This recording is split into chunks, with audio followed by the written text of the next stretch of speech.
Alrighty, good evening, everybody. We are back live once again. Hello, hello, hello. Hope everybody is doing well this evening, or whatever time it is, wherever you are at in the world. Just up front, apologies for missing the stream last night.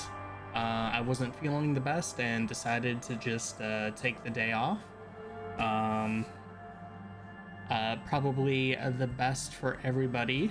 I know I've already had my fair share, even as a new streamer, of those low energy, super tired moments.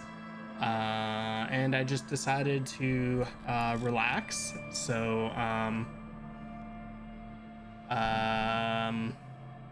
seem better than struggling with a song of horror once again, but no worries, that is still what we're going to be doing on the usual days.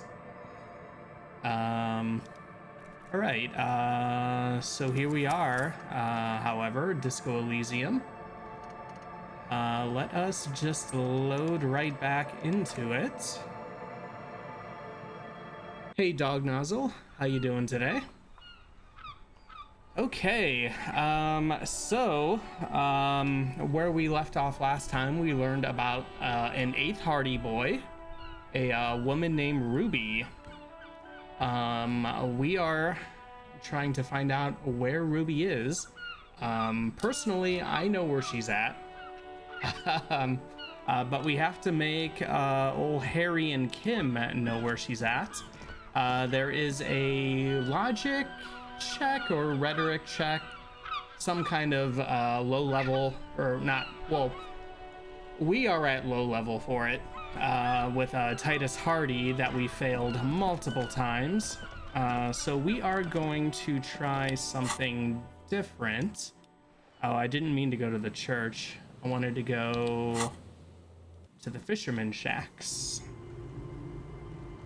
Okay. Was there some more stuff with the old lady? Our tenant, the policeman. I hope the waves don't keep you up at night. What can I help you with? We didn't fully talk with her. So let's pretend like we're meeting her for the first time. What is in this fishing village? Just us. It's barely a village anymore. We almost don't exist. What do you mean? This is pretty much a non-place. A gap. A blank spot on the map. Just a cluster of nameless shacks on a nameless street. There's gotta be something here. Tell me. Over there, you can find more of the same. Shacks and trees growing wild. That's the pox. Between here and Jamrock, a dusty sea of old trees, all covered in industrial soot. Small houses under them, an overgrown park. The pox? What's that? An old military hospital and its surroundings. Or it used to be, during the time of the suzerain. Oh, we know all about the suzerain from last stream in which we played this. We got our butt kicked by Kim at the suzerain board game. After the war, it was turned into a goodwill hospital for shell-shock veterans and folks looking for some quiet in the old sanatorium gardens. Now the area is crisscrossed with nameless streets and makeshift cinder block houses. Shacks as far as the eye can see. What happened to the hospital? The goodwill ran out. The staff left and the place was shut down. It's long gone by now. Yes, who else lives in this village? Well, there's Lillian and her kids. Yeah, we've met A them. few new folks live in the house to the east, but they're away right now. And then there's the drunks. Not a pretty sight, but there's little we can do about it. Home is home, even for them. I met Lillian and her kids already. Lillian is tough. Tougher than the men here, at least. If it wasn't for her and the kids, this place wouldn't have a spark of life left. Lillian has refused to go on a date with us multiple times thus far. I haven't seen any drunks yet, though. Sooner or later, you'll see for yourself. Don't have to look long to find these guys. Is there any way to make a little money around here? Here? For you? No, officer. The only money we have here is some coins the drunks tried hiding from their women and then forgot about. Under carts, boats, in little boxes. It's not hard to find. I guess that probably is, explains like all like the little money that we found in little places like that throughout the whole game. Thank you, Savoir Faire. All right, there's another topic I'd like to address. She nods, rinsing another piece of cloth. What's further down the coast? Not much. There's the abandoned church, the DeLorean Church of Humanity. It's been there since before my time, even. This is clearly something we should have asked much earlier in the game. Why is it abandoned, even though we have moved in and helped establish an hypnotic dance club in said abandoned church? Some things just don't fly, officer. Look around. Who'd go to church here?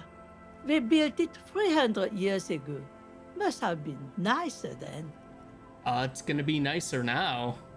So, they don't hold services there anymore? The Ecclesiastes? No, we've tried, but things just keep happening.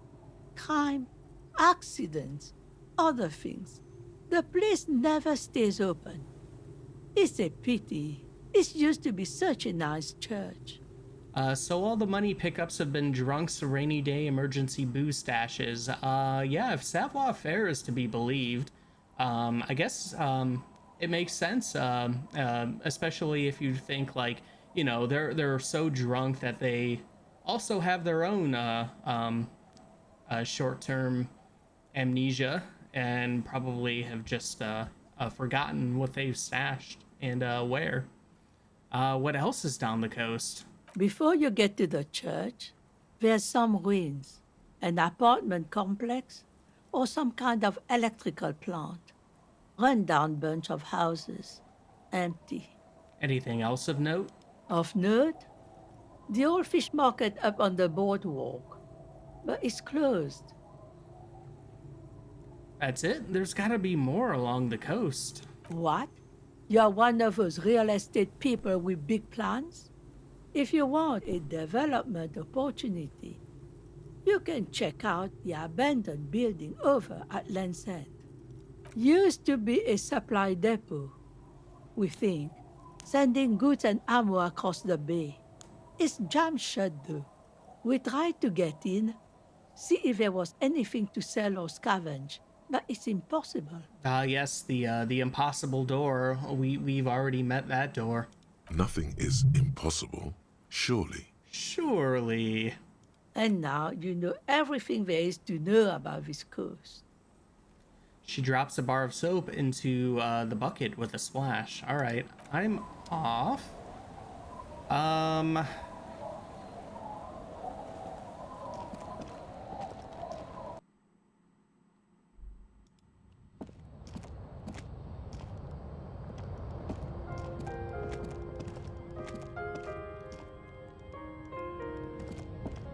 I'm a little confused as to why we've never gotten a certain ability to find something in here.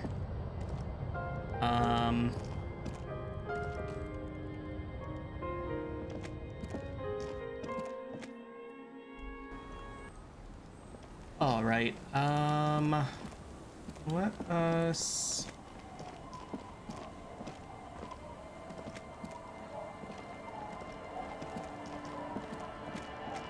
take a little look around here. Yeah, those are the drunks. We haven't spoken to them at all. Wow, one of them had 64 cents just lying around there.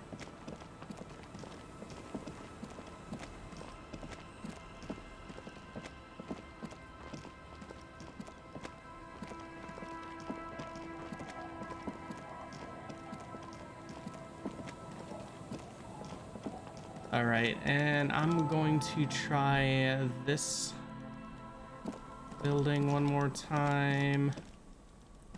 Nothing popping up. All right. I wonder if they're both like Inland Empire maybe. All right, let's head over to Feld Electrical.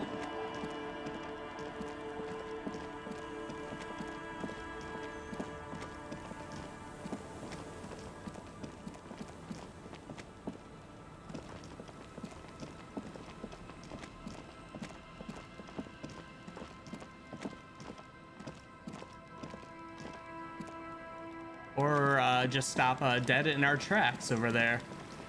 It is hard to know like where you can walk in a lot of this area along the coast. All right, yeah, that's held there. All right, let's check this. You see a once bright mural towering above you.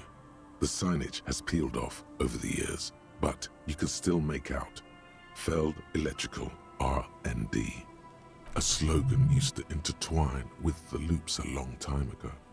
Now, only a shadow of peeled letters remains. It says, "Tomorrow is just a whisper away." Yep, tomorrow is just a whisper away. Looks like tomorrow never came. The lieutenant raises the collar of his bomber jacket. Looks like tomorrow never. Looks like tomorrow. Looks like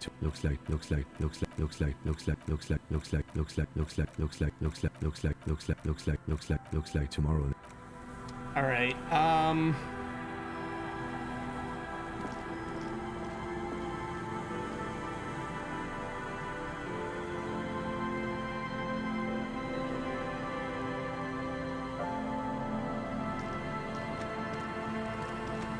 Let's see if there was anything else with this gentleman Hello. here. Isn't this a fine morning? Was there anything we missed about Sure. the building? What's on your mind?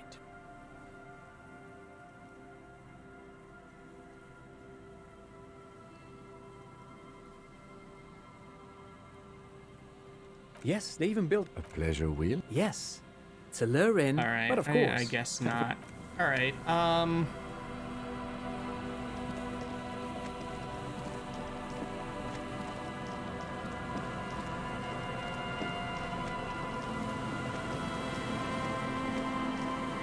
Not sure why we haven't gotten a thought that we need also.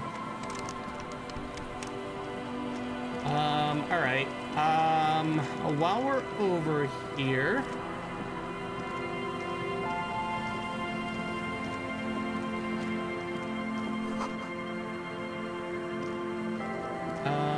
let's see if we can make another phone call. A metal payphone under a yellow plastic dome. There's a bitter, caustic taste on the... Throw that money in. You dial the number again, as you've done many times. You remember it well now.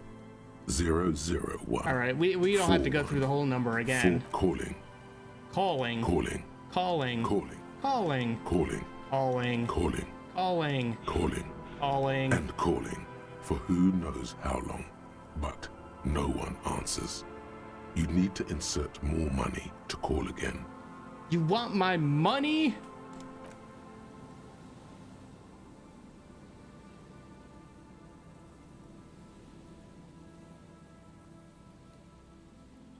The cold metal is hard and your knuckles bleed.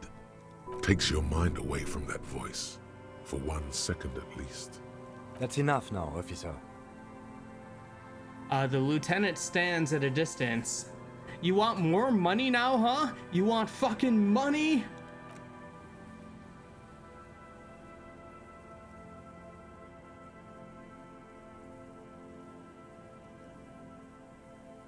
It didn't give you any fun for that money. Ah, what a shame. Your hand is swelling up. Officer, that's enough. Let's return to work. Man, I think we're freaking out Kim here. It's over.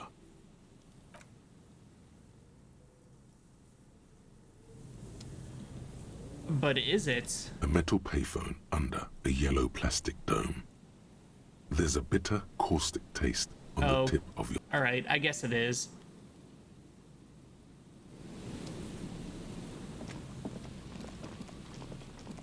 All right, let's go talk to the drunks. All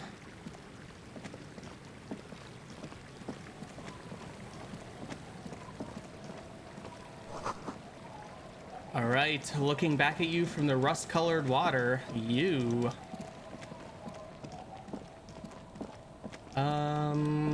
Okay, yeah, that's,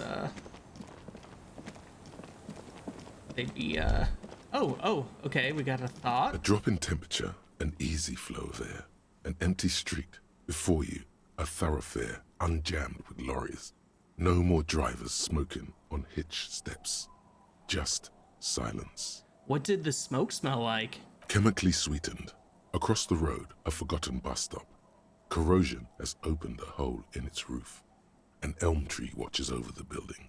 Its branches are dripping with rain and snow. The road is smooth and motley. Craters filled with a black asphalt. The asphalt, first laid, is grey already. A row of tenements are under construction in the distance. Who are the people who live across the road? A tub warm with water, white with soap. A man bathes while radio waves transmit the lottery numbers. 4, 18, 21, 4, 1. A modern washing machine rattles a drawer full of silverware. His boyfriend is on his way home. He brings tins of meat and vegetables with him. Their pockets are heavier with money, but only slightly. What about the bus stop? Number 312D. Young girls used to come here, huddled up, hoping for more warmth than their thin coats give them. The bus took them to school. It has not run for 8 years. There were not enough girls to sustain its cost. What about the road? Craters pocked the surface. Children played in them until heavy trucks full of black pitch rolled in. The landowners have filled the craters with money. It is a vital artery of the flow of trade. Let's see. I think the Shivers dialogue is some of my favorite writing in this game. You are not alone. I think that's a common sentiment and one I agree with. I'm also like this playthrough. We haven't gotten very much of Inland Empire. My first playthrough, I really enjoyed Inland Empire stuff, but Shivers, just like the psychic guide to the city. It's so good. There's so much good stuff there. It's very well written. There's one bump on the road. A dead dog lies flat about 200 paces away, right at the turn. A dead dog? Tragedy comes from the wheels of a fast RCM vehicle, hurrying to work. The cold washes over you. The sound of the sea has grown distant. All right, that's enough. The wind moves the aerosol. A detective stands behind the boom barrier. A breeze moves a curl of his hair. Okay.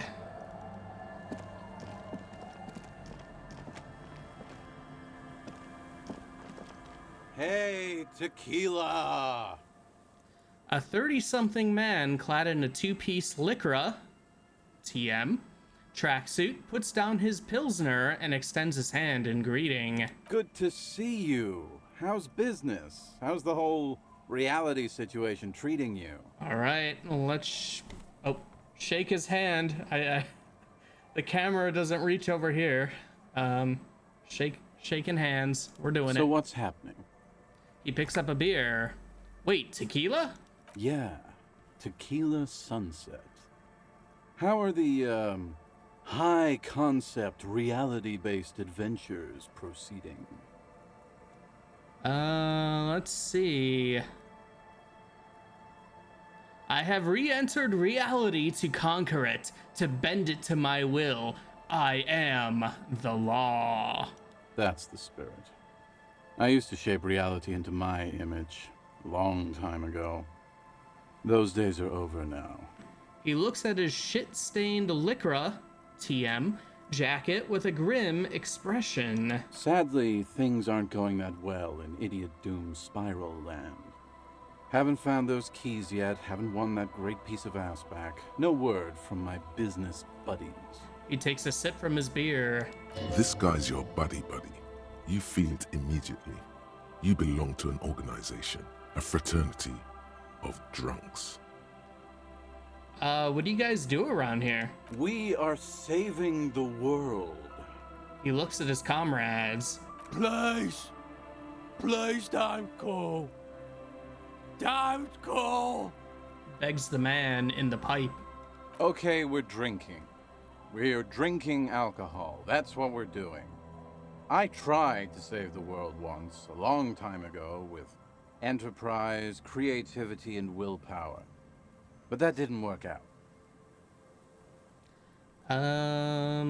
Oh. So now it's a pirate's life for me.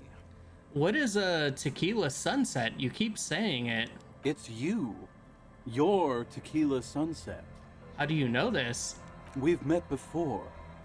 Don't you remember? Maybe? Maybe. You look like you want to know how Tequila Sunset came to be. You look like you want to hear the tale. Sure, go ahead.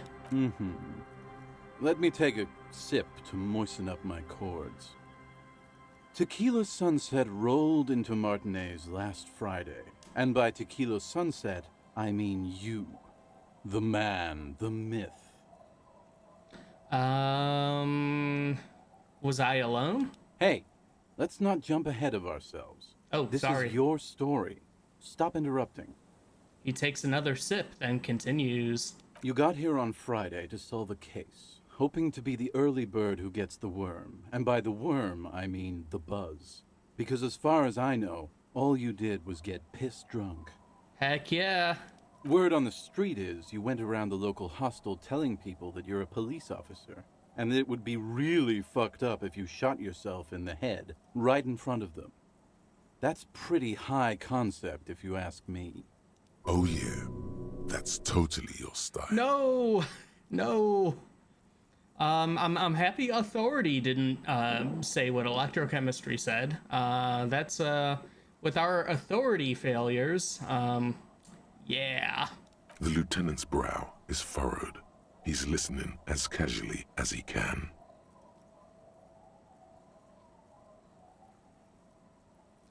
Please continue. It was a late Saturday night when we, the Union of Moribund Alcoholics, were getting our drink on. Nothing remarkable about this. We get our drink on 24/7. Makes everything warm and glowy. I trust you know the feeling. One moment we hear the sound of a motor carriage revving up somewhere on the plaza, followed by a series of dings and bangs. Do you remember the sound of wood cracking? The billboard? Naturally, loud noises pique the interest of anybody owning a pair of ears. That's just the reality we're in. Naturally. Anyway, there was a brief silence. A gasp of silence, if you will. Followed by a real commotion. We heard the carriage careening towards the coast at top speed. Oh boy, we know all about that. Let's see. His name is Don't Call Abigail. I guess that's his wife. Perhaps. Sounded like someone jumped the canal. We grabbed our brewskis and rushed to the jetty. Never underestimate the speed of an alcoholic. What we saw was a sight to behold. A beat-up police carriage containing you. Right there on the beach. You revved the engine and screamed at the top of your lungs. The time hath come! Yeah, the time hath come. So, naturally, being the curious cat I am, I asked what time hath come. To which you replied, "The time hath come for Tequila Sunset." The end of all things!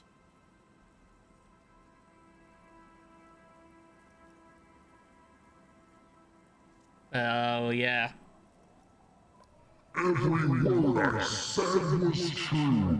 Tequila's sunset will break the looms of reality. Yeah, looms. Why not? Then you jammed the pedal and plowed right off the jetty and through the ice. The muscles in your right leg tense up. Your hands cramp on the steering levers. We ran towards the ice whilst you crawled your way out, miraculously unhurt, covered in seaweed and shit. Like some kind of sea monster. When we finally got there, you were sitting on the beach crying. You said that your badge and uniform were in the car. It was too late to get in there, though. The carriage had sunk too deep.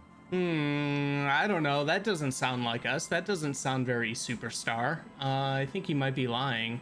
Recognizing a brother in need, we offered our condolences and invited you to party with us, which you naturally agreed to. Okay, that's a little more superstar. What else was there to do? Thank you, brothers, for your help in here. We asked about the whole Tequila Sunset thing, and you told us it was your name now and insisted that we all call you that from then on. Tequila Sunset, huh? Sounds pretty good. Yeah, I agree. He smiles. How long did we party for? Hours. It was an all-night drink-a-thon. Then, at some point, I think it was Sunday morning, you got belligerent and wanted to talk about Revacholian women.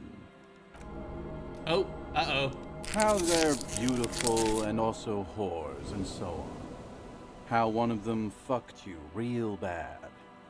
After a short while, you crossed the event horizon, looked sullen, got up, and left without saying anything. Wow, that's quite a story. Yeah, I bet Tequila's a fucking legend around the precinct. You must be proud to work with him. Sure. If you only knew. Let's see.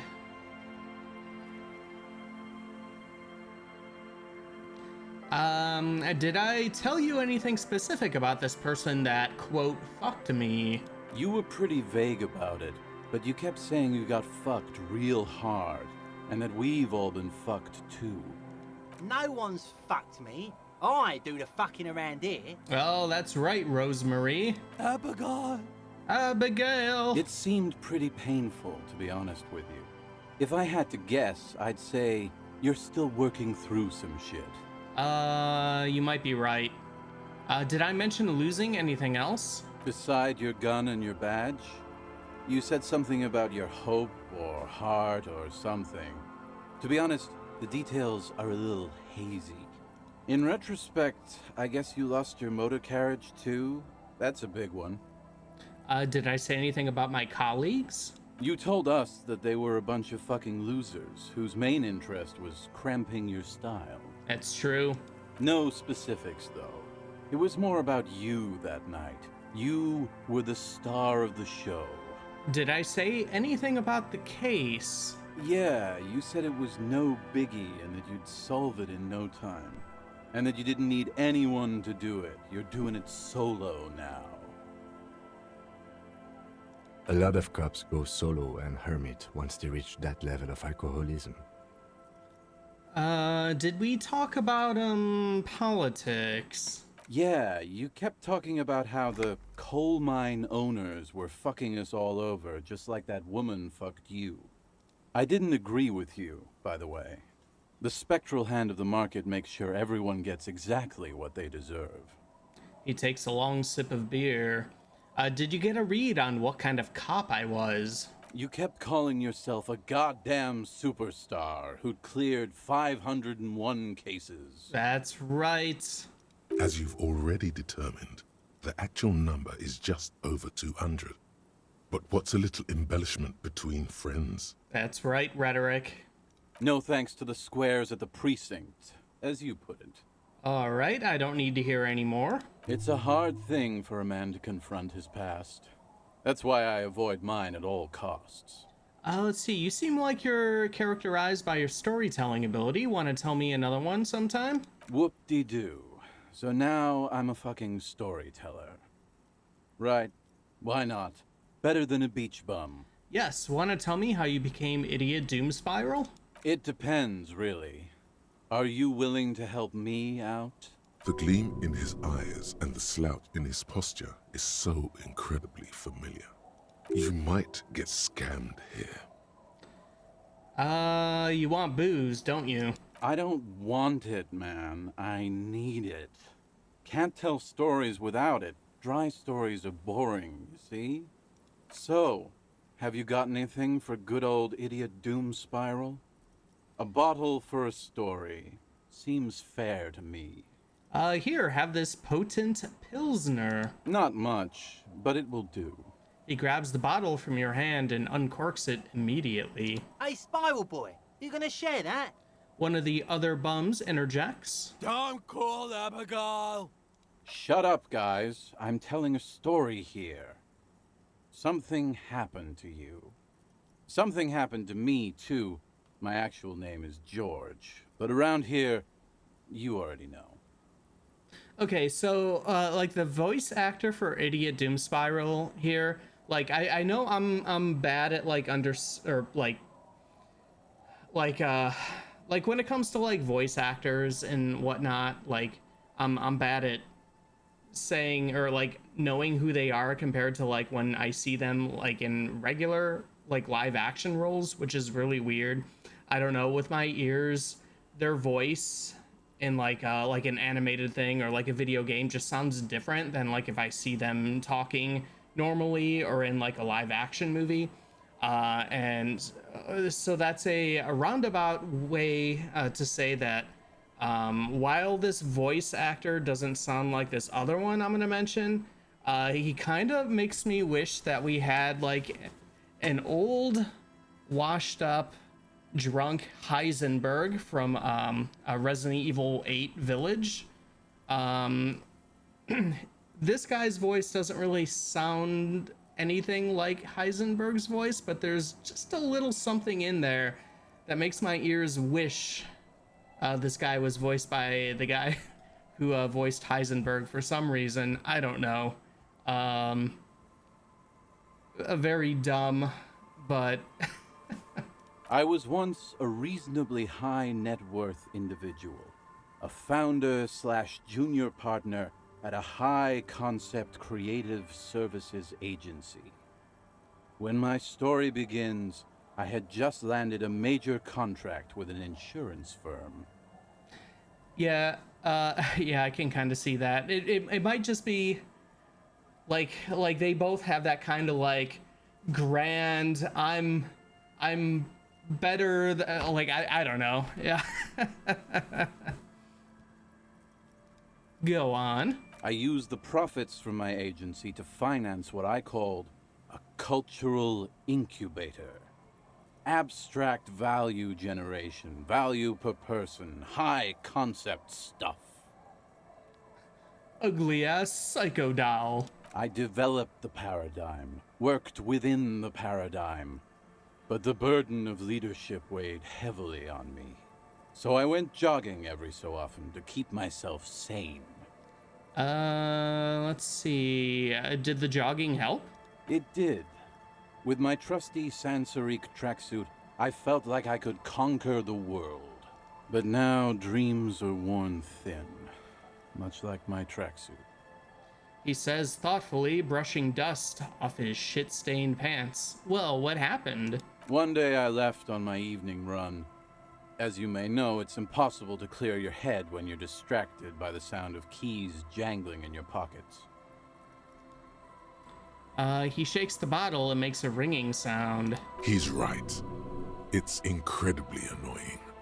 His eyes are clouded.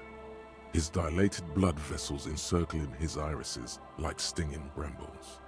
So I removed the key ring and put the keys for the front gate and the apartment into different pockets to stop the jangling, you see.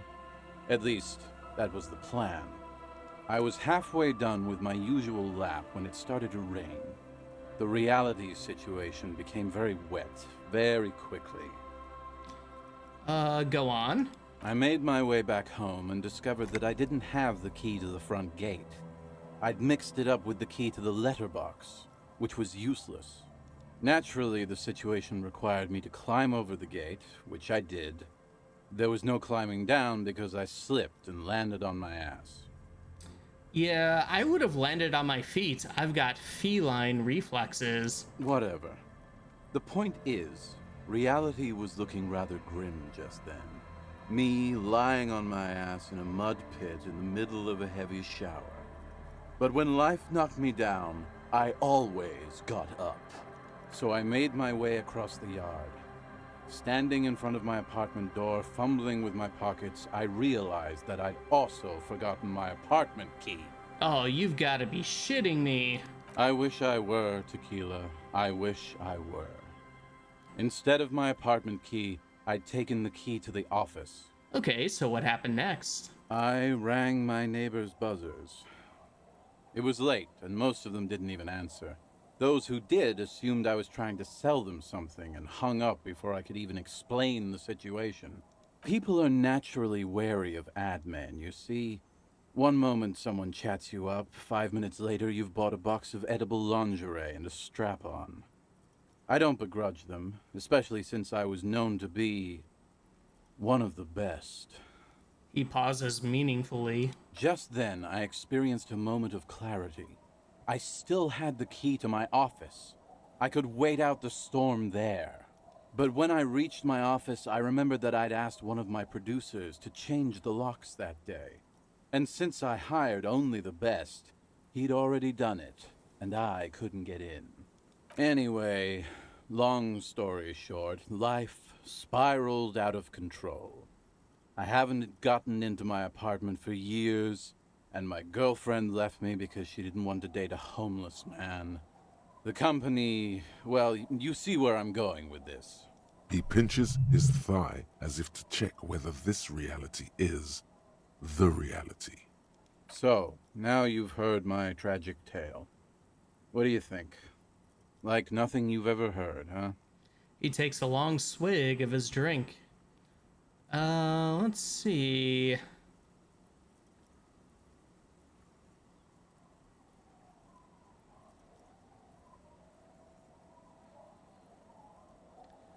There's this black point in the world, a hole. It's already claimed an entire commercial area. Maybe you're another one of its victims? This would explain a lot. I always believed it wasn't my fault that I ended up homeless on the beach with these two bums. He looks at his partners with a glint of sadness. God bless them, though. I'd be alone without them. Anyway, that was all the story one bottle gets you. Almost empty, this one. Why do you keep losing all your stuff? Good fucking question, Tequila.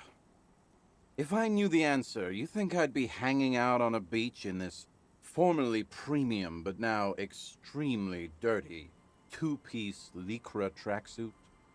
I used to own my reality situation. My business buddies and I had our own creative services agency. I had a nice apartment, an even nicer piece of ass. But somehow it all got away from me. Now I can't hang on to anything. Just last week I stole this nice new jacket, but then I lost it too.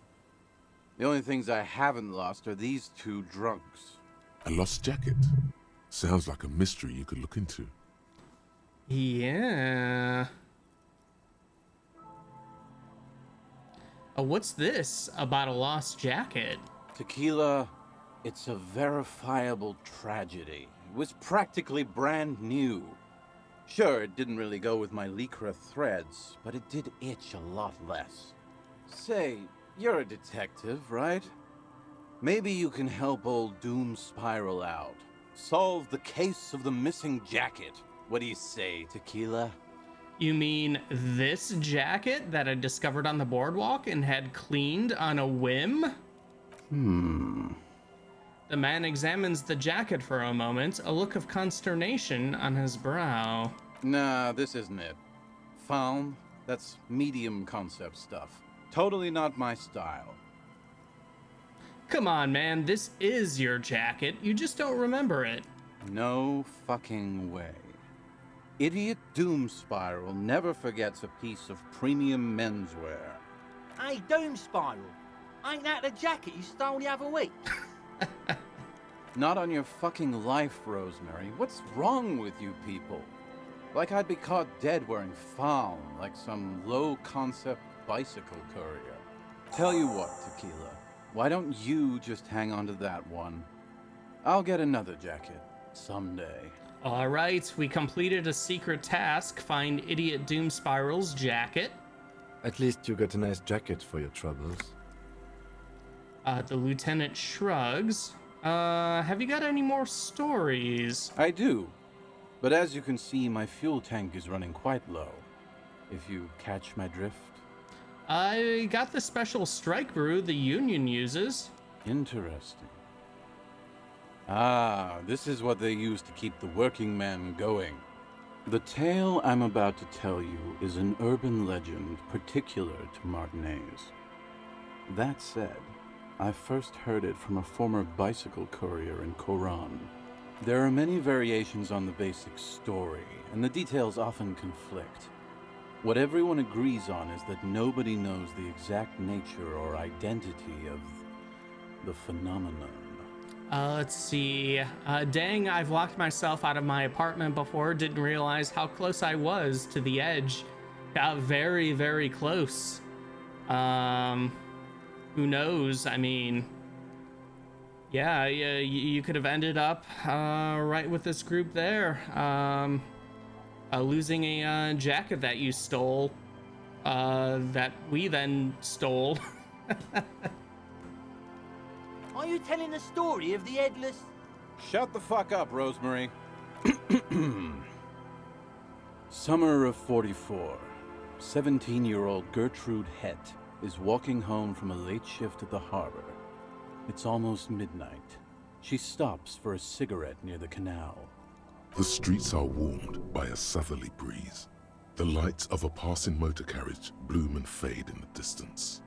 In the harbor's dark, her cigarette is a beacon, dancing alone. The image comes to you effortlessly, as though you'd walked the same streets yourself 1,000 times. Our heroine finds herself enjoying the peace and quiet the canal provides. He looks up to the skies as if searching for peace himself. What she doesn't know is that her peace is about to be shattered. From behind her comes the clattering of hooves. Startled, she turns around, and what does she see? The giant of Coco Nur? What? No, I told you this is a Martinez legend. It's a man. The pause is long and dramatic. With no head on his shoulders. Wearing a fawn tracksuit, searching for the legendary fawn cap that went missing when he lost his head. Whoa. Woe is right, my friend. Gertrude Het may have been the first to witness the headless fawn rider, but she wasn't the last. Oh no. Tell him about the two feminists by the locks. Fuck, Rosemary, they were dating. No one said they were feminists. Everyone always misremembering this stuff. So you left a body out for 900 days, eh?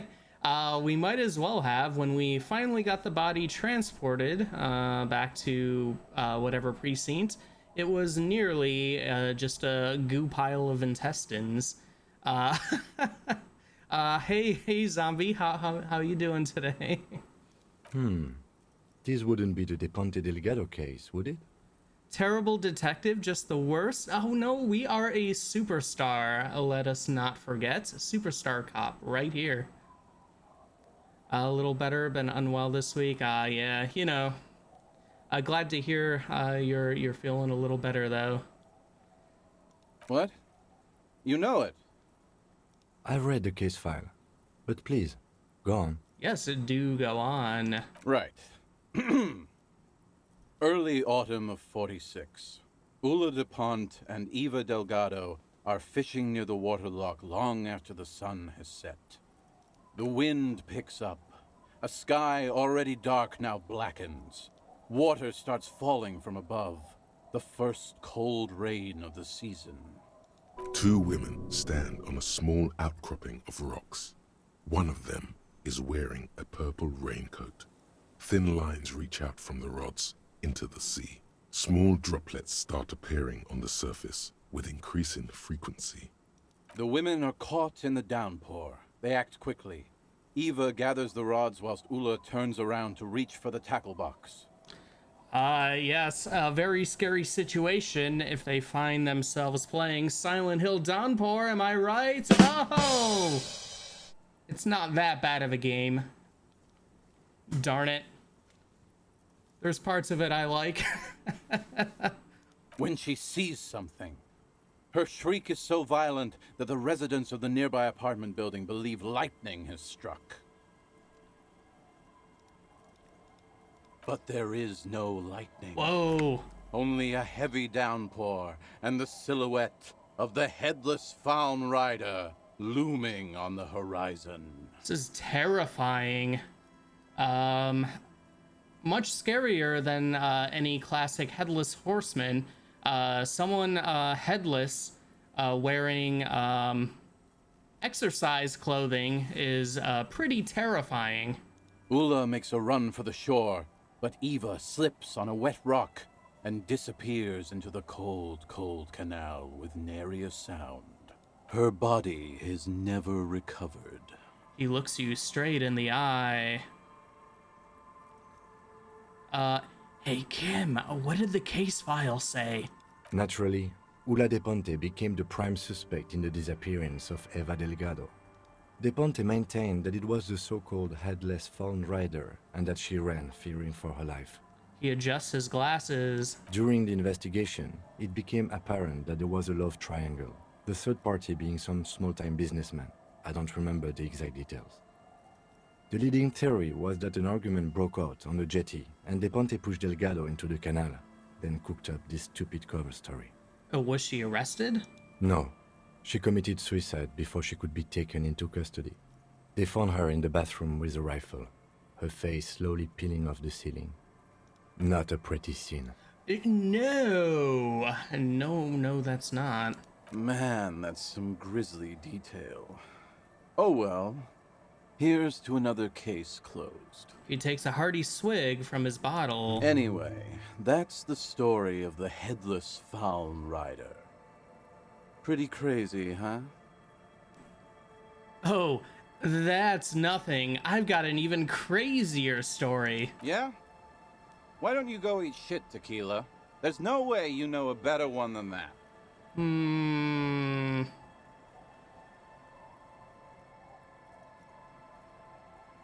What about the Coldo Mamadakwa? It's a magical self-replicating sound. I have to admit, that's pretty high concept. Still not as awesome as a headless rider in a Faun tracksuit, though. Peeling faces off the ceiling, just another Sunday night. That's right. Who was the headless rider before he died? Well, Tequila, that's part of the legend. No one knows for sure. There are a couple of possibilities, though. Some say he was an undercover cop who blew his cover and got beheaded by the vicious gang he had infiltrated. Now he rides, searching for his lost Faun cap, plotting revenge. Others claim he was a professional jockey who veered off course during a steeplechase, ended up in somebody's backyard, and got decapitated by an exceptionally taut clothesline. Even decapitation couldn't stop his commitment to the sport. Are you that committed? Oh, we are Physical Instrument. We are that committed. Personally, I think he was just some guy who hanged himself from a really tall tree, and the fall was so violent that his head came clean off. Coincidentally, at that exact moment, a horse happened to pass under him, and his beheaded corpse mounted it, where it remains to this day. But then, no one really knows. For some reason, this does strike you as the most plausible theory of them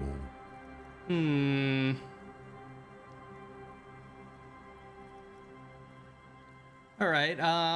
Inland Empire hasn't really popped up a lot, so I think we'll agree with Inland. I've got to agree, your theory sounds the most plausible. Isn't it? All the pieces fit together perfectly. That's how I know it's right. Anyway, to each his own. You want to hear any other stories? I've already seen some weird shit on this case. A headless jockey in a tracksuit fits right in. Hard to argue with that, I suppose. That's the reality situation for you. You think you got a handle on it, then blam! It throws some wild shit at you. That's why it's critical to stay well hydrated. Okay, whatever became of the headless fallen rider? No one knows. Ooh. Some say he stalks Martinez to this day, and can be seen near the canal when the clock strikes midnight. He makes his... Oh. Ooh. He won't, though, because it's just a stupid legend. Aye. I saw him one night when I was right shit-faced. All right, well, we don't have any more booze to give him right now, so goodbye. You too, Tequila Sunset. Okay, let's step aside for a second. I have something I want to talk about. All right, Kim wants to talk to us. I've been meaning to have a little chat with you about your sense of style. My style? What about it? It's, well, a little eclectic, don't you think? How would you even describe what you're wearing? All right, we got formal apologetic, hobo chic, superstar casual, with the old click of the tongue, which we're gonna go with because we are a superstar, a regular core, office harbinger, or they're just clothes, Kim, who cares, which is the moralist option. I'm sorry, Kim, this is superstar casual. Well, I can't say it doesn't fit you. Still, you might try branching out a little. You know the expression, the clothes make the man. The right outfit in the right situation can make all the difference in the world. Okay. You're a sharp dressed man. We could be style buddies. Let's not get ahead of ourselves, detective. A warm smile. Anyway, we should probably get back to the case. Let's go. All right, let's go. Let's talk to this guy. Grumbles an unshaven man with a ruddy nose. He narrows his eyes at you as if in recognition, then turns his head away. The noxious odor emanating from the drunken man is strong and familiar. Don't you call her? Yeah! Don't call Abigail! I'll call whoever I want. Don't tell me what to do. Abigail! Don't call her! He waves a finger in your general direction. Never thought you'd see such a thing in your life. But this guy's a little too drunk. Whoa. Too much for electrochemistry. My God. Why shouldn't I call Abigail? He snorts and beckons you to lean in closer. All right, let's lean on in. Don't call Abigail. Don't call Abigail. He then waves his hand as if shooing you away. Well, who are you? What's your name? Don't call Abigail. He says. Where am I? What is this place? The man hiccups, then mumbles something unintelligible. Hey, I'm on an important official investigation. I demand you answer my questions. There's no use in yelling at drunks. He's barely holding it together. The drunk man starts coughing a really disgusting, hacking cough. He does not sound well at all. Tell me about your friends? Don't you fucking call her. Hear me? Abigail? He whimpers in the end. Don't call. Slowly, his head nods off to the side and he passes out, tongue dangling from his mouth. There was little chance he'd be a reliable witness anyway. All right, and what about you, Rosemary? Good to see you, friend. Do I have deals set up for you, buddy boy? He spreads his arms as if wanting to embrace you. What are you talking about? So what do you want? I got smokes. They're cheap. Very cheap. I got Pilsner. Great deal. You won't get a better deal on that piss. Spirits I can let go for 300 real. I also have speed. And by speed, I mean amphetamine. Wait. $300 for blue medicinal spirits? Well, why does that bottle of spirits cost 300 real? See, friend, it's real valuable. Worth every real, if you catch my drift. Got it from a bit of a business venture.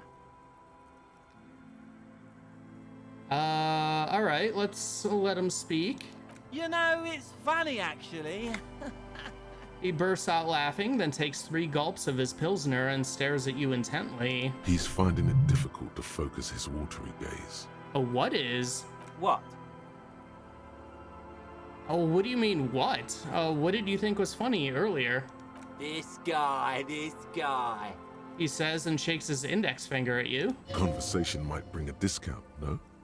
Oh, maybe.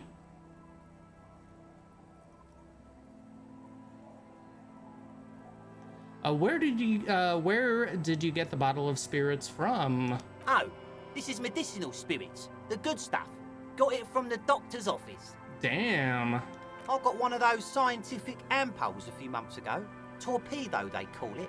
It's supposed to keep a man from taking a drink. He spits a nasty yellow clot on the ground before you. Didn't stop me for shit, that's for sure. 5 lemons with half a pack of butter and you're good to go. That's a good tip. I should remember it. It really isn't. In a week, the goddamn kidneys started giving me all kinds of help. Finally, the missus took me to a private doctor's office. Not a charity, the real thing. Those arseholes charged me 4 real to remove the damn thing. But I came out on top after all. Have they no shame taking money for a service they provide? But the idiots left me alone in there. Now, I used to teach high school biology. I know what doctors use to preserve dead thingies. He gets an excited gleam in his eyes. It's like 3 cans of this blue medicinal stuff from the back room. Threw the snakes out and voila! What's left is this beautiful blue stuff. 98.7% almost pure alcohol. Snakes or intestinal worms? 2 I already sold to these fine gentlemen here. But this last one is yours for 3 real, if you want it. Wait, what? Don't say it.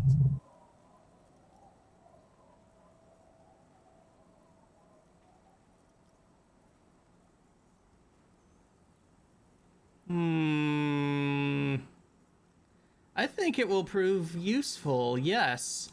3 real and it's yours, friend. The deal of a lifetime. That is. Well done.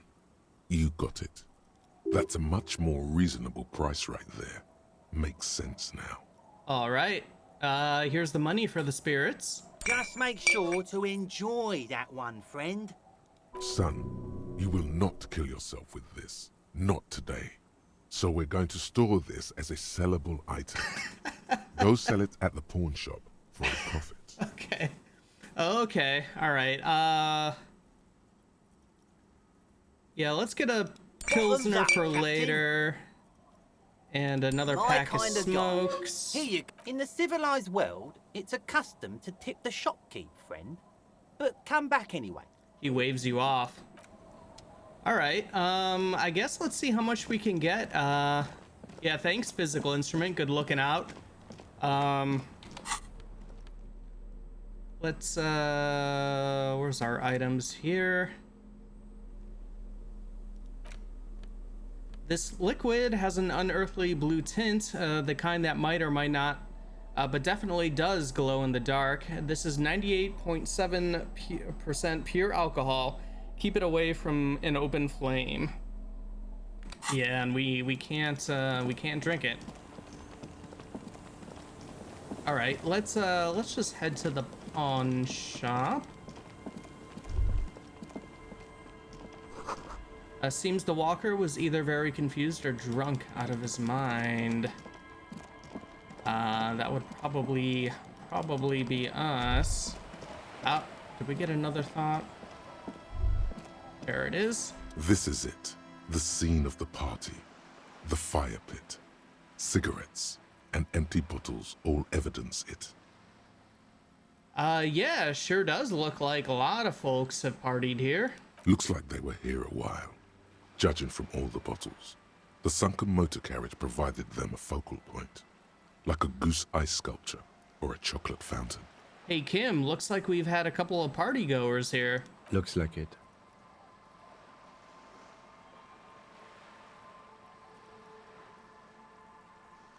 Looks like they had a great time laughing here. Hey, let's keep moving, detective. The lieutenant adjusts his glasses.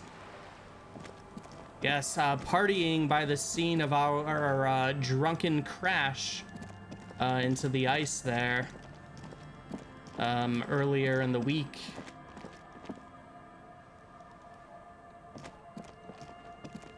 Let's see how these locusts are The doing. trap is full of locusts, but they seem weak and unhealthy. A few lie on their backs with their legs twitching. Still, no phasmid. Shame. What a shame. We want those phasmids.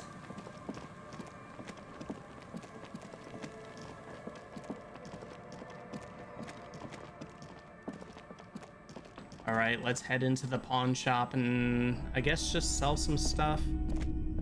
Hello. Let me know if I can help you with anything.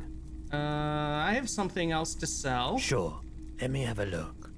Let's check Anything our pockets. else you're thinking of selling? All right, we'll sell the spirits. Yeah, we got a postcard we can get rid of. We have our dice. Banged up fuel canister.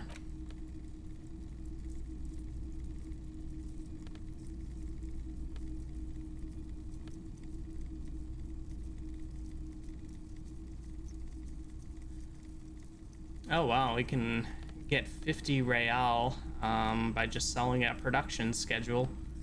But we won't for the moment.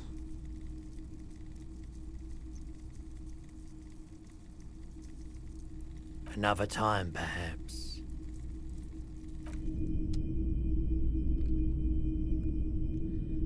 All right. Yeah, let's get out of here.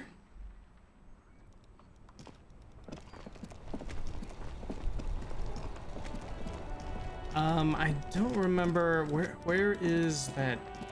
Oh, is it this tree? Let's see. Hot air rises up from the sewer, sour, acidic, and strangely comforting. What do we have up here? Footfalls within, not human. Up there, the phasmid, perhaps? No, you know it's but a dog.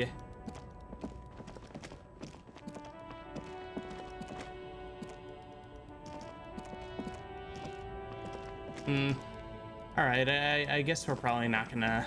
Maybe that's like an inland empire thing with the tree. A helpline to the company that controls the drawbridge.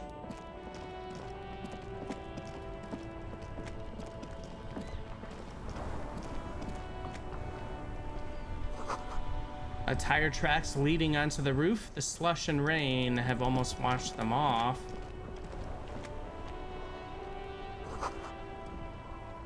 Some great tectonic force has cracked the pavement like an eggshell. All right. Oh, who are these people looking at Kim's automobile here? That's one brutal motor carriage. Says the young man with that written on his back. If I were a real skull now, I'd jack it, paint it in palm tree livery, then bottom light it, neon style. His companion wears a simple yet elegant slogan, "Fuck the world." A snazzy shit-ripped skullmobile like this would make a fine trophy. We could, like, hang fucking shrunken heads from the side mirrors. Cops' heads. scary tribal shit. Yeah, tribal shit. A cop carriage like this would have proper skull value.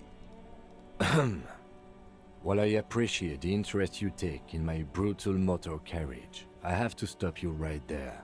The RCM takes threats directed at its property seriously. Kim is correct. It is quite the brutal motor carriage. It's just theoretical work, Copper. No basis in reality. Man, if we were certified skulls right now... Who are you? I can tell you who we're not, cop. We're not snitches or skulls. Which is not to say that the skulls are bitches and... On the contrary. The part of this presentation you want to take home with you, cop man, is we're not part of the skulls yet. Oh, do you guys know Cindy the Skull? Oh yeah, Cindy's a right proper skull. The young man's eyes glaze over, his voice filled with longing. Yeah, a true artist of the future, just like Arno van Eyck. By the way, if you see Cindy, give her our regards. He adds, returning from whatever void he was just visiting. The lieutenant on your left is unusually lenient toward them. Oh, hey, I see you kids are into hypnotic dance music. Oh man, yeah. We're not fucking kids, man. Be wary of the abyss. His blonde friend adds ominously and points to his temple. Why? It's a threat. An impotent threat of violence.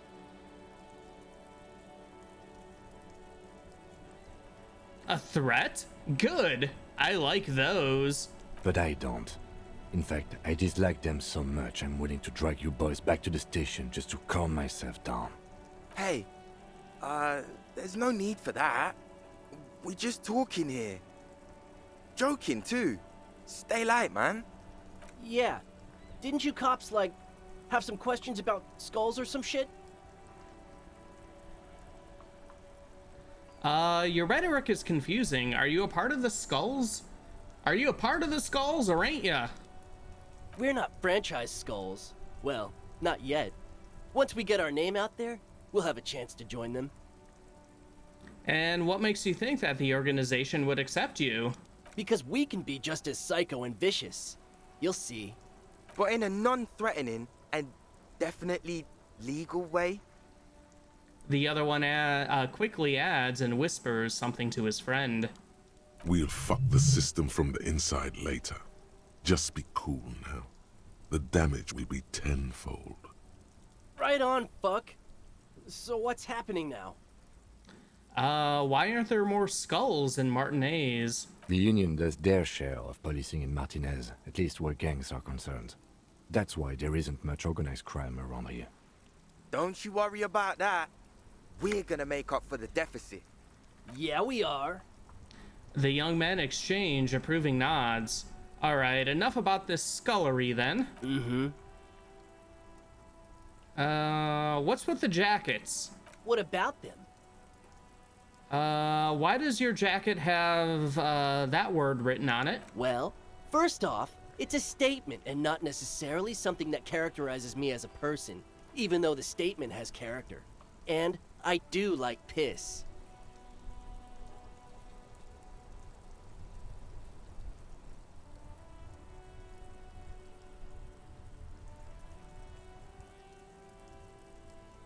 Okay.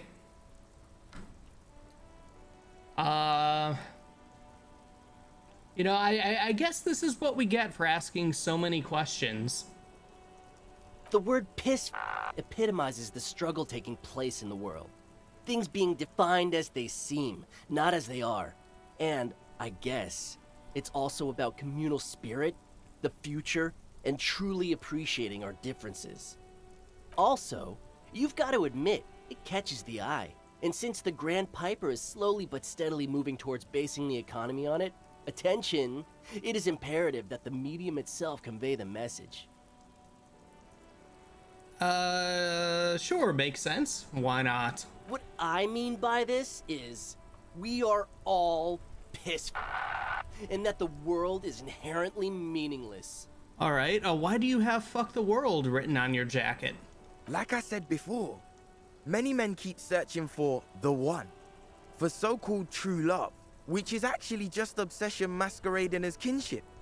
The thrill of the chase, the hollowness that fills your chest cavity after catching it. I'm wondering if the poetics come with the jacket, or are they derived from something else entirely? To catch a fish, you'll need to hurl the lure many times, and even then it isn't certain that you'll get anything. If you blow up the lake, though...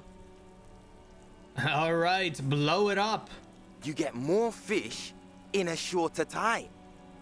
And, for time is of the essence and fleeting ever so quickly, one must think of a way to fuck the whole world and not get caught up in fucking someone. Because when one fucks everything, he fucks nothing. And that, to me, feels glorious. Sticking your dick into the void. Is it a coincidence that here we have 2 badass jackets and 2 badass cops? What? Hey, Kim. Yes?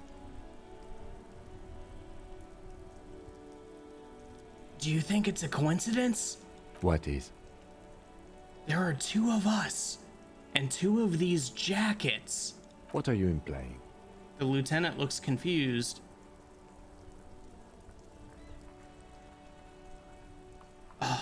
Which one would you wear? I'm not sure I understand you, detective. Are you more of a that word or a fuck the world kind of guy? Neither. Come on, Kim, it's just a mental exercise. Fine, if only to end this discussion.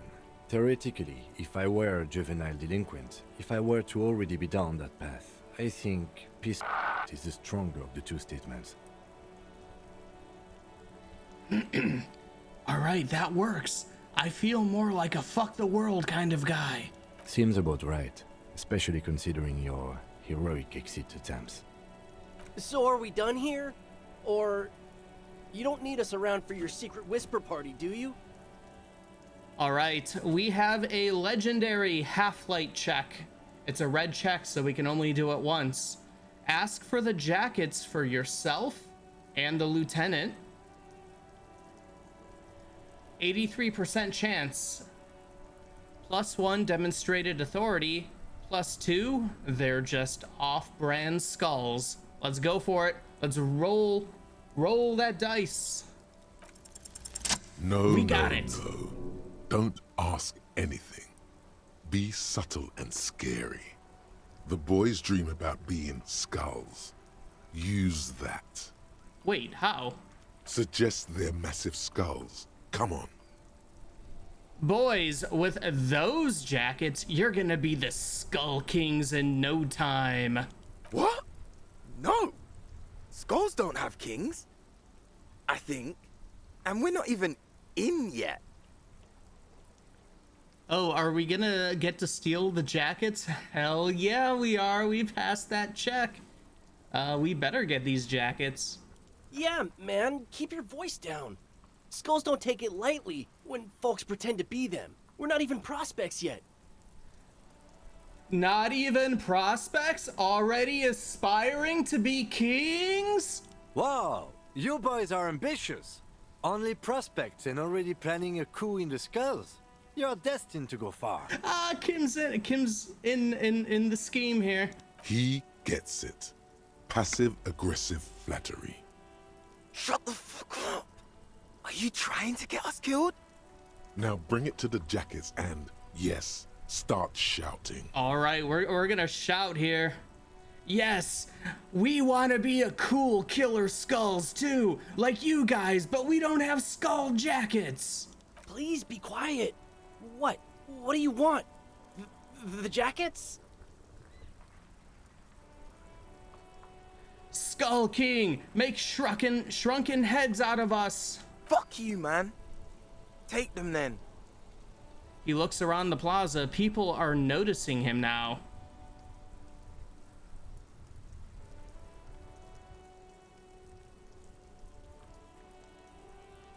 You offer us your jackets like that? It'd be impolite to refuse. Oh, man. Okay, I get it. Skulls don't really wear slogans anyway. This was stupid. Fuck. All right, we gotta level up too, so we can go back to Titus and hopefully pass whatever check we need. The lieutenant watches the boys take their jackets off with mild amusement. All right. Okay, Kim, since you said you're more of a that word kind of guy, I'll take the other one. I'm absolutely okay with not having either one, thank you. Why not? They're a pair. We could go, we could really raise hell, go undercover. Hard. This case doesn't require us to go undercover or raise hell. In fact, I don't think the jackets will be useful at all. I just wanted them to not have them anymore. Cold-hearted cop. Still, it's good to know we have a pair in case the need arises. The need will not arise. The jackets are meant to complete each other. If a man was standing alone on a street corner with his written on his back, it'd just be an individual that has taken a liking to urine. And fuck the world, all on its own, is, frankly, generic. I don't know, Eric. It's cold out. The dark-haired young man just stands there, defeated. The wind blows. Yeah, let's get out of here. The cops fucked us. That's right, we did. Yes?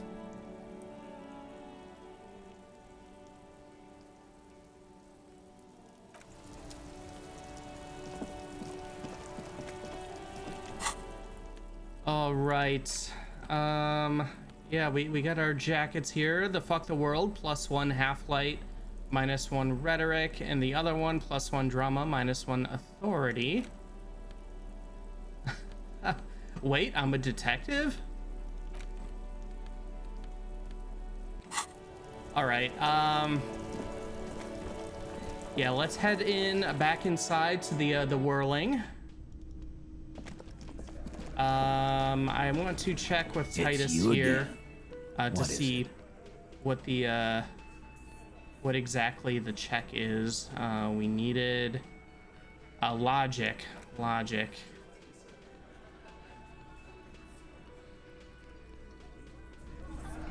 Okay. All right, we'll knock that one up, and I'm gonna save. Especially now at this point, if we don't get it, we might do a couple reloads until we do. It's you again. What is it?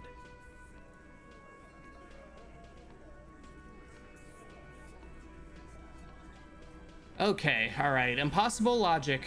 Present a solid theory about why Ruby could have done it. We have a 97% chance to make this now, which, considering past performance, is absolutely meaningless.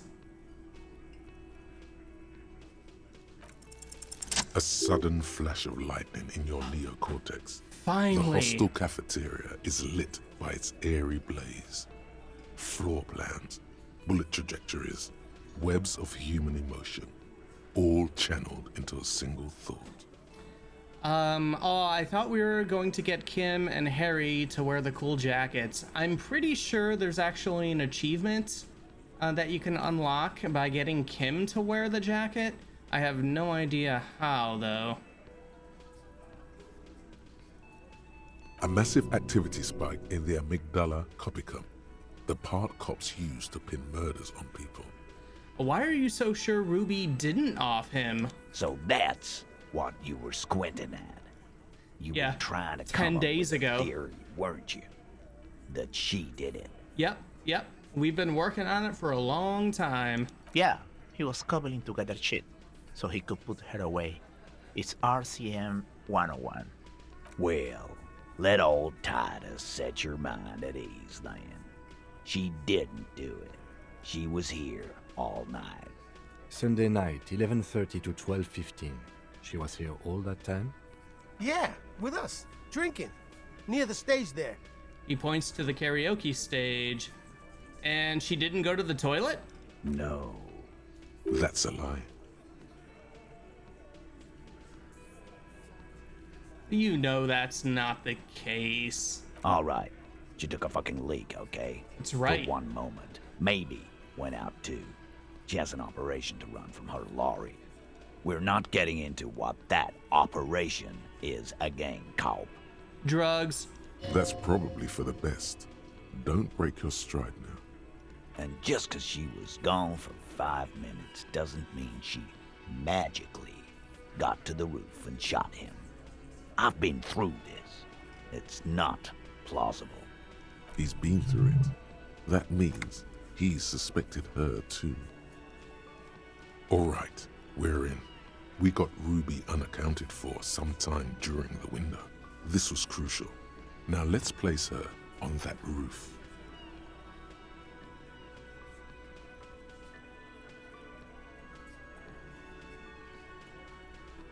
Yeah, have you noticed the winch out back on the outer wall of the whirling? I've seen the winch.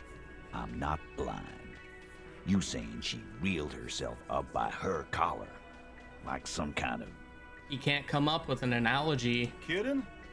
Let's go with that. Point is, it's just a rusty winch. It doesn't put her on the roof. But there is a secret route in the kitchen that leads straight to the roof. How? He looks sincerely curious through what looks like an abandoned pinball workshop.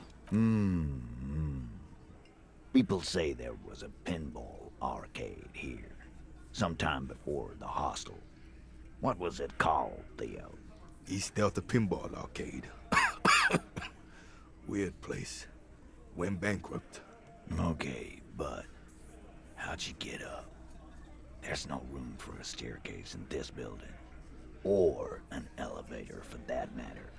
The elevator is outside the building. It's an old dumbwaiter used for moving pinball machines up and down from the workshop. And from there, a door leads straight to the roof. You can just step right outside. Ruby could have gone up, shot him, come down. All under 7 minutes. That's quite the theory. We need to have a look at that secret passage, boys. I'm on it, boss. Right when the law clears, me and Angus are going up there. It's a dumbwaiter, not an industrial lift. How about I go instead of... Just now. You got something else to back this route up? Or is that it? I also found footprints upstairs in the old workshop. Footprints? Recent? The tracks were recent, but not worn down in the right foot like Ruby's. It's best to omit this pesky little polemic for now. Too confusing.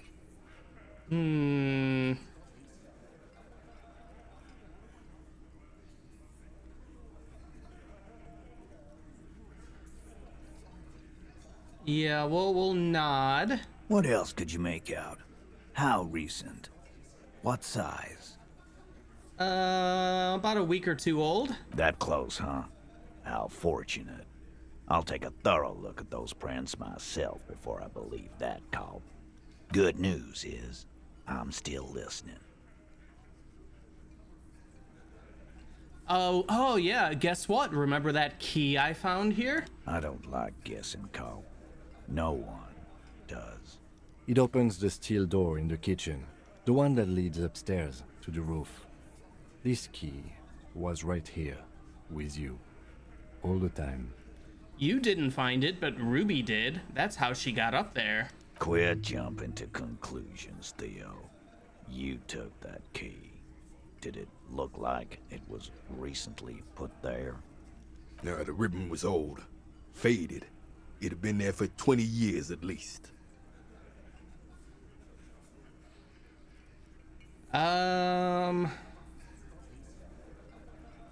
She could have just put it back there when she was done. Why? This doesn't make sense.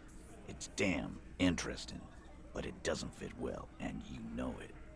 It doesn't fit well, but it fits. and he knows it. You do agree the shot came from the roof, right? Why not? You can't draw a straight line into Clausia's window from any of the surrounding buildings. Not from what I know about Martinez. Maybe from the coast.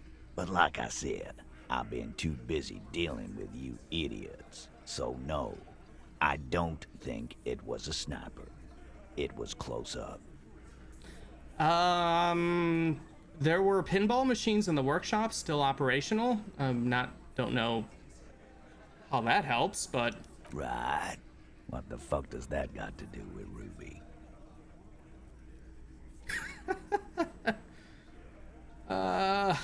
What if they're somehow connected to the murder? A pinball murderer? God damn it, Cobb. Are you kidding me? You know it was no goddamn pinball murderer. We can't, you know, we gotta look at all the leads we have here. Don't say funny things. He looks calm, but these are serious accusations against one of their own. Yeah, just thought we could get some cool pinball machines down here. Heck yeah. Just a thought experiment. Let's go on. He nods for you to continue. All right, have we firmly established Ruby could have had access to the roof where the man was shot? Firmly doesn't go well with could've. There's a route to the roof. Me and the boys need to check it out. That's what we established. But a route does not put that bullet in his head. A gun does that, and Ruby doesn't carry one. Phase 2, murder weapon.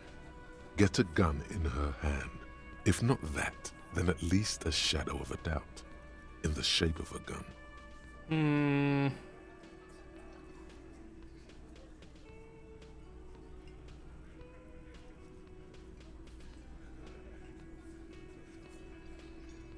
I've analyzed the bullet that killed him. It was jacketed. So...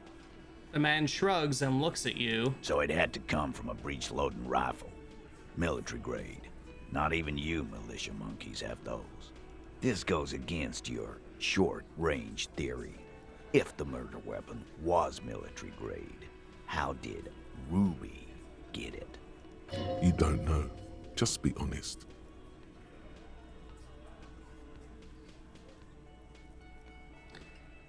All right, we'll be nice. I'm just being upfront with what I know. Right.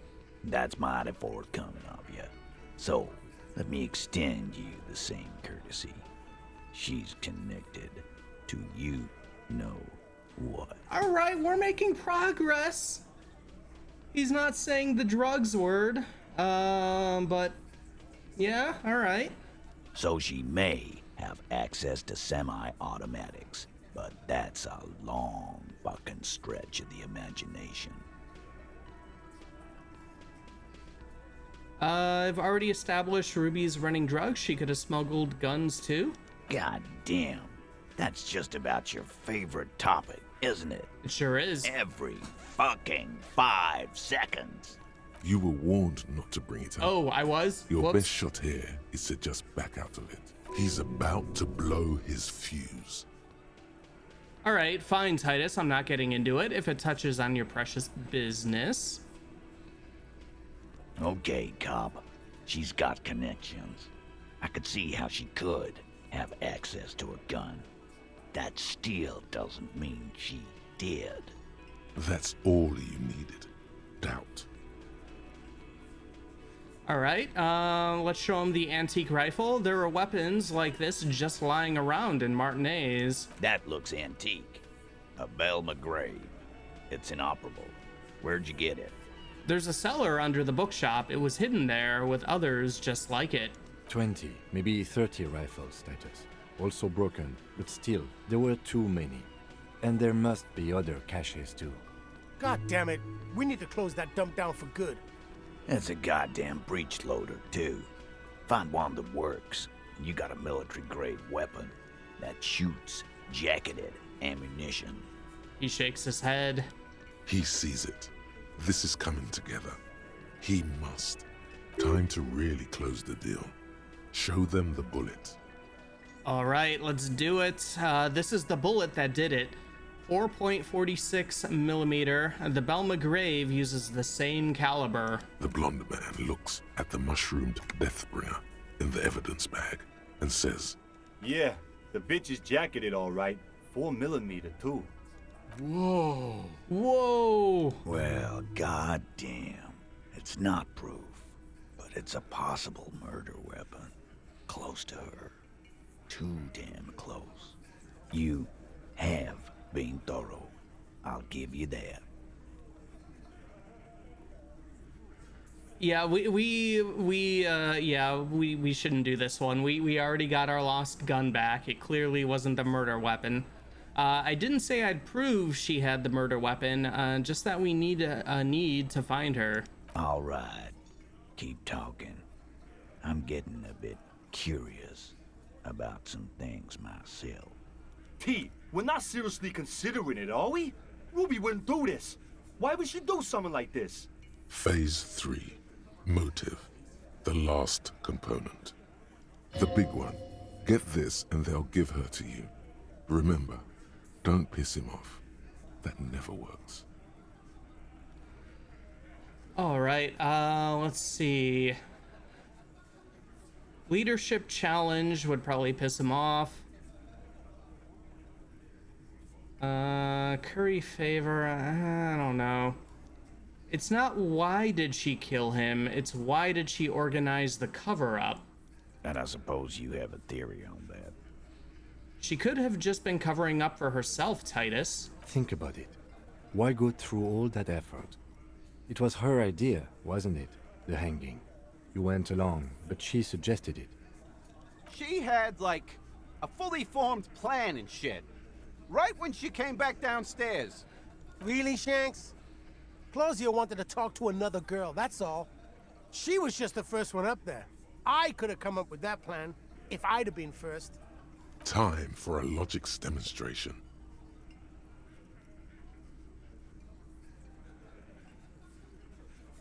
All right, Eugene, let's assume you killed him. He scoffs. Think. You kill him. Get up there. Shoot him. Get down. Would you prefer to go on trial with your friends as part of a lynch mob or alone for committing murder? The man is silent. If she used us to cover her own shit up, well, that's a serious violation of the Hardy Code, boss. Oh. Hardy Code! I apologize. Which is why she didn't. She would never do that. Why aren't more of you defending her? This is fucking stupid, Titus. Geez, Shanky, just give the whole thing away, why don't you? Glenn, I thought the same thing when she skipped town and left us in this shit. Oh, so he didn't rule her out completely. And she skipped town. This is good. Okay.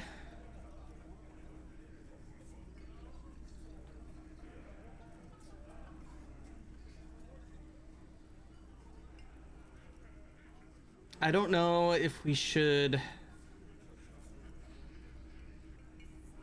do the currying a favor. Maybe we should just move on. Titus, you have to see it. Things don't add up. We need to talk to her. Silence. He looks around the room. The old man in the corner nods. There we go. A very small nod. And a trickle of tobacco spit on his lip. Yeah, I see it. There's one more thing I've been wondering about. Ever since you asked me where she is. Add it to your list of suspicions, if you want. I don't know where she went. She just got up and left. Got real scared, too. Wouldn't tell me where. However hard I asked. Wanna know why? Why? She was afraid I would tell you. Maybe she was right. By now, I probably would. She knew there's evidence on her, and she knew we'd find it. This is typical suspect behavior, why fleeing is always incriminatory. Perhaps. Ask her if you find her. It won't be easy, though. She made sure of that.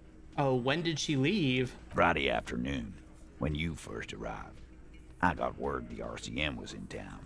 Then she came in to see me. Told me she was leaving. That's when we had our little conversation. What was she scared of? I told you. You. Me personally? Yes, you. The cop with the sideburns and the disco clothes.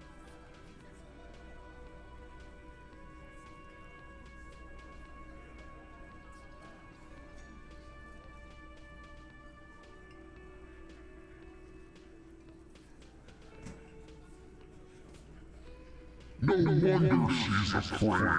I have come to declare the ending of the human experiment. Sure, the human experiment. That's real funny. He looks at you without smiling. You know, when I first saw you limping here, I thought she was paranoid or sniffing her own supply. But now I'm not so sure.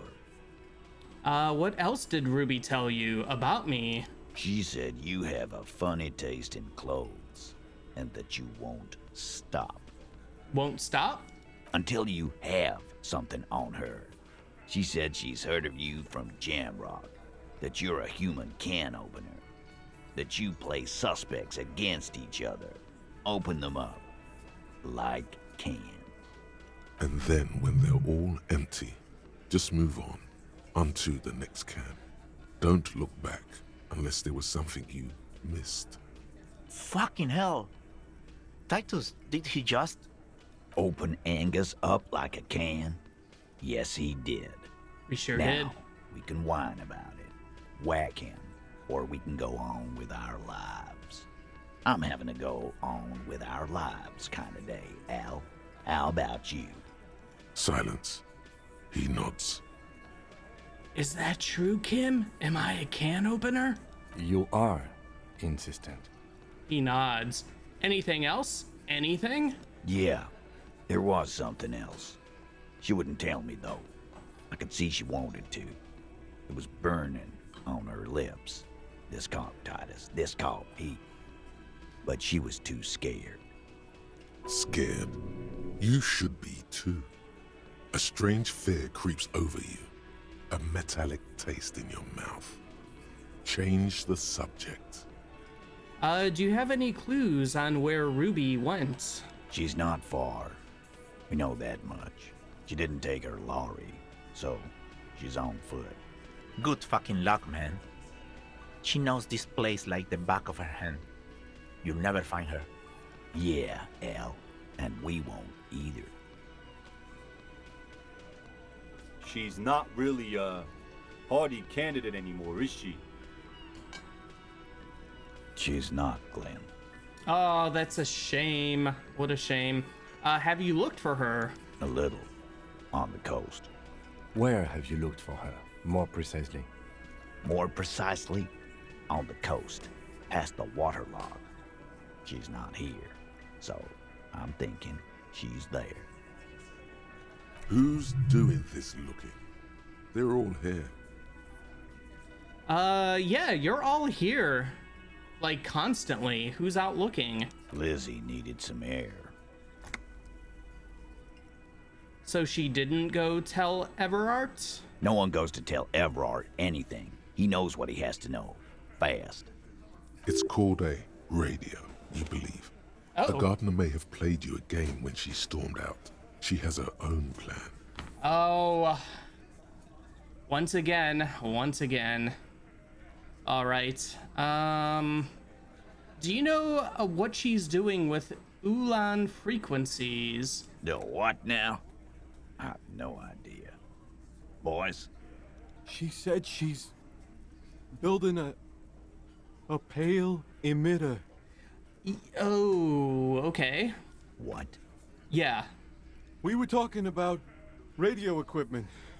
She said she's doing Ulan frequencies and a pale something. I don't know more. Okay, so I think I briefly mentioned this before. In our game here, technically, we didn't pass the checks with Joyce to learn about the Pale. However, the stuff with the church, that thing there, that tear or whatever, in reality, and the thing the crab man was talking about, that is the Pale.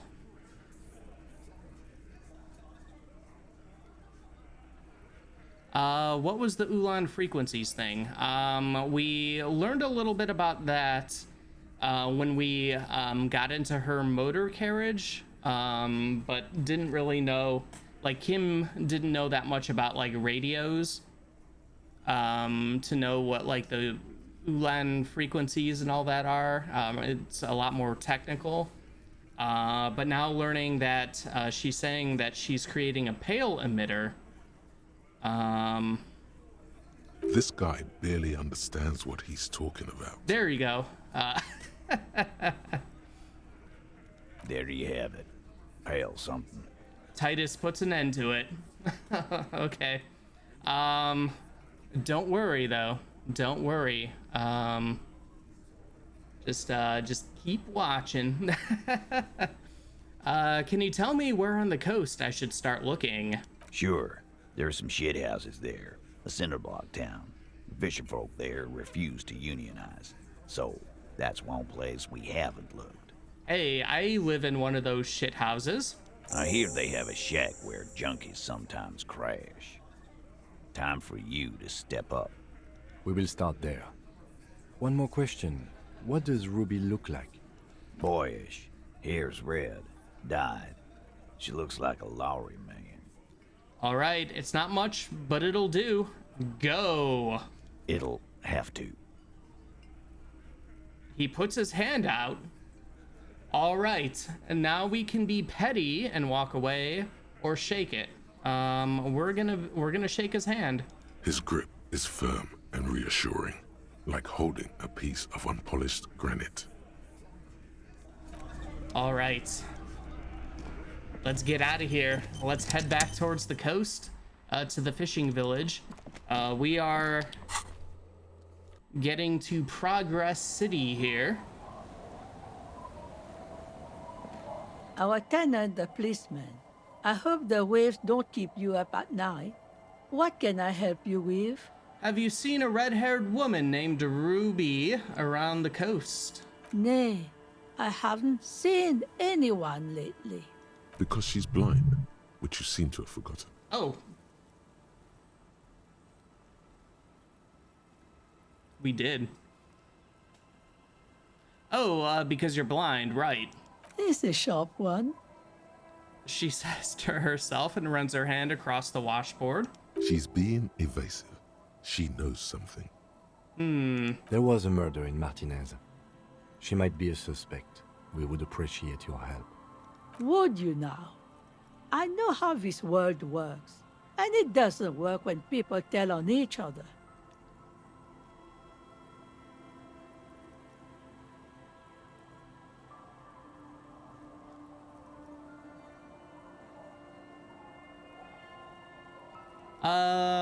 This is like when that man locked himself in the woodshed. We just need to help her come out. No, it's not like that, man. With him, we called you. Right now, you just arrived by yourself, like a raven plucking at the window glass. Enough of this. She better start talking right now.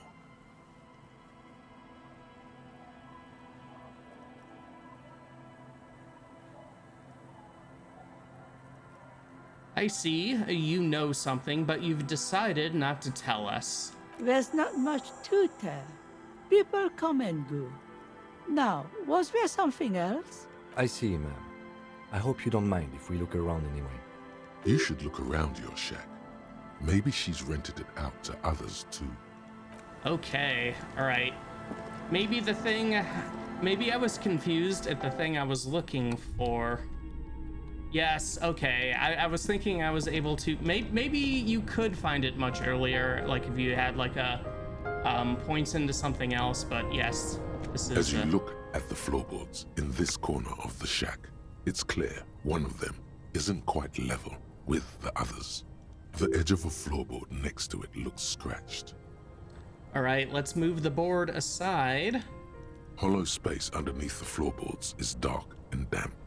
You can barely make out the mixture of sand and sawdust below. What's in here? Nothing particular catches your eye. Looks like more reeds. There might be something hidden inside the sand, though. All right, let's search through the sand and sawdust. You stick your hand in and start combing through the sand. Dry, not like outside. Fine dust. And then something hard wrapped in paper. What is it? A small cylindrical object. You pull it out. A bullet. A 9mm bullet, to be exact. Fit for all muzzle loaders of that caliber. Like your own Villiers pistol, for example. This bullet isn't for a breech loader like the murder weapon? The floorboard isn't interested. Maybe the washerwoman is. You have enough to confront her. All right, I like how we were asking that question to the floorboard, expecting an answer. Okay. It's extra ammunition. She's locked and loaded, ready to fight some cops. All right, let's head back outside. Talk to the washerwoman again. Our tenant, the policeman. I hope the waves don't keep you up at night. What can I help you with? So, why was there a bullet under the floorboards of your shack? Damn that girl. She murmurs softly. A bullet? The lieutenant turns to you and gives you a little nod, then turns to the washerwoman. You didn't put it there, did you? She did. Gone and hid things in there? She's usually a good tenant, and not a stupid one either. You rented the room to her? Yes, I let my room to that Ruby girl. She speaks slowly, wringing out a rag. After a long silence, her hand moves into the water bucket. Some water sloshes over the edge. As I've done before when she's been in trouble or just looking for solitude. I've made it clear. We welcome all kinds of people here. When was this? She came last Friday, left on Monday in a hurry. What has she gotten herself into, that girl? That's for the police to find out. Right then, please answer each question to the best of your ability. I'm sure we have a few. Okay, you said she left on Monday? Yes, early with the dogs, around 8 o'clock, I think. She probably heard the lieutenant's Kanema drive by, and it woke her up, just like it did you. Kim, she must have heard your Kanema. Yes. That is a downside of having a 130 kilowatt engine. It lets the bad guys know when you are coming. Is the room exactly as she left it? I cleaned it, like I always do. Was there anything else there? No. The truth, sire. Okay. What is she like, Ruby? She's good company. Knows how to talk to an old woman. At my age, you don't get a lot of quality conversation. So I really appreciate that about her. This Ruby is an old lady whisperer. She knows how to work the village elder, unlike you. Did she talk to you much during her last stay? No, she was mostly silent this time. Kept to herself. What do you mean? She tried not to let it show, but I could tell she hadn't come to fish. Usually she likes to cast a few lines, but this time she mostly stayed in her room. She wanted to talk to her, as they usually do, but she was brooding. Why do you think she left the bullet there? How would I know? She's a gruff one, but not violent. She doesn't go around toting a gun. She looks back toward her shack, thinking. Still here, just lurking? Oh, perfectly fine. Enjoy the lurk, zombie. Playing Vermintide 2. Oh, how is it? I have never played a Vermintide, but I've heard of it. Did she have any technical equipment with her, like radio stuff? Not that I know of, though she was into nice music. She once showed me a few mixtape milieu she'd made. She brushes her forehead with the back of her hand. Water drips to the ground. Although I guess she was pretty handy with the mechanical and technical stuff. Even fixed the heater in the shack. You should be thankful for that. She may simply have kept the equipment elsewhere. All right, where did she go? I don't know. Further up the coast. She tried to leave quietly, but the hinges on that door screeched like a cat in heat. Woke me up. I heard her rushing in those heavy boots, heading up north. You'll never find her, you know. She knows the coast like the back of her hand. You only just arrived. I wouldn't worry about that, man. We are persistent. Oh, we are. That's all we know how to be persistent. Well, we also know how to be a we're a persistent superstar. This is a cool moment. It needs a cool thing to be said. Ooh. Wow, this is our cool thing. All right, Kim, let's rock with our cock. What?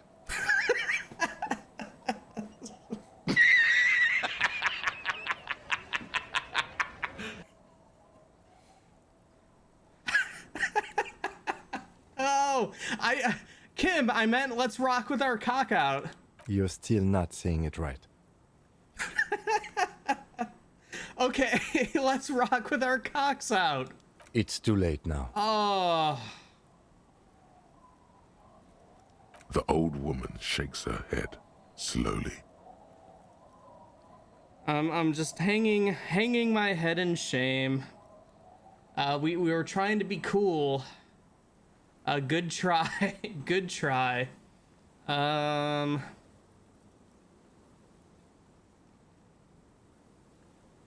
All right.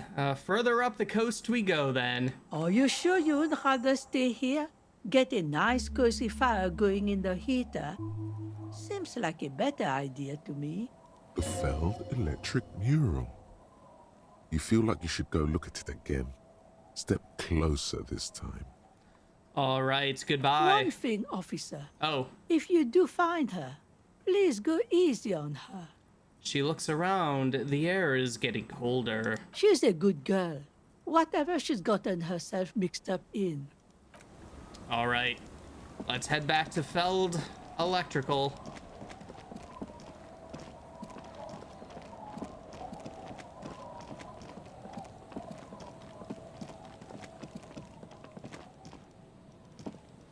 Our attempt at being cool failed so badly, even the old lady was disappointed. Yeah. It was, my God. It was bad. And we had like 3 attempts there. And it did not work. You see a once bright mural towering above you. The signage has peeled off over the years, but you can still make out Feld Electrical R&D. A slogan used to intertwine with the loops a long time ago. Now, only a shadow of peeled letters remains. It says, "Tomorrow is just a whisper away." All right, let's step closer. Above the mural, a collapsed roof, broken windows set in walls that are cracking and will soon also fall, and the coastal breeze rustling and sighing in the remains of the edifice. There's something in the wind. Sometimes the only way to go forward is to fail first. Why do I feel like I know this place? Indeed, somehow you knew it was here. An urban ruin gutted by looters that once used to consume money and dispense warmth and light. You felt it before, when it rained in Martinez, and you felt the cold of the rain. The feeling persists.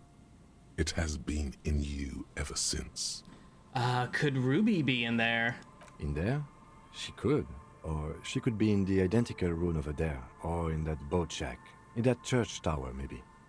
Why single out this one building? All right, impossible shivers check. Listen to the wind. 97% chance. We got +3s for found the empty trap and heard Lena's true story.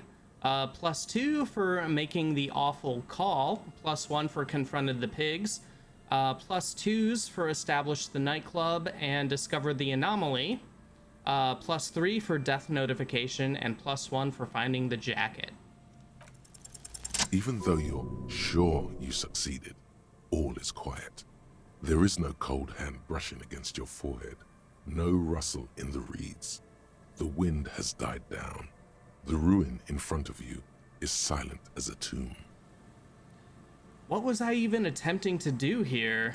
Trying to talk to the wind, the city, whatever you thought would happen, did not.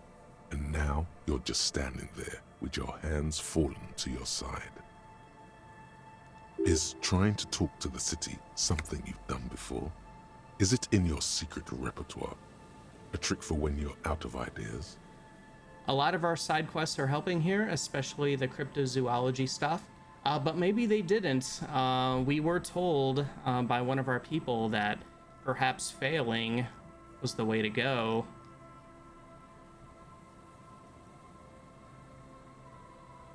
Oh, yeah. Inland Empire, there's something in the wind. Sometimes the only way to go forward is to fail first.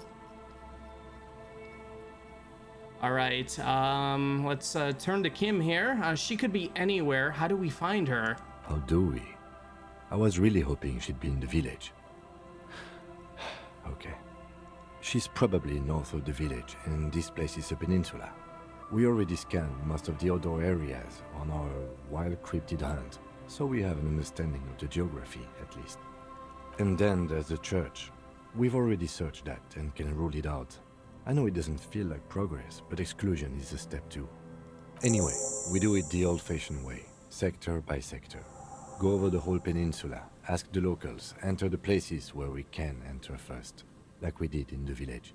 And if that fails, if we don't find her? Then, if we're desperate, we can look where we can't enter. Bunkers, storm drainage, displays. I'm sure it won't come to that. He looks behind him at the dark red box crumbling across the chasm. Walk the coast, the old boardwalk, the reeds. You can always come back here and talk to the wind again. Look where it already got you. An adventure awaits. An adventure on the windswept urban coast. Buckle up and raise your collar. This search is going to be wet and cold. All right, let's try it again. Let's try to listen to the wind. Suddenly, there's a sigh, carried on the molecules around you, moving, flowing from high pressure to low pressure, like that of a woman emptying her lungs. She wraps the collapsing stone box in front of you in her breath, flowing through it. Where does it go? In through the collapsed roof, flowing down a concrete staircase to the basement, sweeping away footprints in the dust on the stairs, and then the beach below the boardwalk, its winding tunnels, a whisper away. Oh, what is happening? She's down there. I think she's down there, below this building. Okay. Why?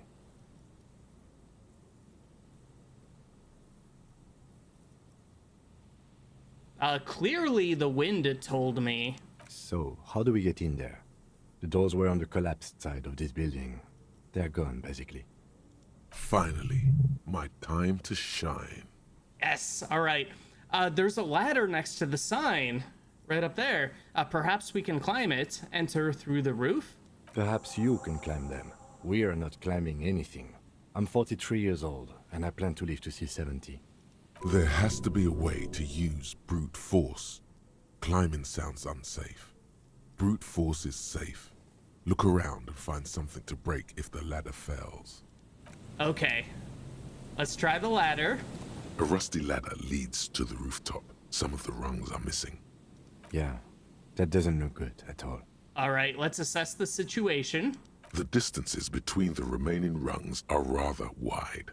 You'd have to use the mounting brackets. However, they seem corroded and the peeling rust is razor sharp. In addition, the first rung is going to be tough to reach. It's what, 3 meters above the ground? And you're 180? 190. I'm a giant. Okay, but still, the roof is collapsing and the wind gets pretty brutal up there. Dismounting from the ladder is going to be hard.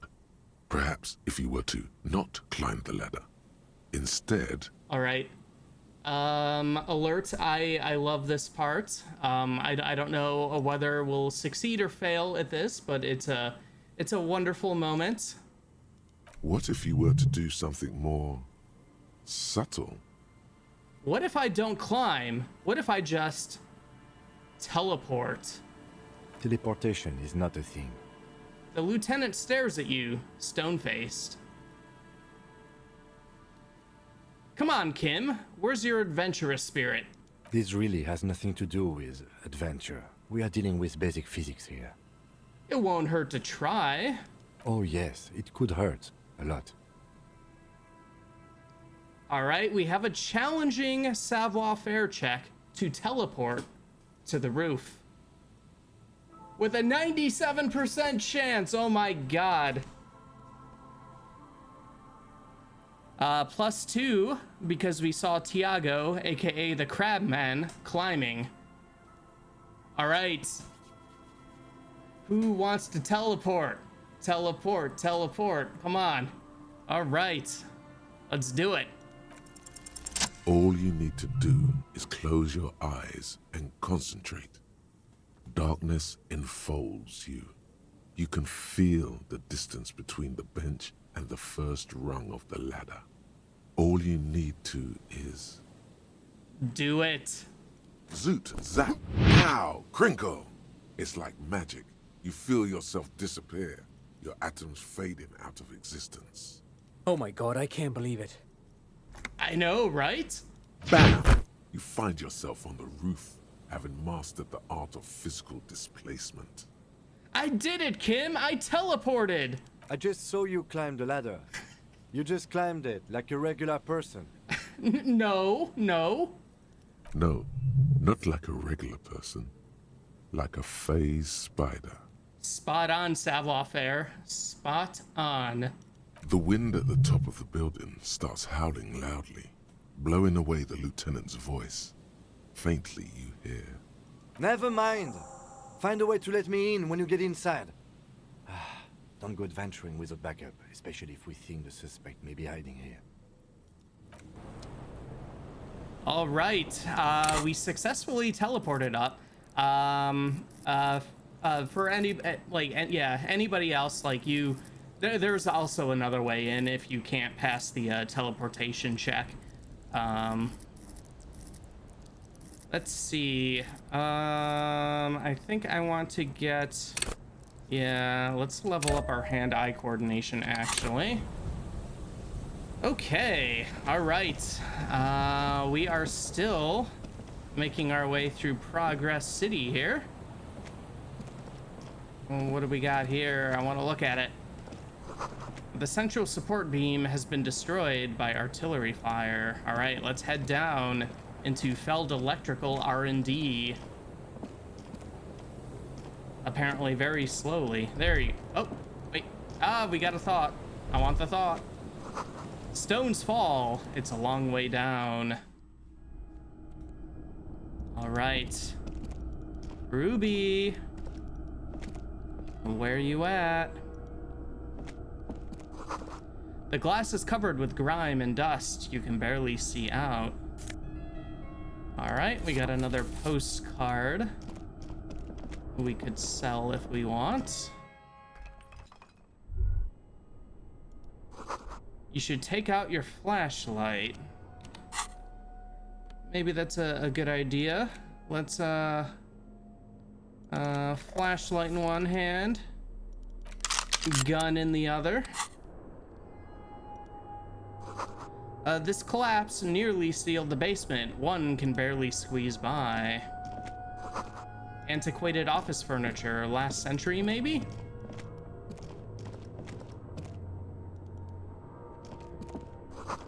This overturned table is covered in orange mildew. And there's Kim down here. Two rusty metal plates that slide apart form a crude door.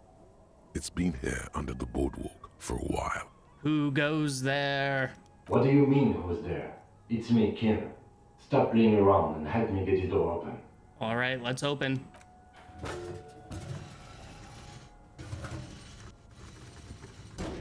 The doors seem to be on rails, but they've gotten jammed. You grab a side and put some strength into prying it open. With the help of your partner, the two metal panels slide open with a creak. Huh. I hope no one dangerous heard that. How did you even get there? After you climbed up to the roof, you mean? There's a maintenance entrance under the boardwalk. It's next to a drain pipe, possibly a storm drain. It was easy to miss before. Maintenance entrance? So pedestrian. Yes. It's cool to risk your life climbing rickety ladders. Anyway, let's investigate these passages. Climb? I don't know what you're talking about. We teleported like a phase spider. All right, and actually, we should probably just get our armors on in general. Yeah, let's get that on. All right. Got the armor on underneath that. We got our armored gloves and armored shoes. Okay.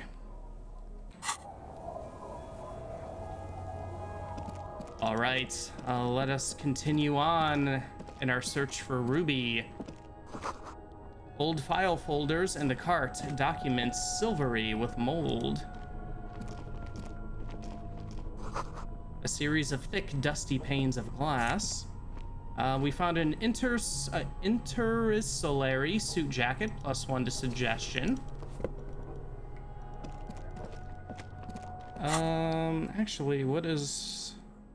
All right, we have the logic jacket. Maybe, yeah, suggestion jacket might actually be better.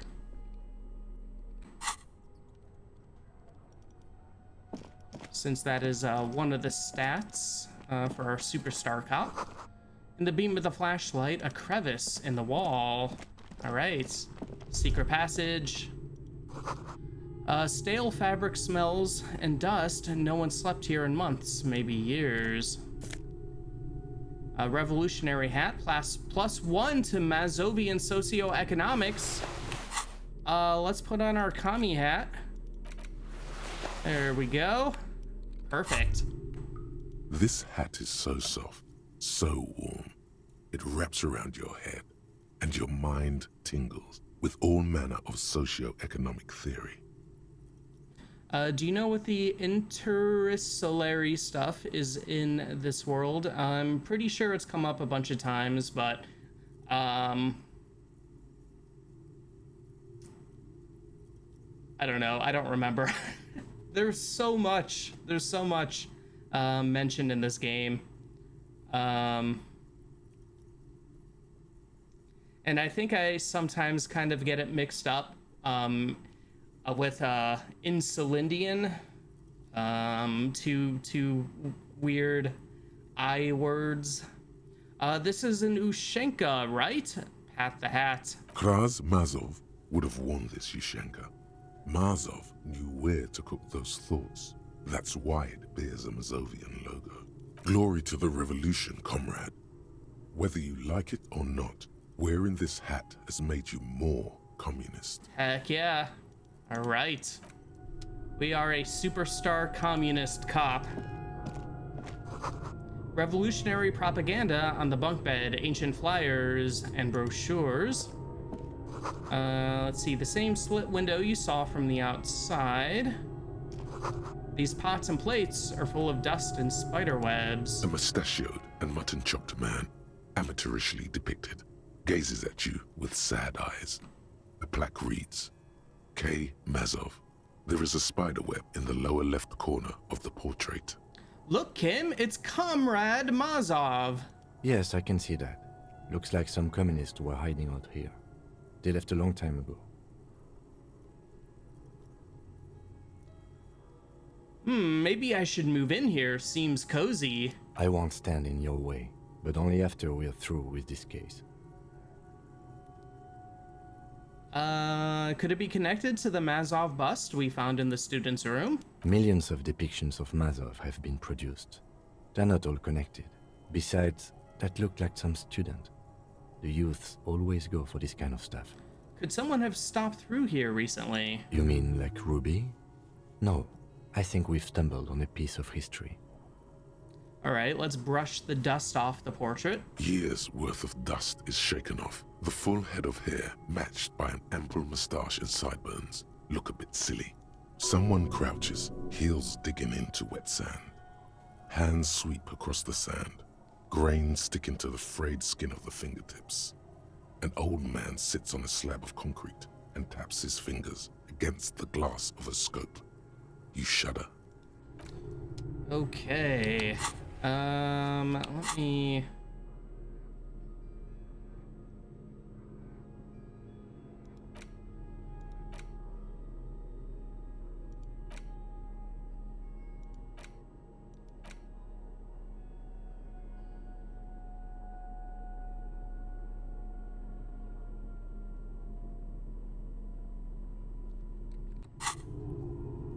Okay, alright. Let's head on out of this secret little area. And we'll do a save game. Footprints in the sand. One of the souls appears more worn than the other. It's getting louder, the buzzing sound. Okay, must be that way then. Or both ways, all right. There's something in the air, an unnatural buzzing.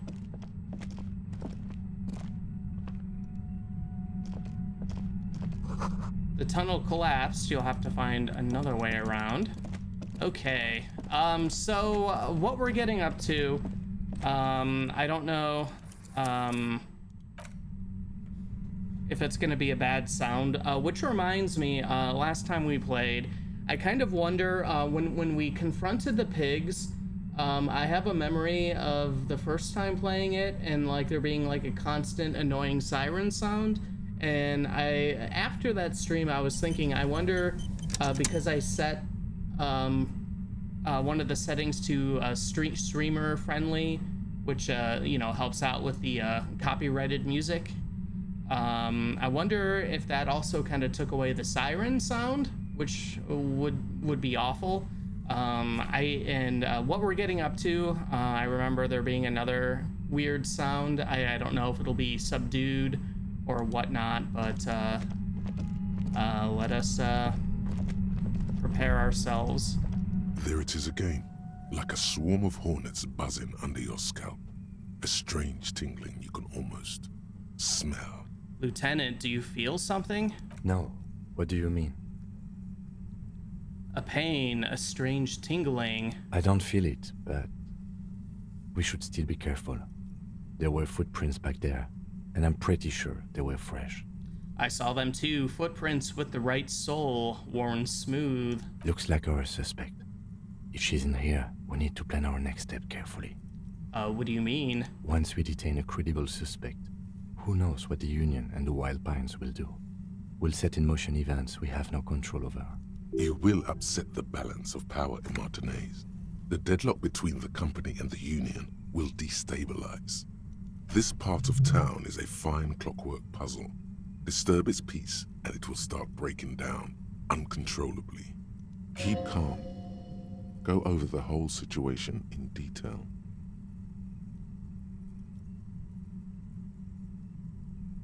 Let's see. We found out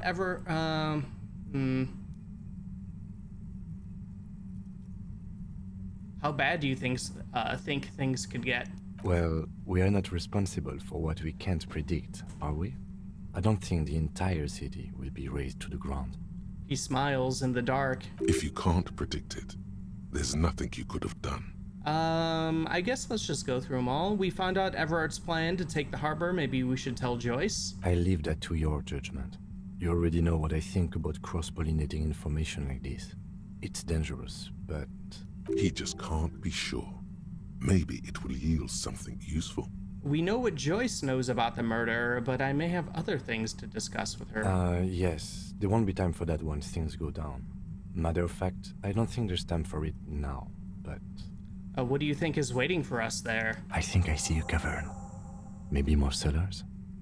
I think we've been careful enough. We still have the element of surprise. I wouldn't be so sure. You haven't exactly been sneaking.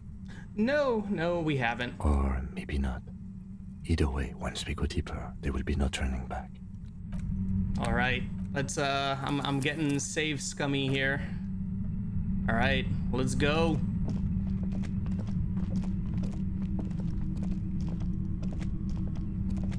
All right, we're a little safe in this section, but a concrete pipe buried in sand and dust. 40 cents. And 115. So is this kind of pointing out to the player major things that so is this kind of pointing out to the player major things that they may have not done yet? Perhaps. It might also be kind of like a role-playing thing. Like, we could tell Joyce about what Everard's doing, but I don't think our character in our playthrough would, because we're eating out of Everard's hand. We love him for some reason. But it does. There are a couple of points, like this is the first major one, where it is kind of telling you, basically, this is a major thing you're about to do. It's not quite the point of no return. Completely, that will come up, but we're getting close. I see someone's feet.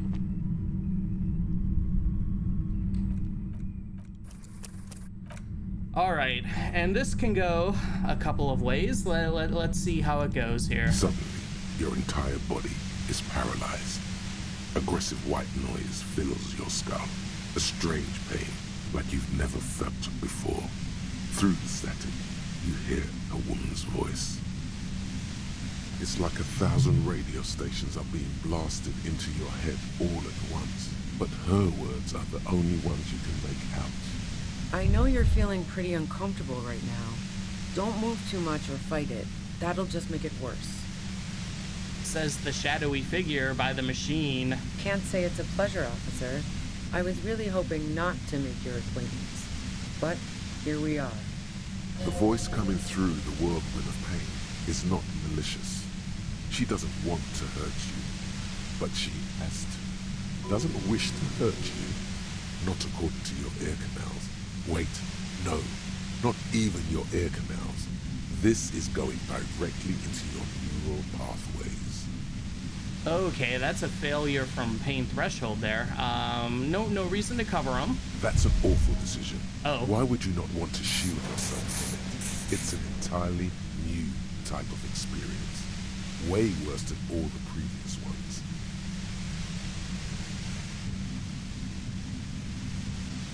Oh, what's happening to me? I'm using a pale latitude compressor. You and your partner have been caught in its field. The explosion of static you're hearing. It's the ULAN frequency. Blasted from that pale emitter that Angus mentioned. I saw your equations. It's the ULAN frequency. Saw my equations? You've been sniffing through my lorry, right? I expected as much. I am a bit surprised you knew what you were looking at.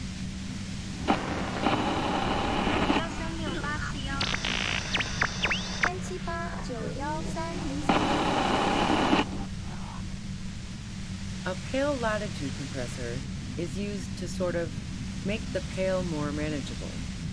With a lot of these, you can force a radio signal grid on the pale, literally crunch the distance across it. Signals are relayed across a series of repeater stations fixed to buoys. Not a fun job manning those stations. All alone out there in the pale, people lose their minds in just a few years. I can't remember if I think we must be able to learn more about that from Joyce also. The people who are kind of forced to work up in the Pale, and yeah, they kind of go crazy. So, what we are experiencing is a concentration of radio waves. He gestures towards something with great effort. Precisely. This is an industrial strength paraboloid. It's meant for forcing dimensions on something that doesn't have them. Needless to say, the frequencies used are out of this world. At the upper limit is the large prime number generator station. It's used specifically for pale latitude compression. That's why you may be hearing some numbers. But you might also hear, or think you're hearing, local radio chatter. She's been holed up in here for a while with no one to talk to. Keep her talking, and you just might get an opportunity to break you loose. Oh yeah, and for those that don't know, this is one of the boss battles in the game. As usual through dialogue. The only one that we had previously really was our initial encounter with Everard Clare and the comfy chair. Let's see. All right. Oh, all right. We can get maybe a little explanation finally, since we weren't able to pass the check with Joyce. What's this goddamned Pale anyway? The Pale? It's the end of the world. There you go. How did you get your hands on this thing? I built it myself. She nods toward her torture device. And she's proud of it too, as she ought to be. This is way beyond your abilities. That's illegal. I'm guessing it's patented. But we are beyond that, aren't we? Oh yeah. Way beyond. She studies her death ray and the law officials trapped in it. Oh my god, will I stay like this forever? No. Once I shut down the compressor, the pain will end. It may take a few minutes for you to steady yourself, though. It's a bit like waking out of a very confusing dream.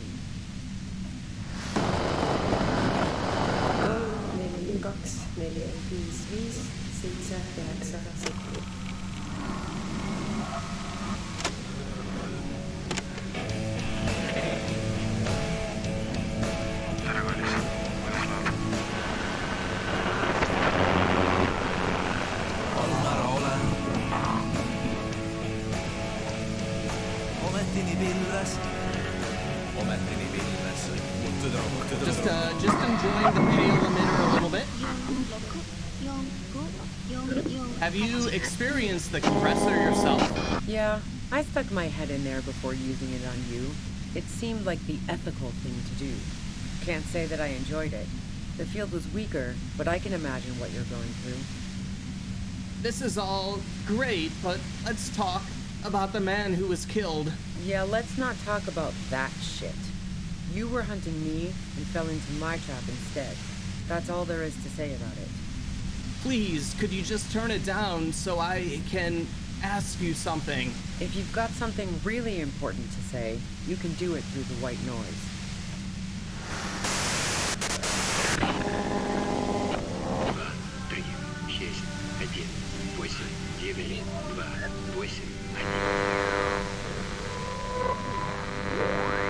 Looking for a deal with my mattress.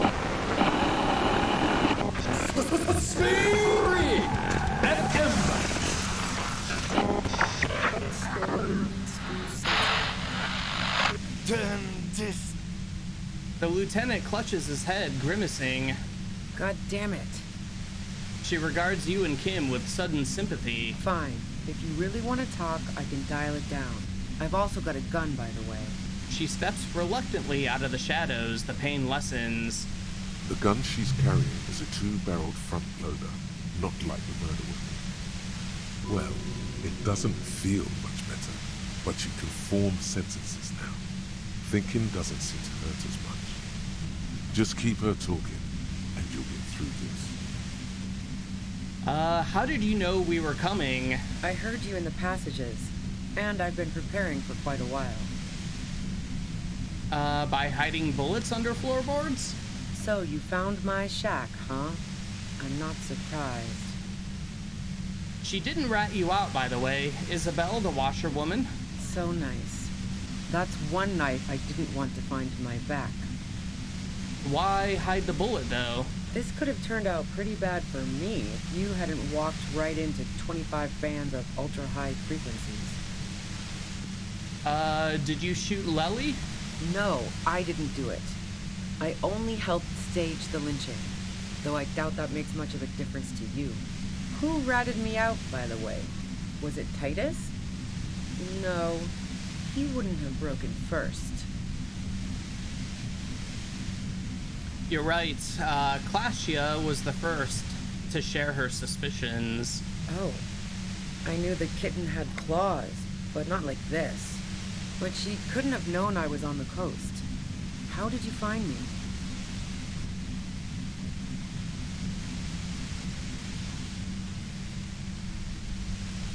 Well, your first guess wasn't entirely off.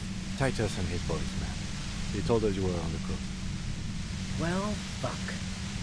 Those guys liked me, I know it. If this is what happens to people whom people like, how the fuck do the rest of you get by?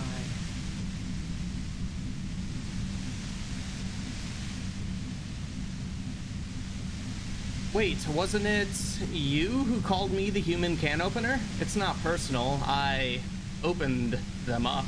I did, didn't I? Now you've come for me. Fuck them all the same.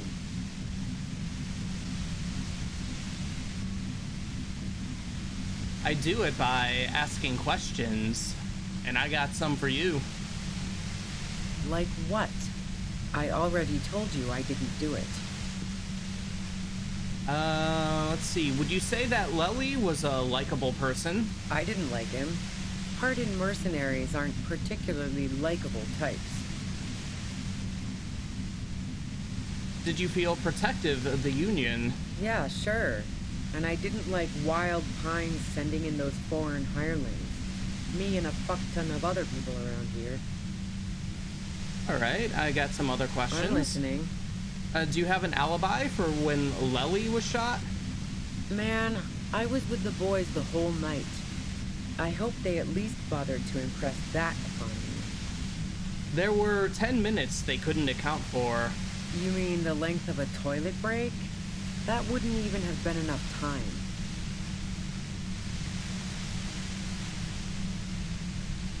Our investigation has shown that 15 minutes was just enough time to commit the murder. Wow. Now I'm curious. Please, explain. Play pinball much? No. Not since I was 14 and hanging out in the only diner in Dardun. Haven't been into low-risk, no-reward games since moving to the city. Why? Well, there are some mysterious pinball machines and some pretty mysterious rooms in the Whirling. Yeah, and probably some ghosts from the time of the suzerain. I'm not really interested in supernatural mysteries. Wait, what kind of mysteries interest you then? Not murder mysteries either, if that's what you're thinking. She looks you in the eye impassively, making it clear that she's not planning to comment on the matter any further. Well, what about elevators? Do you like elevators? The fuck do elevators have to do with anything? Do you or don't you? Not particularly. Why not? Wait, not even quaint old rickety ones? I'm not really into old shit for old shit's sake. God damn it! The lieutenant grabs his head. Fine, look, there's a secret way from the ground floor of the Whirling to the roof. Don't know it, but also... She frowns, studying your face. Evaluating your competence as a police officer. The shot couldn't have come from the roof, or we would have all heard it downstairs. She has a point there. No one mentioned. The pain stops him from finishing the sentence. That didn't go super well. You've got to lay something better on her. Let's see. Did you leave any flowers for Claudia on the roof? No. Gifts of flowers and candy aren't really my style. Not even wild flowers? Maybell, for example? Nope. But Claudia was mourning. I never did understand why, when someone dies, a hothouse's worth of flowers has to die too. Okay, so you didn't leave Maybelle's. No, I did not. Do you like to hang out on rooftops? Who doesn't? Oh, you probably mean Claudia's rooftop. Sure, I've hung out there. She's got this great antenna. What's so great about her antenna? It's very powerful. I used it to tune into RCM frequencies. That's how I knew to be prepared for your arrival.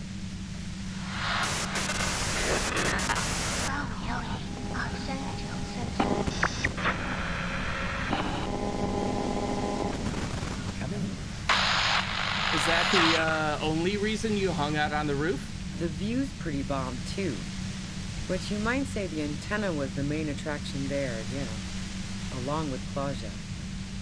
So you're sure you didn't shoot the merc from the roof? Yes, I'm sure. And anyway, as I said before, the shot had to have come from afar. Hey, you got a gun. And? I see it's a front loader. And do you have another gun somewhere? Sure don't. A breech loader? No. This is such a wipeout.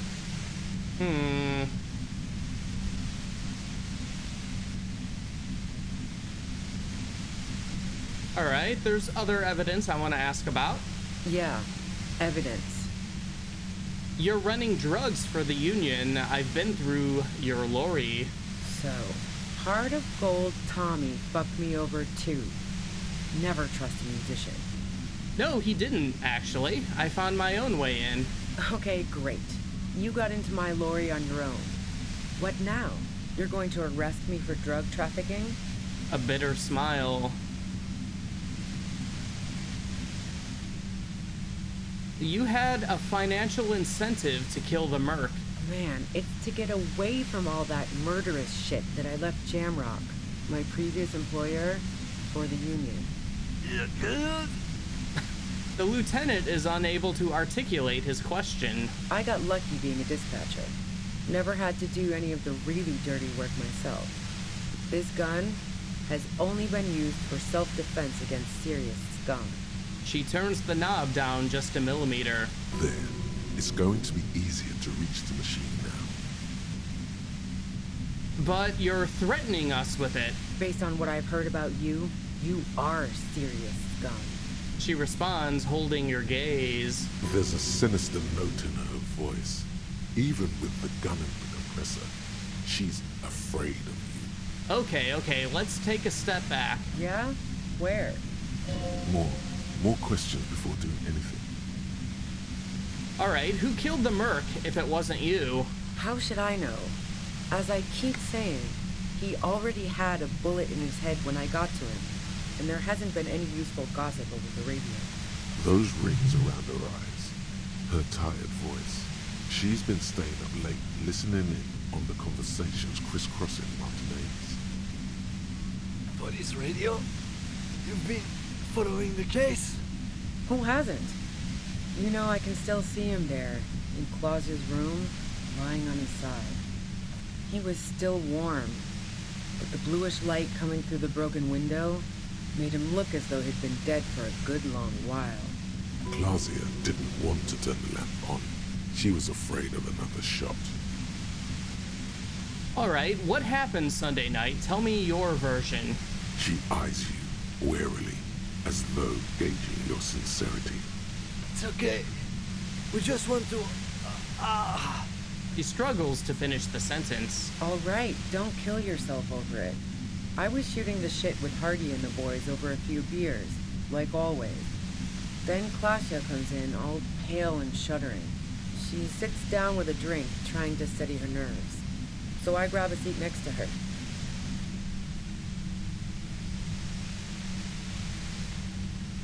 Wait, did she also seem high to you? Oh yeah, super. But I didn't think too much of it at first. I'd seen her party hard before. This woman has seen people OD. Claudia wasn't quite there yet, so why worry? And what did she say? She asked me to come upstairs. The merc she'd been going with was lying on the bedroom floor, dead. I knew she couldn't get the authorities involved, so yeah. You made it look like he'd been hanged.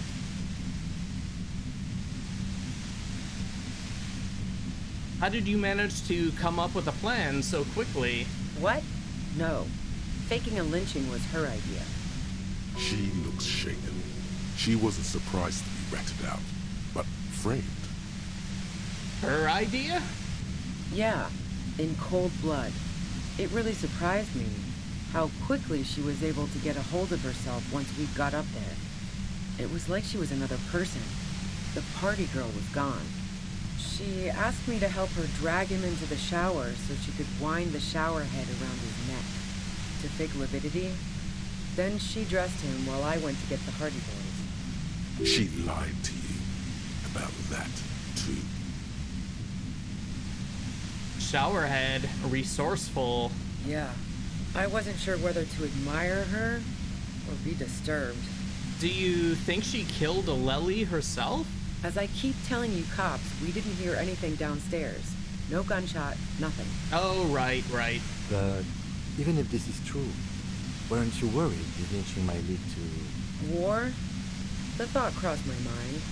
But the mercenary's death was going to have repercussions either way. Although the way things are going...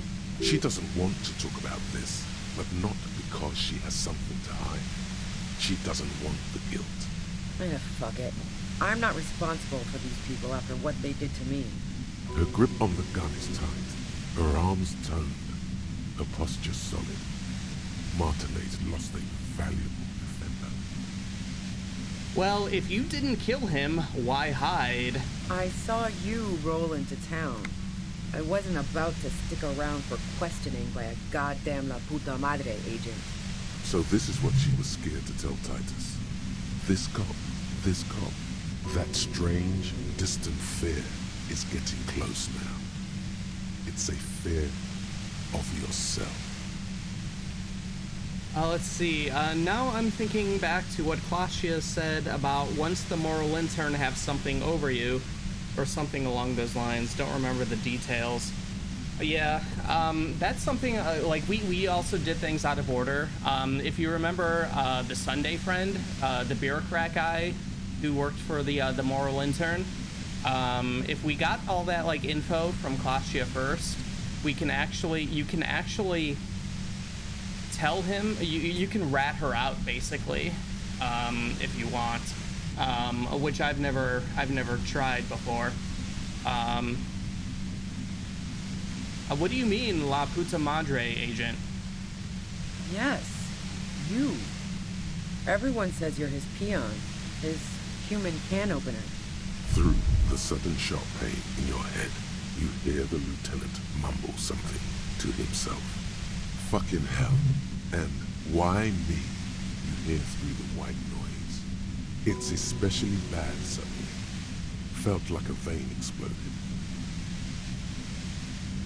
Bullshit, you're trying to throw me off. No one says that. Oh, yes, they do. The cops, the criminals. Why do you think I'm holed up in here with a goddamn death ray waiting for you? If she knows that about you, she must know your real name too.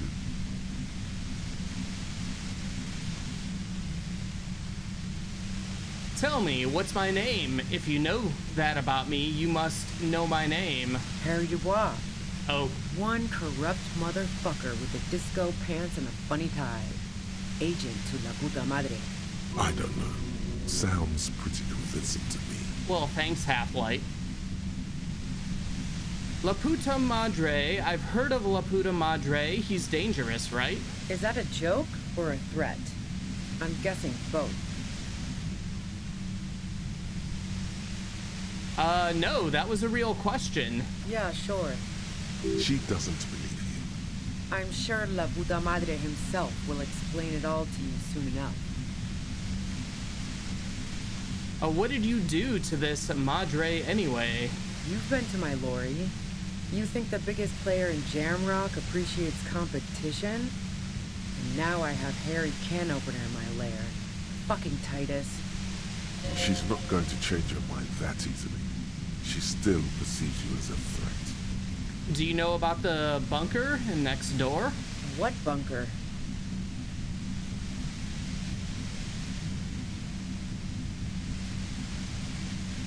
Just a place some comrades stopped through, a revolutionary bunker. Don't know anything about it. No one's been around since I set up camp. But I'm sure I'm not the first vagabond to... Her voice trails off into white noise in your head. It feels like an aneurysm approaching.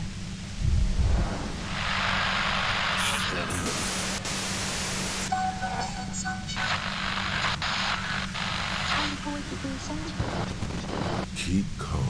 Breathe in. After the pain recedes, it's a little clearer.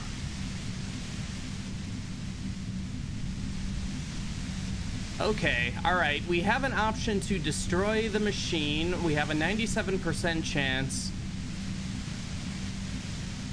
Or don't attempt to destroy the compressor. I don't remember if one helps the next thing coming up or not.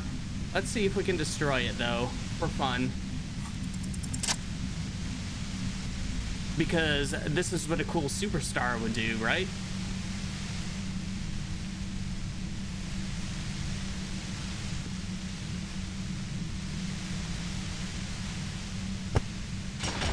You did it. The compressor lies broken on its side. It's quiet in your head again. It still hurts like hell, but... See them fireworks, Kim? She looks at the machine, assessing the damage. Her hand trembles. Oh, fuck it. She puts the barrel of the gun into her mouth. Oh boy, what are you doing? Problem solving. She mutters. Ma'am, put the gun down. That's not the solution to your problems. You are... Oh, yes it is. Alright, oh god, it's a rhetoric check. Convince her to put the gun down. 17% chance. Well,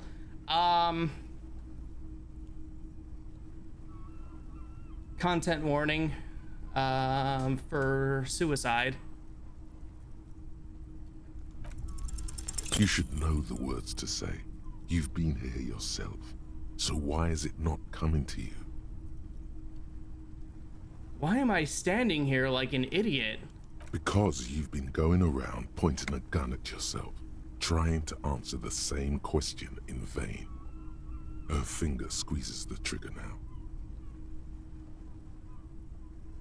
But she doesn't deserve to die like this. A smirk crosses her face as she watches you stand there, mute.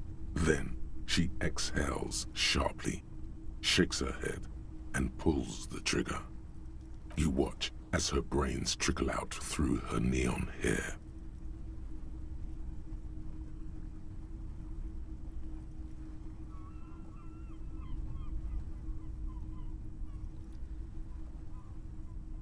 Oh god. Fuck. The lieutenant stands motionless, watching the blood pool in the sand. But what did we just do? Our job. It went really bad. And now we need to clean it up. She killed herself. I failed to talk her down. Lieutenant Yefreitor Dubois, control your emotions. We did our job. This won't be the worst thing that happens on this case, believe me. You can't let this break you. There is no coming back from this one. It will stay with you in nightmares. Let's see. Yeah, I think the I'm done, I'm not doing this anymore is one of the other non-standard game overs you can do where we're just done. Okay. What do we do now? We clean up. It may take days for processing to pick up her body. We need to move it somewhere. That tent there. All right.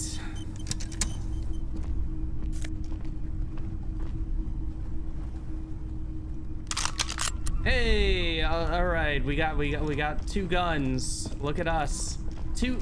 I guess three guns. One of the rifle's broken. Cooking utensils. She's prepared herself porridge with bananas. All right, cool. We got 3 health. 8 real. The plain red tent stands by dispassionately. And Ruby killing herself is not the only way that can go. We kind of failed big time there. It was pitched by practiced hands. She was used to camping out. Let's look inside. You see a rolled up sleeping bag and personal belongings. We should put her in the sleeping bag, so the rats don't get to her. Okay, let's carry her over here. The lieutenant nods.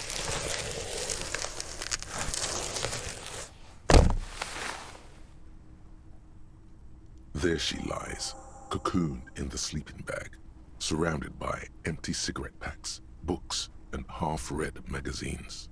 Magazines? You should look through them. Okay, let's look at the books and magazines. Assorted soft covers, mostly pulp horror.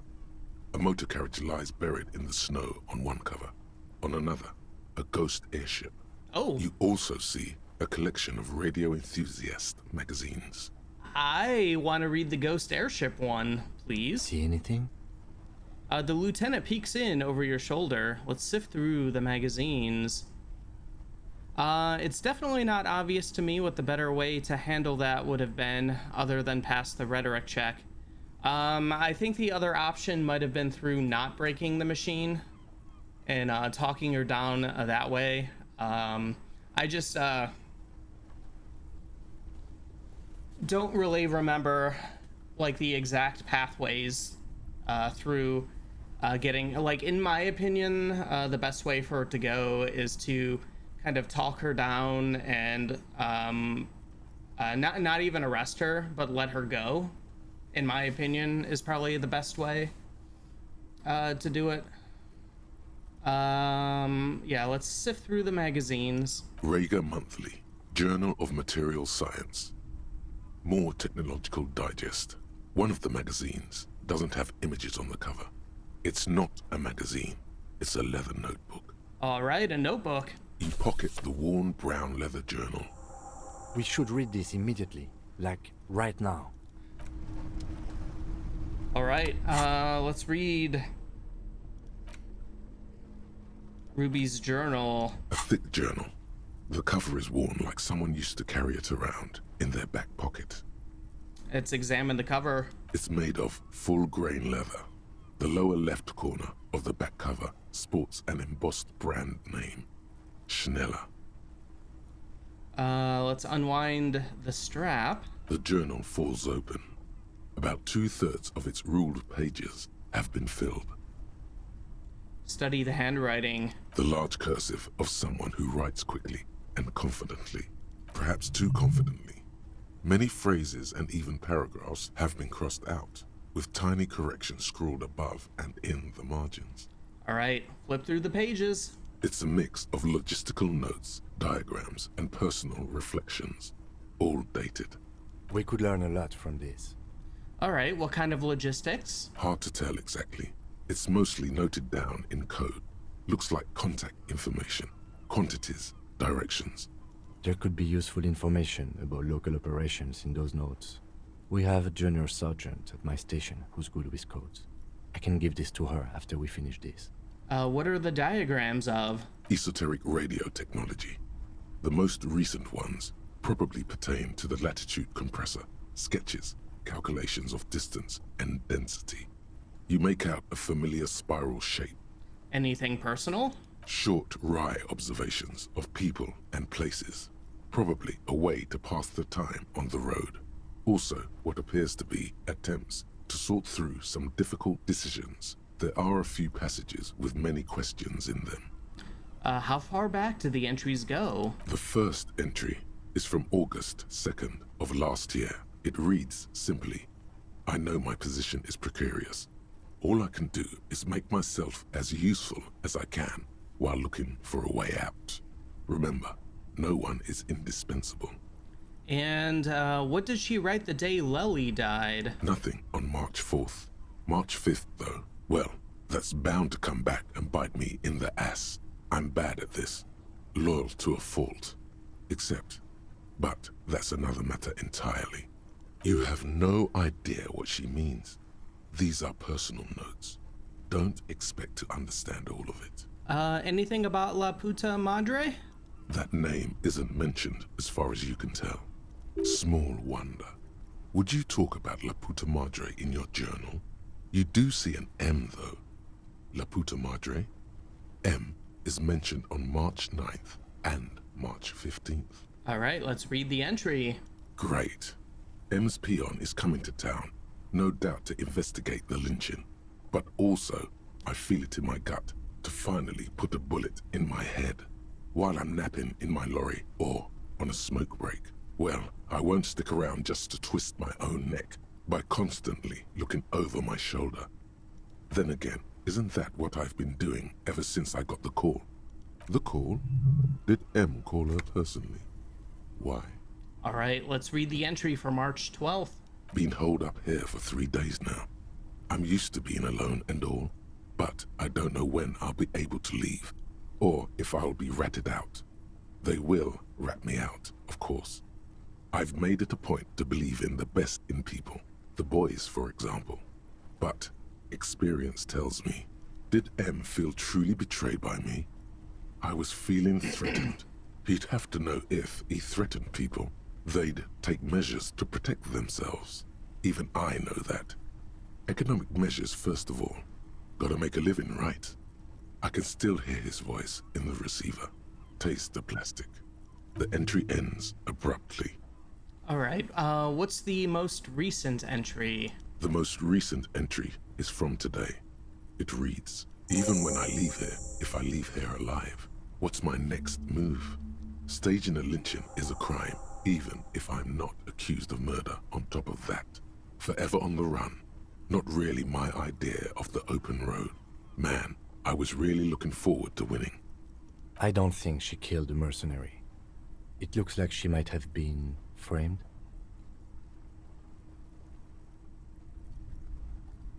Okay, what do you mean framed? By the Hardy Boys? By Classier?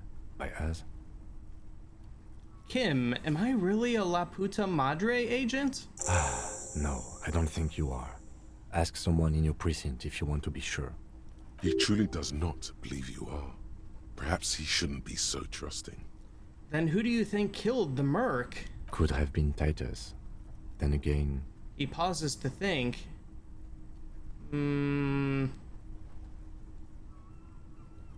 T-Man wouldn't fuck me over. Either way, we need to keep an eye on him. Somewhere along the way, we might have been fed a lie or two. One thing is for certain. We have business back in the whirling and rags. Questions to ask. We should get to it. Okay, alright. I'm gonna put another point into hand-eye coordination. Alright, let's head out of here. We're all done with Feld Electrical.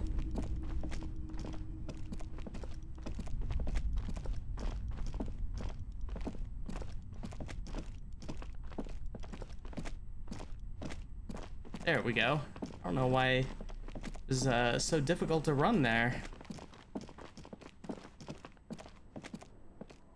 Yeah, let's head down this way and out.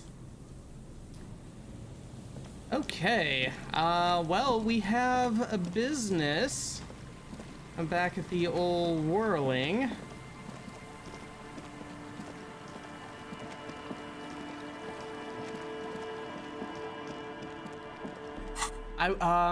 I wonder, can we dual wield here? All right, let me get that here. Let's put our main gun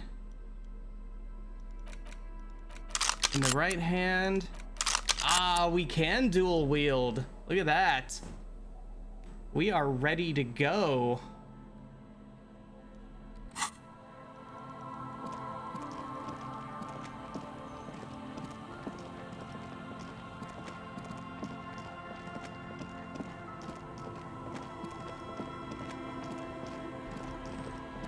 That's the superstar style right there. You got it. You got it.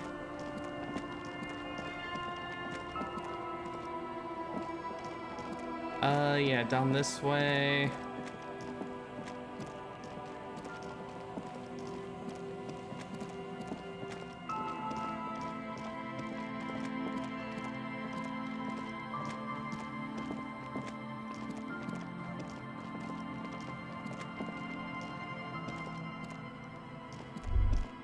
Okay. Stop.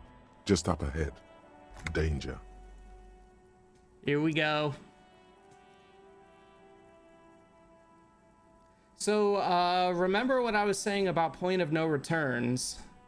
Kind of how we got that warning before our meeting with Ruby. You are prepared. Don't put away your friend, your weapon.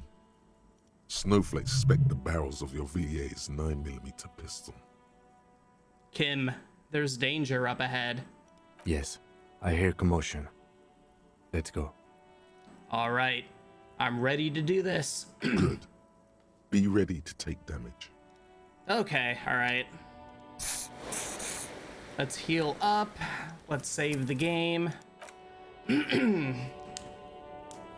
Okay, so what we're about to walk into can go all kinds of different ways. It's almost ridiculous how many ways this can go. It's amazing. And we are entering the greatest boss battle ever made. I'm all out of shits to give, Loincloth. Welcome to the fucking reckoning. Put your damn gun down. People are gonna get hurt. We need to talk this through. All right? Welcome to the tribunal, everybody. Shut up! You're not gonna talk yourself out of this, Loincloth shit fuck. This is the mercenary at the gates. His chest rises and falls under the ceramic breastplate. His fingers reach for the butt of his sidearm. There's something very wrong with him. All right, let's say nothing. No reason to point ourselves out as of yet. This is a misunderstanding. Nothing irreversible has happened yet. You can just return to your unit and forget all about this. The Kypt is merciful, willing to spare us if we just forget about our murdered and humiliated commander.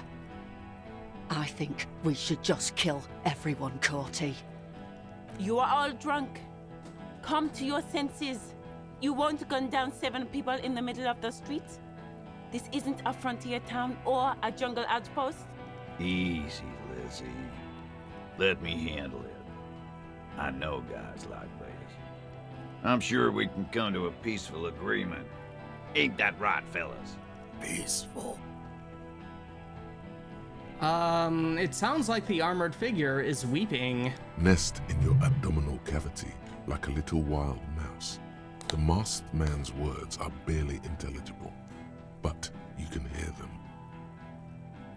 Fuck, there's a third one. How did we miss something like this? The lieutenant points to the helmeted figure. This third one, he is the most dangerous of them all, heavily armed.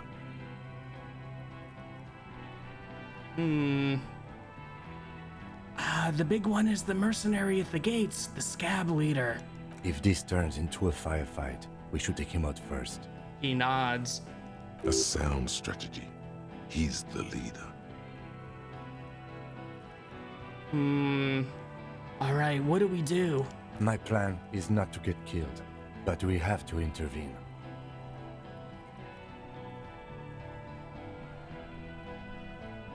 All right, let's intervene.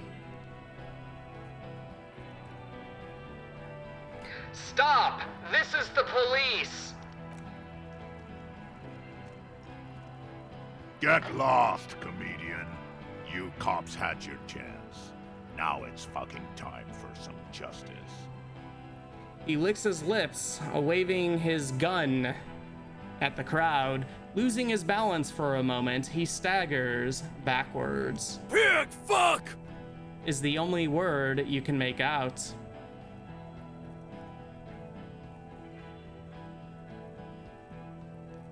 Easy now. No one needs to die here today. Oh, people are gonna die today. We're not leaving it like this. These tribals hung him up for everyone to see. No one is going to kill anyone. Let's just put the guns down and talk like civilized human beings. With a wordless gurgle, the killer loads his long rifle. The leader gives a small nod to the helmeted man. Suddenly, the grip of your sidearm feels comforting and warm in your hand. Feels like it's saying, do it. Shoot him in the mouth. Shoot him before he shoots you. Even if it comes to a fight, it's always a good idea to drag it out first. Get under his skin. All right, let's see. Let's check what our red checks here are. We have a rhetoric, a challenging rhetoric check. Think of an argument, 17% chance. We have a formidable suggestion check. Talk about the hangman, 92% chance. Let's see. And hand-eye coordination, legendary. Shoot, Cortanar, 83% chance. Oh, we can actually make a shot. Which I have never been able to do before. Stand there quietly, hope nothing bad happens. All right, let's drag it out, like suggested. Who is that? I didn't know you had a third guy. Rhod. Rhod is the killer. Rhod, the killer, Hohen Cloven. He doesn't talk much. All of you cunts inside out.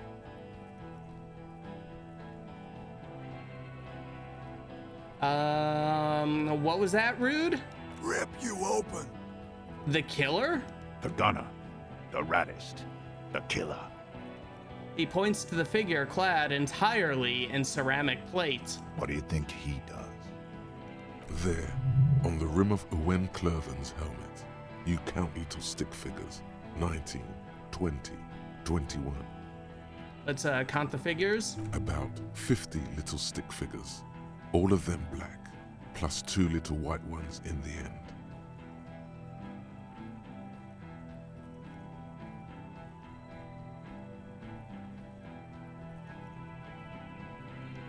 I'm a killer too. You're a tit-sucking pig. I'm gonna show you, killer. What are we waiting for? Let's blow that pig fucking mouth off his face. Lance Corporal, just fucking shut up and wait for your order.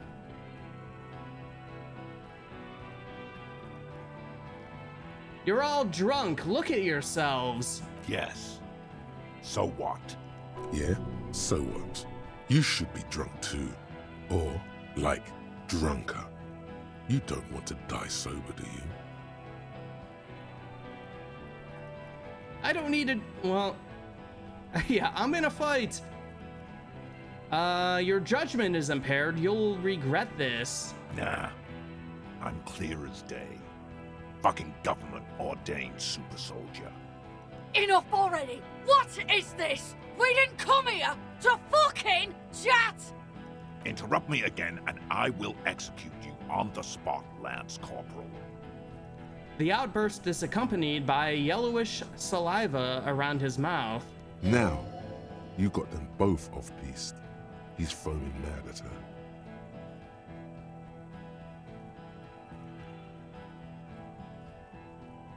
Okay, let's talk about the hanged man. 92% chance, +1 had blue eyes. Dangerous. Ask about him first. You don't want personal facts about his dead friend coming out of your mouth. He has to start it.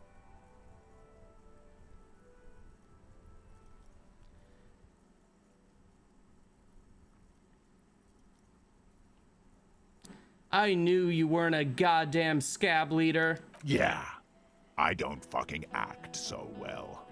Laylee had a hard-on for making faces for you natives. Fucking food aid shit. That shit is done now. Trigger time. Who are you, Cordy? Sergeant Major Raoul Cortiner, reporting in to burn this fucking mud hut to the ground. He points at the whirling in rags. As he moves, the interlocking pieces of his armor click softly. Courtenay. Major Raoul Corti Courtenay. Friends with Lely. Raoul and Lely. For killing, maiming, and humiliating our commanding officer. You're all sentenced to death by lead.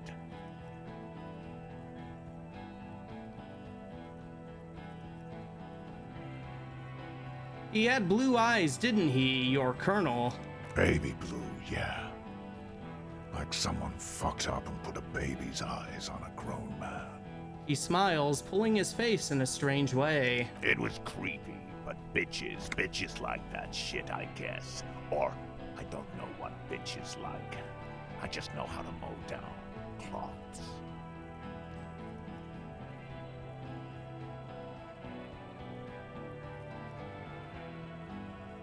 Your colonel didn't deserve to go out like that. I promise I will find his killer. Find his killer? Cop, his killer stands right there, shitting his pants, and you're standing in the way, protecting them. I know what this tactic is, Silo Sam. You're gonna die for them. Right here. This did nothing. You think you were onto something? You just wasted time. Please, act. All right. I don't think we're gonna get out of this. I don't think we're gonna be talking anyone down. Listen, they didn't do it. Yeah? Who did?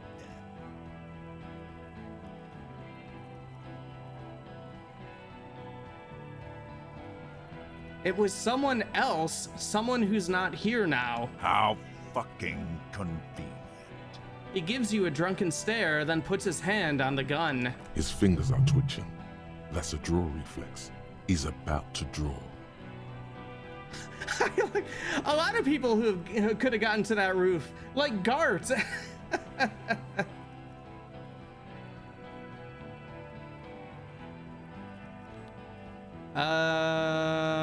I've changed my mind. I can still change my mind, right? You think you're funny? What if I just shot one of your pals here right now, huh? How about the kid?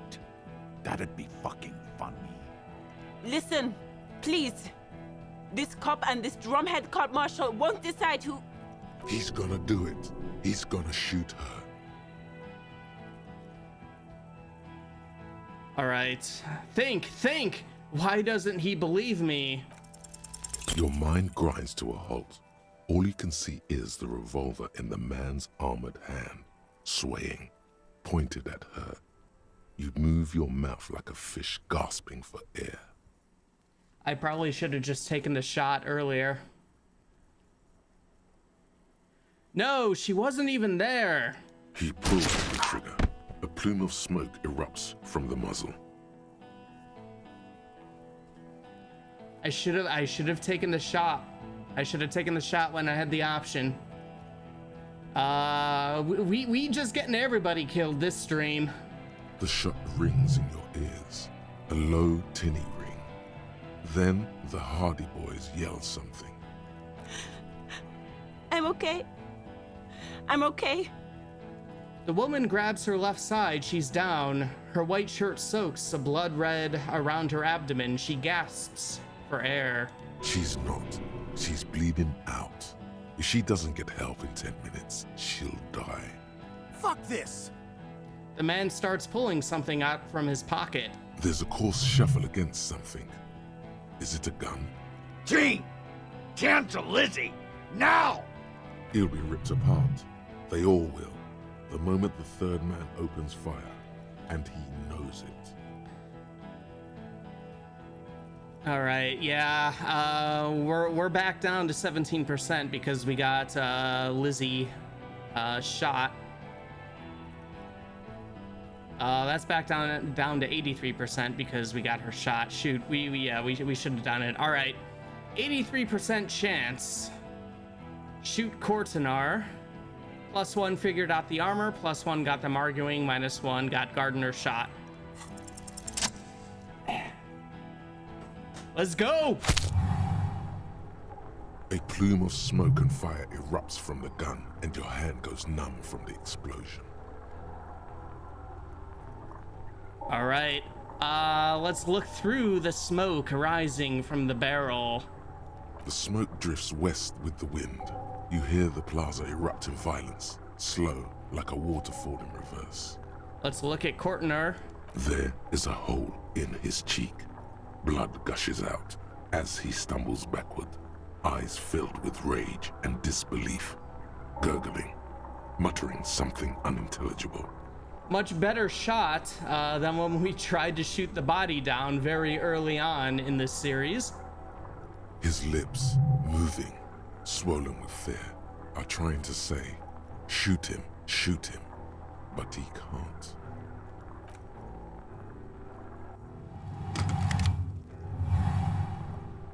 To your right, the killer raises his rifle and takes aim at you. His moves are steady, but the long barrel of the rifle sways slowly. Ooh. All right, Kim, where is Kim? From the corner of your eye, you see the lieutenant raise his pistol and aim it at Rhod.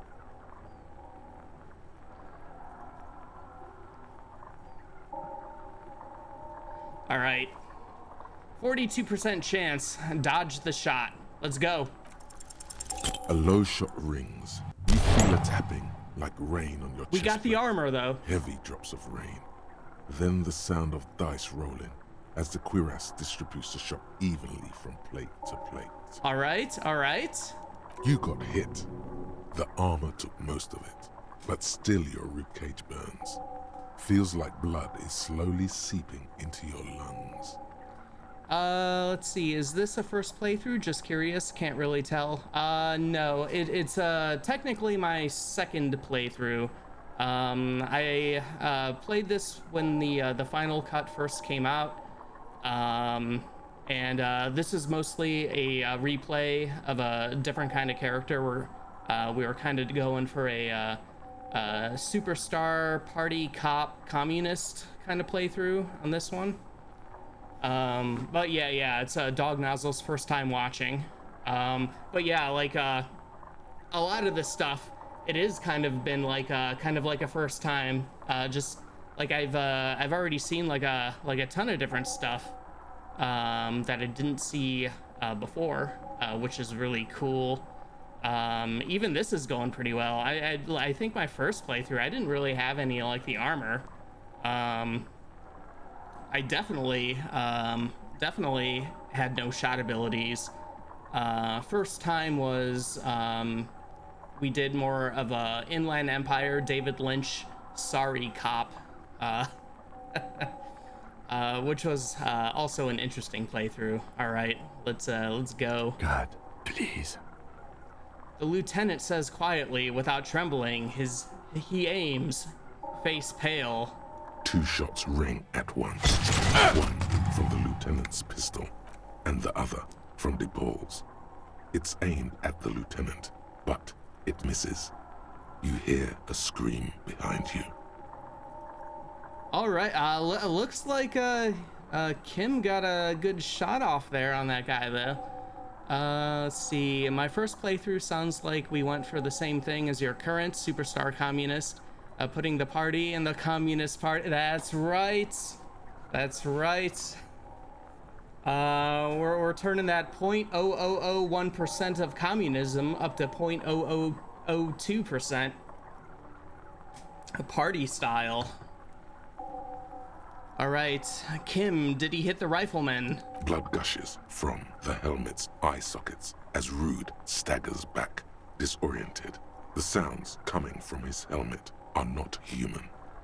An unbelievable shot from the lieutenant. All right, we are both making up for the fact that we couldn't shoot the body down at the beginning of the game.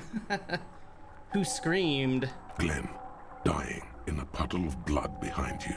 Uh-oh. His mangled torso has 2 gunshot wounds. Blood gushes out of them like red geysers. You see 2 crazed eyes stare at you through all the smoke and the panic. With blood gushing from his face, the man raises his pistol at you. Then he squeezes the trigger. All right, we have an impossible reaction speed check. Evade the shot, 3%. I know, prior streams, we have made some ridiculously good rolls. However, we've also had some really, really good chances come up with failures. So I think we are going to do the badass superstar thing and look him directly in the eye.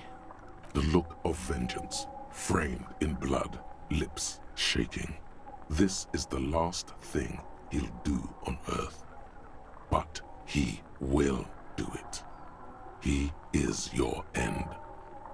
Here it comes. Death. All right, well, let's try it. Evade the shot as we probably walk right into it.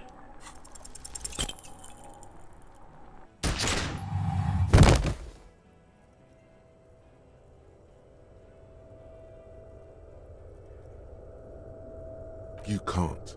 There is no time. Something inside your pelvis explodes. Your entire lower body is on fire and your legs can't support you. You fall down like a rag doll. The pain is too immense to scream. It pushes the air out of your lungs. Everything goes dark. A distant blur as you recede into it. All right, let's listen through the darkness and the pain. The Hardy Boys are screaming, fighting, dying. Someone jumps over you. Nearby gunfire shatters glass. Stop! There he is. The murderer. Gart himself. No. The cop! Protect the cop! He's down! Let's try to open our eyes. What do we see? Nothing. A persisting darkness. Dancing lights of pain. Distant shadows cast by them. Like a hellish play. You're bleeding out. Let's see. Out of it, a silhouette appears, crouching over you. You hear a familiar voice filled with urgency and fear.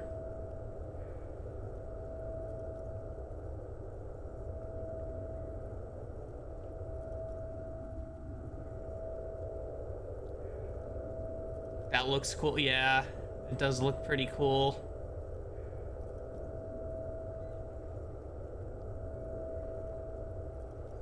That's right. Live fast, die old. Wince from pain. Yes, keep talking. Stay awake. Look at me. But you can't. It's so hard. Your eyelids grow heavy, and the sounds ever more distant. And the cold comes over you. The lieutenant, too, is somewhere far away, almost gone, when suddenly you sense something behind him. A slender white shadow towering. Someone stands there, raising her pistol at him. The lieutenant does not see it. He's pushing down on your wound with both hands. Scream immediately. He's gonna die. Oh god, alright. Oh no, it's an authority check too. Oh no. This is the same one that tried to make us eat a bullet. Oh no. Alright, 83% chance. Absolutely meaningless when it comes to authority. I do not trust authority at all. +1, the lieutenant trusts you. +2, Kim truly trusts you. Yes, our old nemesis, authority. No, Kim! No, you say, and hand out your firearm to him. Yes! Your hand trembles, and your eyes are full of fear. That's all it takes. There is no room for hesitation. The lieutenant moves like a spring unloaded. He grabs the gun from your bloody hand and fires behind him. You hear a faint scream, a woman's. Then the sound disappears, like someone pressed stop on the tape. The woman is gone. So is Kim. Then the whole world. Fall into total darkness. This is death. One more door, baby. One more door. No, man, let me back into the fight. The fight? There is no fight. The fight is over. It was lost 1,000 years ago. You have laid here forever. Keep falling deeper.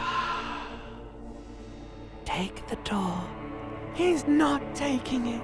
That's His right. body is not taking it. That's right. Oh, God, no. He's not disintegrating. He's swelling up instead.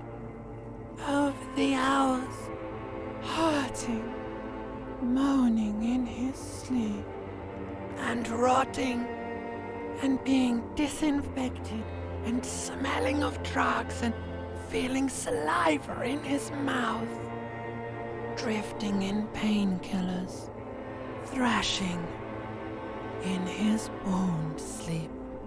There was a radio in the distance, a radio of the world, playing sounds. Good morning, Elysium. Soon you will return to the world. You're thirsty. Reach for the glass of water by the bed. The world is still there. Sleep some more. Hours turn to days. Soon we will get up again and go through it again. Finally, we know what the infernal engine was outside. The clarion call.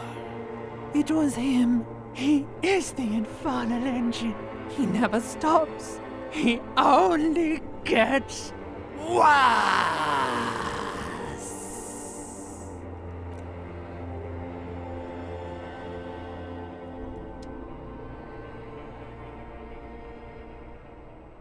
You see the lieutenant's familiar shape in the orange jacket.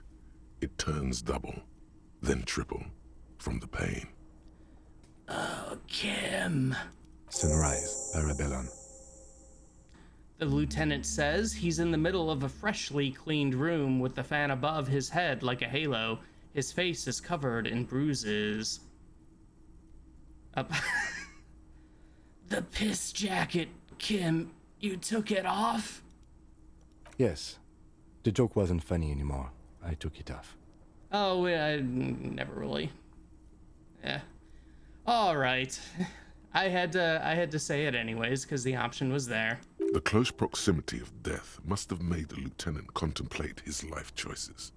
He's done with the jacket. What did you say? Sunrise? Sunrise, Parabellum. Sunrise, prepare for war. It's an old revolutionary saying. Isn't that written on your... My gun, it's engraved on it. It served you well. Is it war today? The gates of the harbor are boarded up. The streets are a little more empty. Apocalyptic violence is yet to erupt, I am relieved to say. He looks out the window. I think we may have held it off, for now. Barely. Oh, good. Yes, we have also completely failed. But that's okay. Oh, I forgot. Ouch. It's not ouch time yet. You just got the Ruuubyyyy pill an hour ago. Wait until it wears off. The room, it's magically clean. Mr. Gart cleaned it. It took him an entire day. How long have I been out? 2 days, in and out. You've been up enough to take Ruuubyyyy and curse. And drink water. All right, what happened? What happened? You shot the Major in the face. A firefight ensued. Is he dead? Yes. You're a real killer, Harry. I'm a killer. You're an officer of the RCM. He continues without waiting for a reply. As retaliation, the rifleman tried shooting you. He hit the cuirass. I heard it go off. I was looking for a clear line of sight to him. He sounds a tiny bit sorry he did not find it before you got hit. I shot and wounded him, while Glenn took a bullet in the spine. It was meant for me. He did not survive. All right, so Glenn is out. Glenn has died. Titus, Fat Angus, and Theo charged. Angus and Theo did not make it. They Okay. both died before they made it to intensive care. Titus survives. So do Alain and the musician. I forget his name. All right. So we got a mix. Fat Angus and Theo died. Titus and Elaine. And Eugene made it. So yeah, like basically that can go like all sorts of people can die or live, and one of the big ones though that I was happy we got, but we did have that high authority chance. Like Kim can die, and apparently you can team up with Kuno for the rest of the game, which is weird. But we want to make sure Kim survives, because Kim is a best companion. Eugene? Yes, he's still alive too. All right, let's nod. You were bleeding out. You said something, I don't know what. And you warned me. I was able to disarm Officer DePaul before she got the jump on me. I killed her. And that's what happened. Yeah, difficult to imagine what finishing the investigation with Kuno would be like. Oh, for sure. I kind of had a feeling Kim was gonna die, and not even necessarily as a result of the check, but just because it seemed like maybe where the story would go. Yeah, it can go there, but it doesn't have to.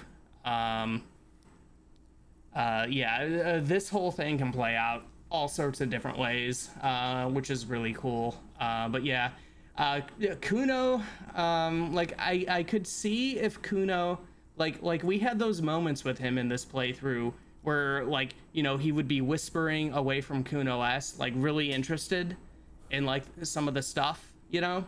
Like I could kind of see it, but I mean, compared to like Kim is too good of a character. It'd just be weird, but I guess it's kind of like a fail safe, I guess. I don't know.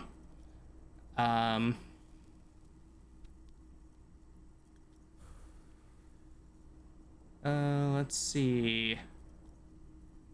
So you also killed. He nods. And they're all dead, all three of the contractors? DePaul was the last to die. Evrard had their bodies returned to Crenel for a funeral. The company is yet to retaliate. Why?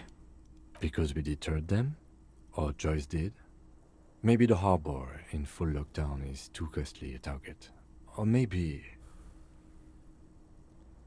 He breathes in the fumes thinking, let's see, I don't think I could ever do a fascist run because I just can't put Kim through that. I can't disappoint him. Oh, for sure. Like, it's cool that there really are so many different ways you can play, but like even like at the beginning with Measurehead and just having that option to agree with his like racist ideology or whatever, like all of that stuff is just like no.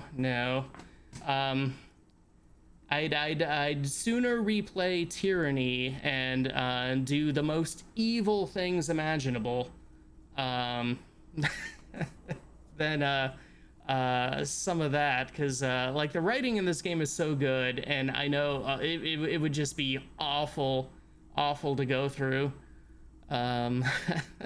Maybe they are simply taking their time and will attack soon. I don't know. I thought you only smoked one a day. This is the one. Yep, I'd say that would be the one. Good time to smoke. If we weren't dual wielding right now, I'd pop a smoke too. How many casualties on the Union side total? 5. Glenn, Theo, Shanky, and Angus. The fat one. He took a lot of bullets. There's a pause. And Elizabeth too. Elizabeth Beaufort was her name. Oh, she didn't gardener. make it. She did not make it? No, she bled out before Evrard's surgeon could help her. Evrard sent his personal doctor, but a costly loss for the Union. She was being trained for leadership. If I would have presented the theory better to their leader. She never had a chance. She should not have been there in the first place. There was no way to convince them. And that's... all. He nods. Yeah, oh no, yeah. There were definitely a good amount of losses this time through. I've been trying to remember. I feel like I only had like a couple losses like in the very first playthrough. I think I did better at the talking stuff though. But it's been so long. I guess I can't say for sure.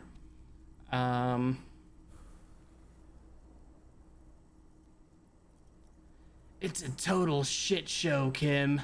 Yes, officer. 6 people are dead. It's not a success. Oh, he said 6.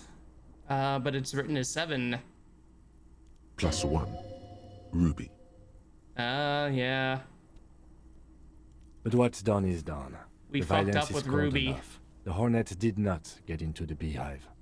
The worst scenario has not materialized. Yet.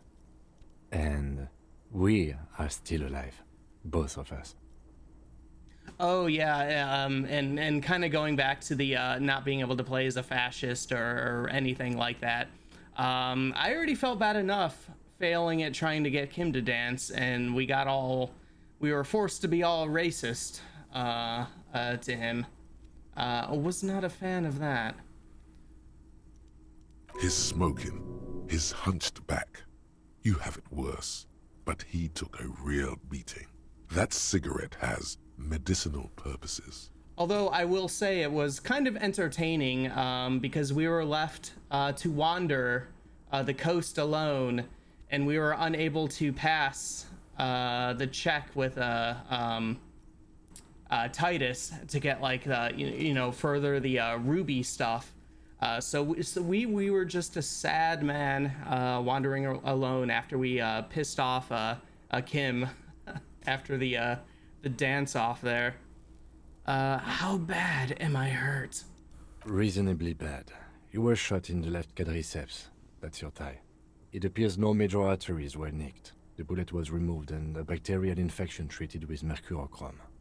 The bruising in your shoulder is negligible. The armor took the brunt of the fire. Can I walk? We will see. You won't be able to dance much. That's for sure.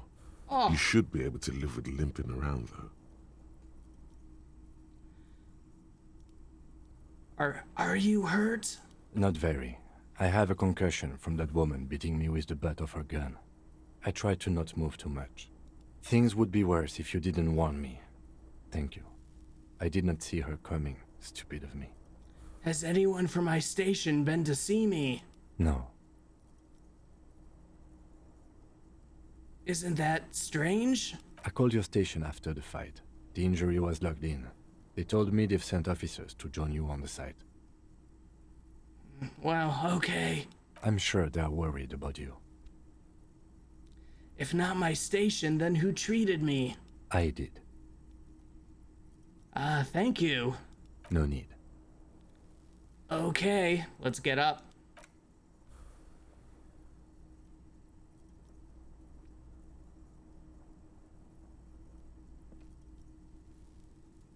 Easy now. The lieutenant turns double again before your eyes, an orange hue of pain. Your balance is way off. You feel like you're about to fall over on that thing. Let's see, that convinced Kim to dance check was brutal because we had like an 87% chance, but rolled a double 1. Yeah, we got the old snake eyes there. Yeah, that was a horrible roll. Probably the worst roll. Even compared to that authority check that we had, that we ended up Kim, give us your guns so we can have authority try to make us kill ourselves in front of them. I didn't usher in the church nightclub. I guess my party cop had reserved some tiny sense of sanctimony somewhere. In retrospect, I'd have done it. Yeah, yeah. This run, There's nothing sacred except drugs and alcohol and dancing. How are you? There we go. Like a superstar. I feel fantastic. Let's rock.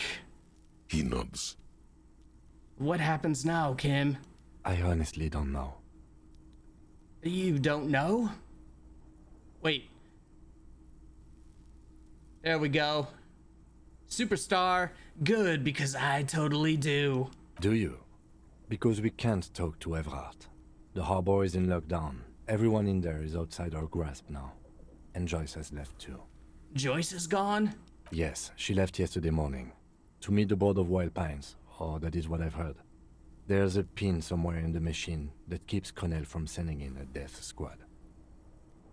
He looks out the window. Maybe it's her. Maybe she kept her hand. Either way, Ruby's gone, and Classio too. We really should have arrested her, you know? No, we shouldn't have. I'm sorry, Kim. I don't agree. Wait, Classia's gone too? Oh yes. She left 20 minutes prior to the tribunal showing up. I asked Mr. Gart. Turns out it was a bad idea not to arrest her, but maybe it was a good deed that will pay off in heaven. It was a good deed, in my opinion, actually. Considering what would happen to her if we did arrest her.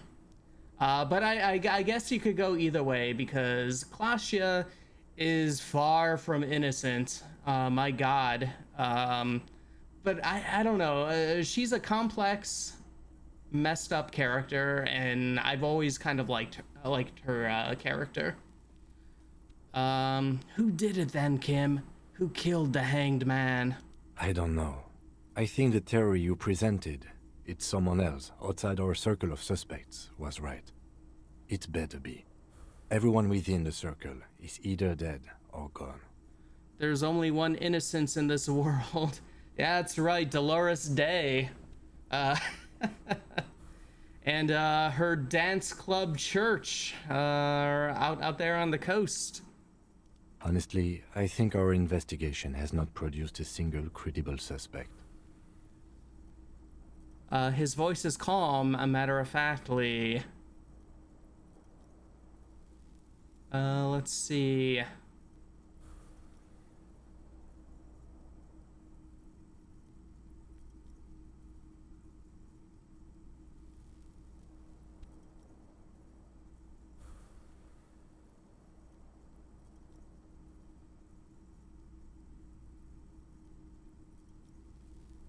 What about the hole in the, ouch, wall? Someone was checking her out. I don't know. That's been there for years. The goddamn footprints. Yes, God cursed the footprints, not solving the case for us. Au diable. Okay, so once more, Classia has escaped? Absolutely. There's no other way to go about it. We screwed up. The fucking Maybells, Kim. The flowers. What? Let's yank it out and show the dried flower while it falls to pieces. This one, remember? Every piece of garbage in the city is not connected to the case. You don't have to keep everything. Listen here, Kim. I recall you not thinking the mysterious blue door was part of a stereo investigation. And what happened, Kim? What happened? We confirmed stereo investigation. An antique bullet from a Belma grave, 446 millimeter. How hard can it be to find one? How hard can it be? It's extremely easy. There are thousands lying around. We found one, all completely unusable. It's precisely how easy it is to find one that makes the bullet useless. There are all these old bunkers and weapon caches, Revolutionary era. We could find thousands more if we wanted. All of Revachol is full of them. You know what I was thinking about? Solving crimes? He arches his brow. The ceiling fan patiently spins overhead.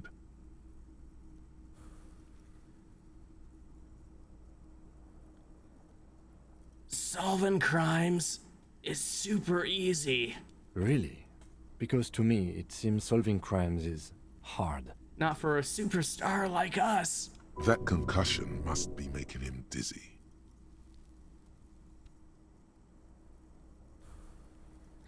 That's right, let's give up. Time to start drinking. You're not ready to give up, are you? No. Are you ready to limp? I'm ready. Good. Where do you want to limp to? Let's just aimlessly wander until a clue presents itself. Let's do that. We can start upstairs in Classia's bedroom. I have not done a thorough sweep after she left. He extinguishes a cigarette on the sole of his boots. Another look at the window, perhaps?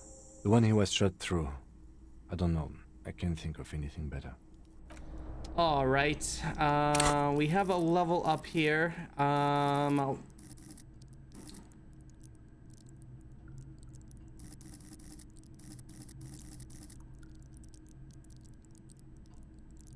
Aimlessly, but of course Kim has an aim. Gotta love Kim. Yes.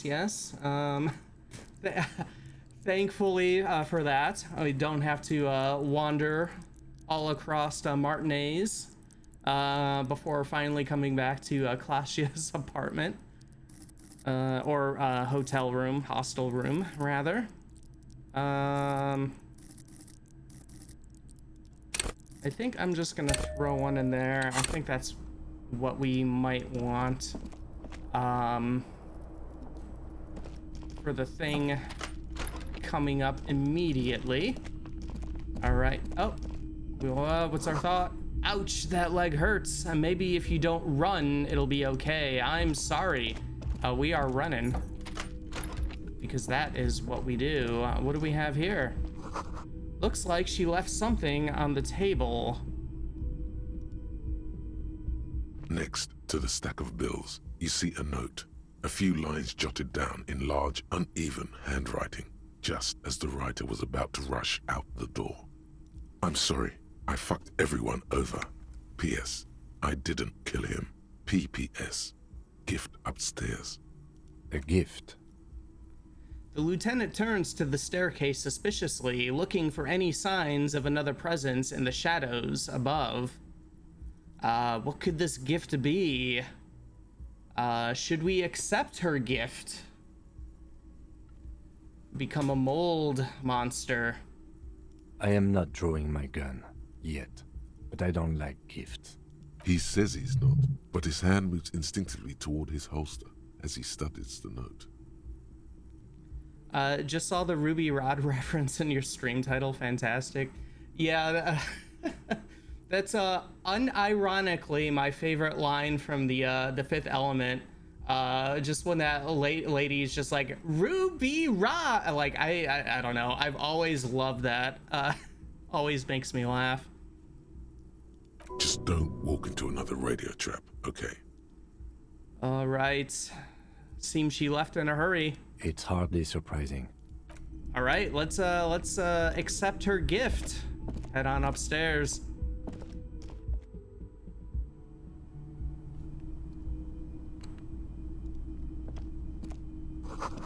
A red thread made of nylon. It leads out of the room and on to the roof.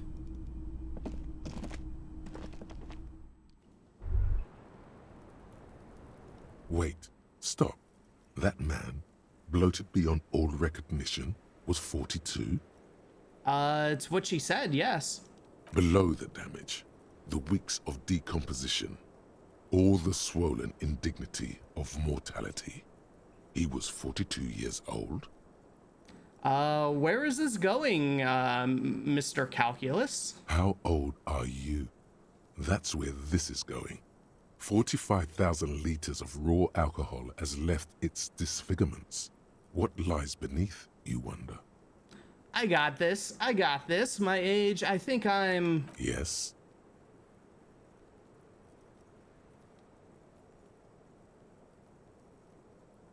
I'm in my early 30s. A rough 30. I lived it up. You're a rough rider, but not in your early 30s. Do you want to know the truth?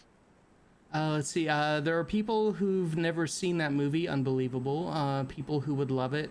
Oh yeah, it's It's a blast of a movie. I'm definitely a fan.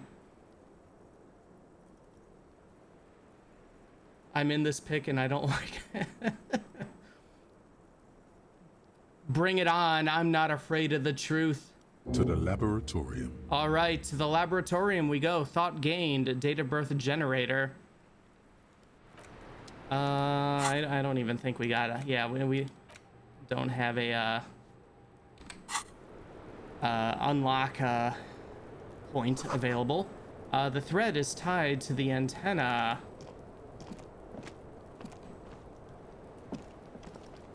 All right. Let's take a look at this window. This window is pristine, at least on the inside. A red thread has been taped to the glass using adhesive tape. It trembles ever so slightly in the cold wind. This is ballistics. She's left a trajectory for us. The lieutenant tests the thread with his finger. Drawn taut, it rebounds instantly. All right, what happened here?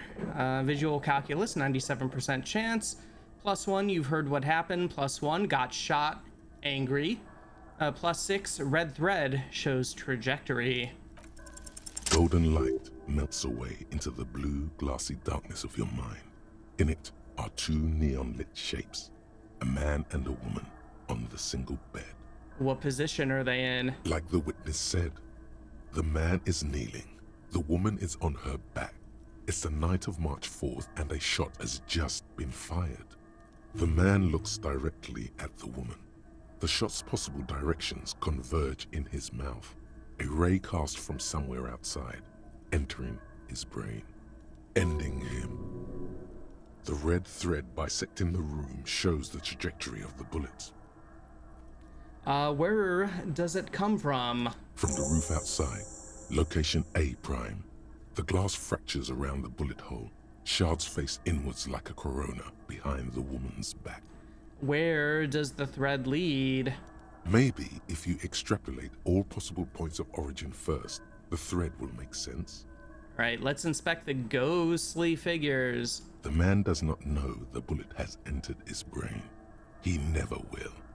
Death comes faster than the realization. All right, let's have a look at point A, the roof. Ruby ruled this out vehemently. The shot would have been heard from downstairs, where no one heard it. The likelihood of A prime has fallen drastically. You may be looking for a sniper. The shot had to come from a greater distance, beyond A prime. Should we extrapolate to include every possible point of origin in Martinez? Oh, we shall. Let's extrapolate the radius to include all of Martinez. According to your map of the district, this shot could have come from a wide angle of locations, starting with the northern edge of the abandoned boardwalk, ending with an islet in the bay. Let's call them B prime. More precisely? B prime for boardwalk, B double prime for Land's End, and B triple prime for the islet detective. There may be smaller points in between, but those are too fine to zoom in on. All right. B prime, the boardwalk. 700 meters away. The likeliest of these B positions, 20% chance. A skilled sniper could have made the shot, provided he had a safe sniper's nest. Even with the light on inside, we're talking military training. At that distance, the perpetrator would have had to take wind direction into account. This would explain why no one heard the gunshot. The bullet came from far away. All right, let's look at B double prime, Land's End. 1.2 kilometers away. The least likely of these positions. Let's say 3%. A truly skilled sniper could have done it. Possibly from a tent. No, too far-fetched. All right, time to look at B triple prime, the islet. 1 kilometer away. An unlikely point of origin. Beyond the docks somewhere. On an islet in the Bay of Martinez, perhaps. There are islets there, badly charted as they may be. The shot would have been a small miracle. 5% likelihood. There is an extremely narrow field of view from the bay to the window, between Rue de Saint-Ghislain 8B and 33A. The angle would have been extreme and access to the islets is questionable. But it is a possibility. Then there's the thread the witness left. She did have a first-hand view of the event. Perhaps she found something in the outer reaches of her memory of it. You need to inspect it again. Okay, I extrapolated all the points of origin. Now where does the thread lead? It suggests the bullet came from the extreme upper quadrant of possible angles, from a point beyond the roof. B triple prime, the island in the bay.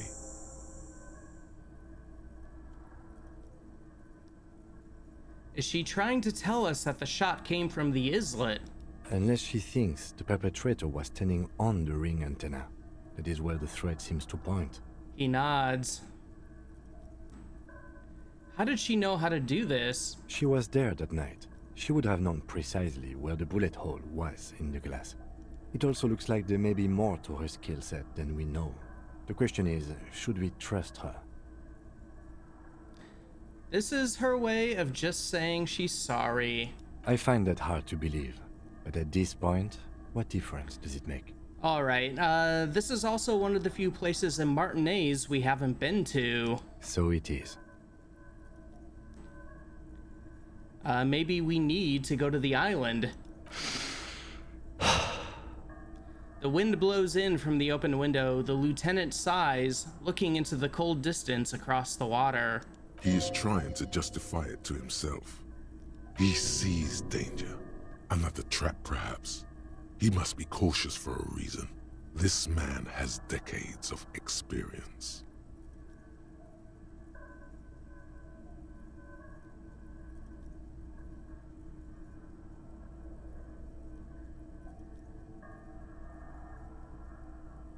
Kim, let's go to the fucking island.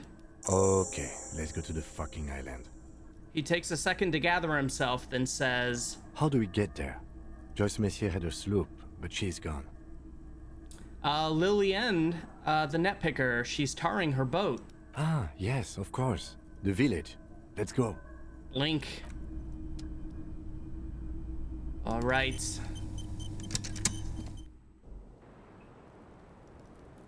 Kim Kitsuragi dropping an F-bomb, unthinkable. I know. He's letting loose after our little war in the streets there.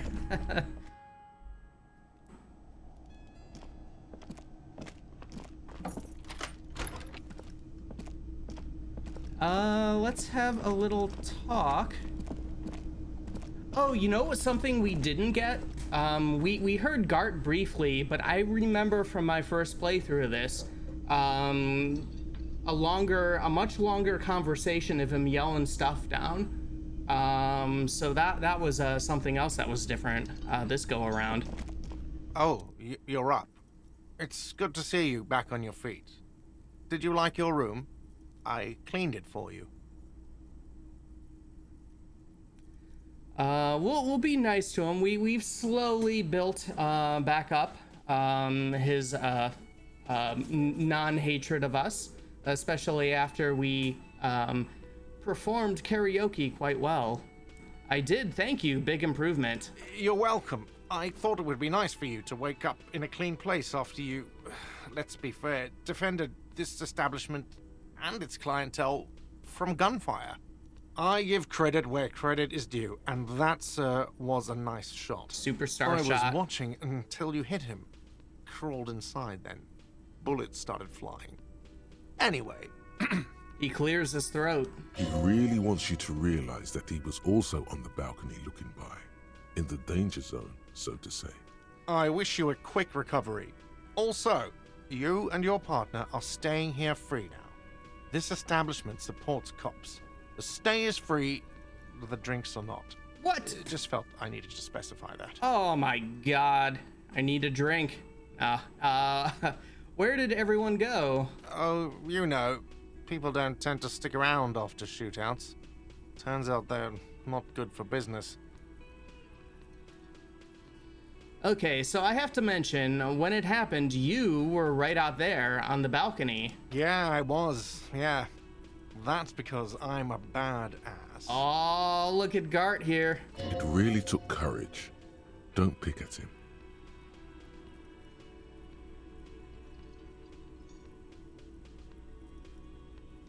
Yeah, I guess you are a badass. Yeah, I don't know. Clients were panicking. And also, I guess I sort of found out that I don't give a shit if I die. All right, thanks. No problem. They'll come back. They always do. Goodbye. All right.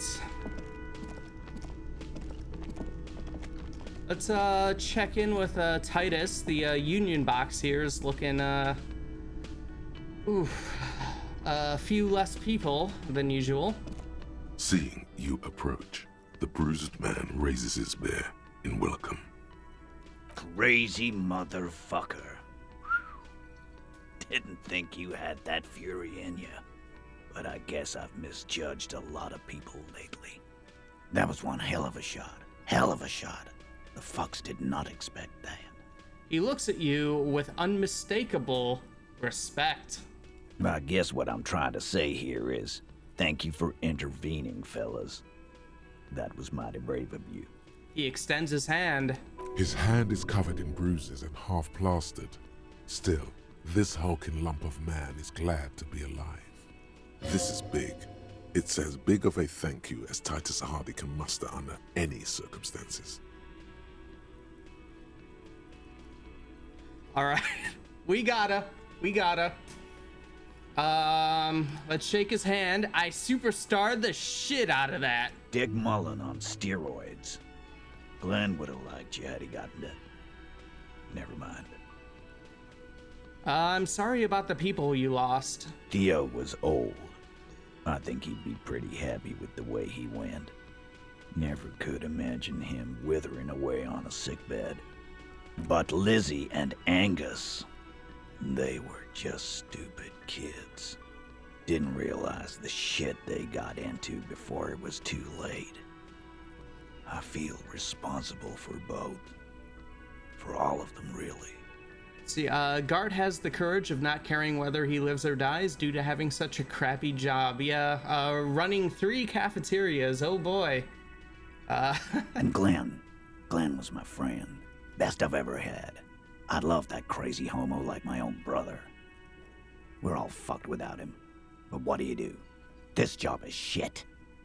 Hold on, where's that Shanky fella? Dennis, that poor little rat is dead too.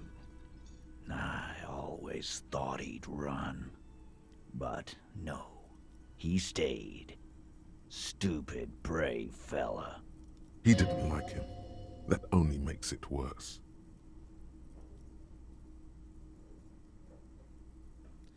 They were good people. I'm sorry it went like that. Well, yeah. Memento mori. Right. Yeah, totally. Absolutely. Today, I'm going to get drunk, eat good food, and bed a good-looking girl. 'Cause tomorrow, a motor carriage might run me over. Or you might die of a heart failure. Or syphilis. Hey. Fuck you for ruining a beautiful idea. What's gonna happen to the Hardy Boys now? I guess I'll take a closer look at our union members. There's bound to be some ambitious fellows there who'd love nothing more than advancing social democracy by busting some heads. Might even ask Tibbs if he's tired of replacing windows and maybe wants to have some fun with his brother. Anyway, don't you worry. As long as Titus Hardy's standing, there will be Hardy Boys. Do you know what happened to Klasia? Don't know. Don't care. I'll be glad if I never see that fucking woman again. Even after all that hell, he's still bitter about her? Titus, after all we've been through, level with me. You really liked her, didn't you? Nope. He did. Same here, man. He shrugs and tries to look uninterested. All right. So long, fellows. Be good so I don't have to come back here again. Take care, coppers. You two look after yourselves now. Death passed on you today, but men don't get that lucky twice. Copo loco. And normal cop, I guess. Good luck in Shamrock. Scars make the best tattoos, they say. Thanks for getting involved, guys. Not a lot of cops would step into that line of fire, but you did. And if you ever feel like the uniform is holding you back, I've got a few vacancies. You'd make one hardy boy, Copper. Oh my god! Give me Disco Elysium 2! The Hardy Boys return. Hardy Boys Resurrection.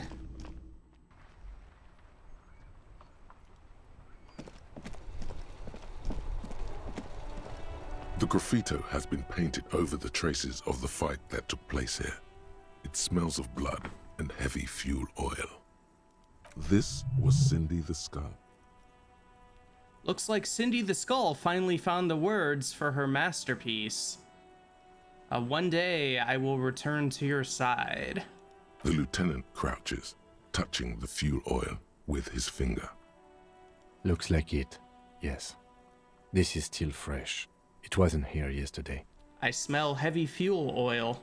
And blood. Some of it is even yours. Heavy fuel oil.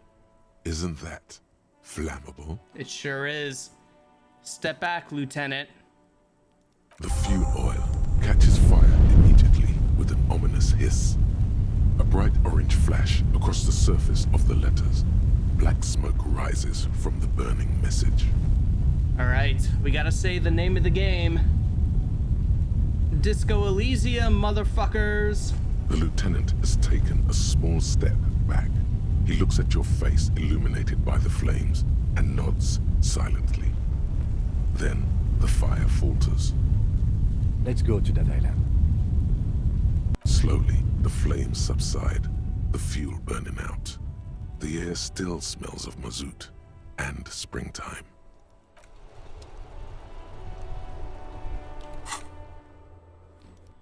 All right.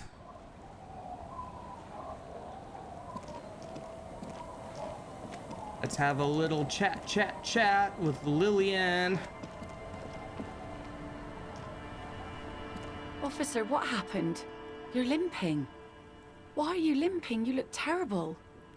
I got shot in the foot. Yeah, it was pretty badass. You would have liked it. Is this from the shooting in town? We heard gunshots. Not that we don't hear gunshots all the time, but they were closer than usual. There was an exchange of fire on Rue de Saint-Guylaine.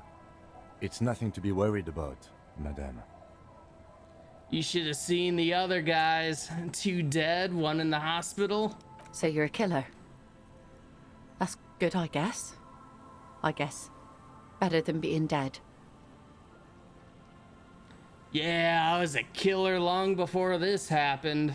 I've always taken you for one, that's for sure. Not a lot of RCM men who aren't killers. I don't think we're getting the respect we were looking for here. All right, I got a question for you. Of course. Can I help you with something? We need to get to that island. That won't be a problem. It's wind still and the tar just dried. We've got 2 days of relative sunshine ahead.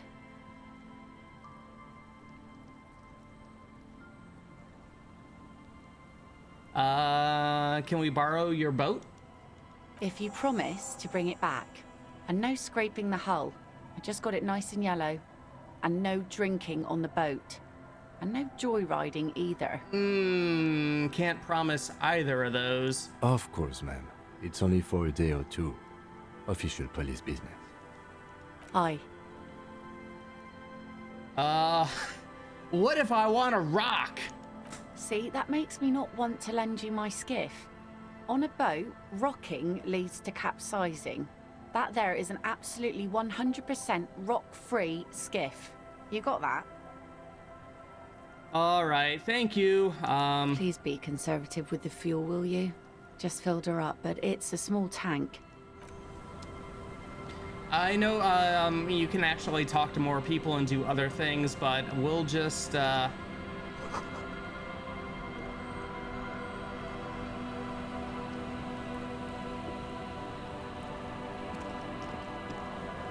Can we just take Be careful out there. Sea's calm as death, but still. That won't be a problem. It's wind still and the tide just dried. What's on the island? Nothing, just ruins. Used to be some kind of fortification there before the war, for the communards. An anti-aircraft gun, I think. Bombed to bits in the landing. I haven't been there myself, always steered clear of it. Hasn't been there herself. Who has then? You said you haven't been there yourself. Who has been, if not you? My husband used to drink there. Him and his drinking buddies. Always seemed like a bad place to drink to me. People died there during the landing, you know. My mother told me. The kids sometimes go there too. I know they do, on rafts. I tell them not to, but they bring back old bullet casings and such. Which kids? The twins. God forbid they bring the girl along on some rickety barge. Can we maybe ask your twins about that place before we go? Would that be alright?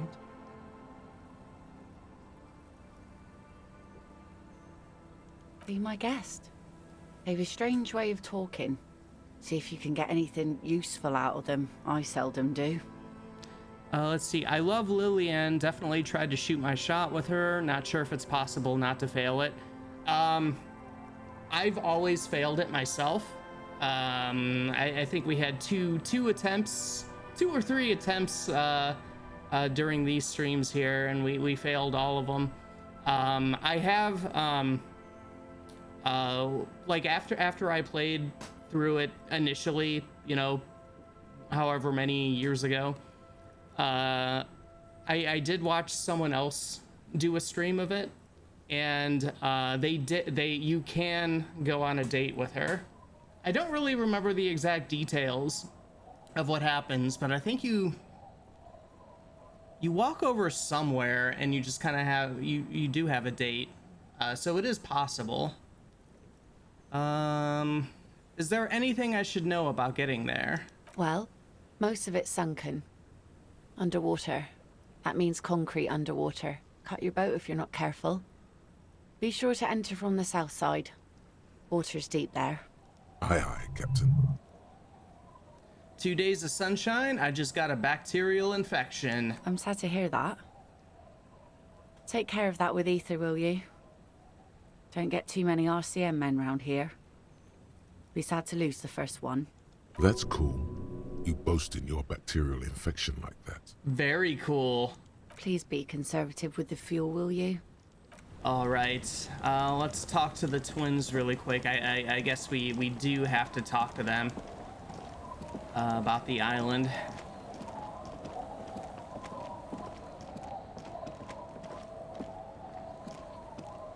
The scruffy-haired little boy kicks a stone while the other watches him do it. Okay, you little bastards.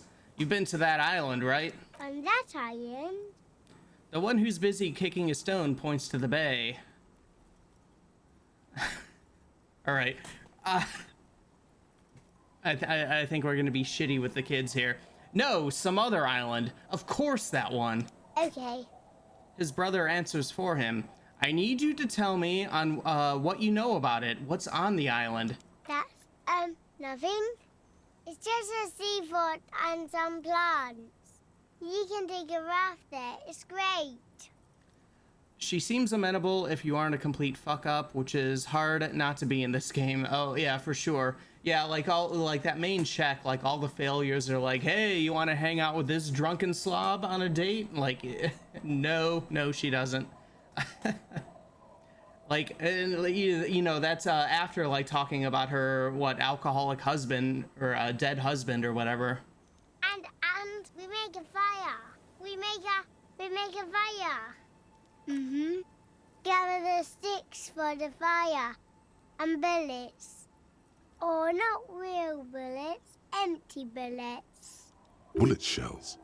There are a lot of them left over from the war, but this could be important. You mean shells? I don't know what these are. What then? They're lights. The fire guy comes and asks us to put the fire out. Your nerve endings sting from the mention of a guy. Someone lives on the island? No. The boy answers, shaking his head vehemently. Yes. His brother looks at him, then at you. Let's go with yes. The lieutenant raises his eyebrows and whips out his notebook. Why is he the fire guy? Because The boy pauses to think. he asks to put the fire out.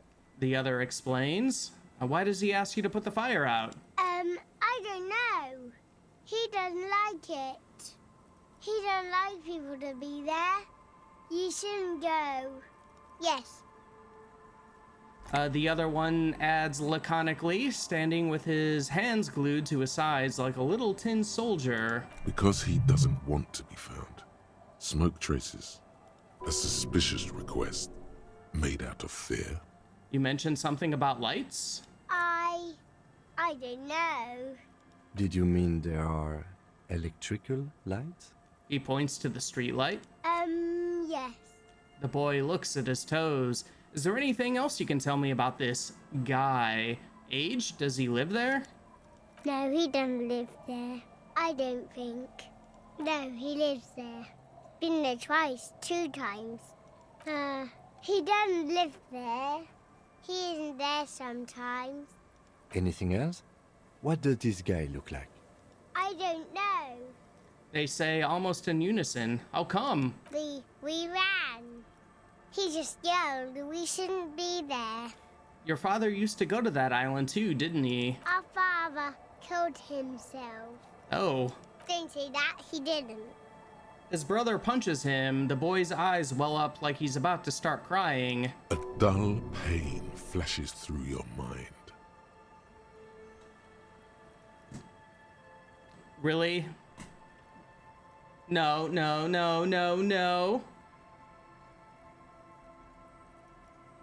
Let's say nothing. I'm sorry. Is that all you know? Is there anything more you can tell me about the island? The boy says, rubbing his eyes, it's clear that he has no intention of finishing the sentence. Lights, fire guy. We should check up on that island. All right, see you later, kids.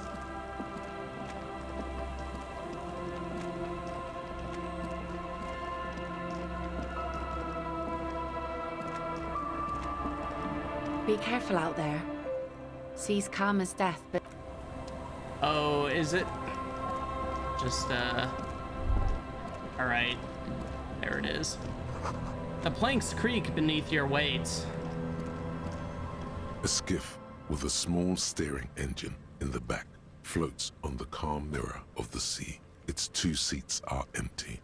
The boat's belly is a shiny yellow color, industrial paint over fresh tar. You see it reflect off the water, along with the factory number, A72. I have to admit, I have no idea where this is going.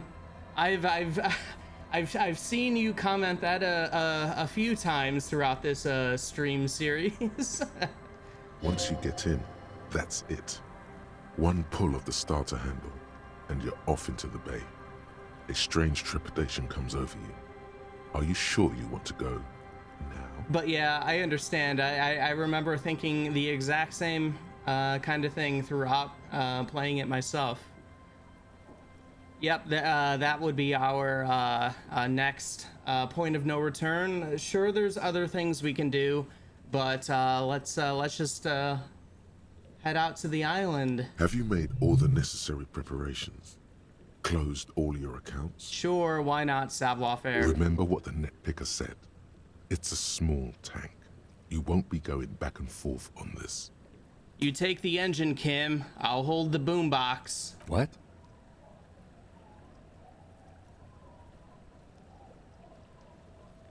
What? How else do we blast Sad FM on our way to the island? Fine. Let's blast Sad FM then. All right, get in, ride to the island. This is one of the best scenes in the game. Yeah. Love this. Of course, you had to take a poor woman's boat. The thing she relies on to eke out a living, yeah.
Just enjoy the chill out boat ride.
Absolutely blasting that sad FM. Hell yeah.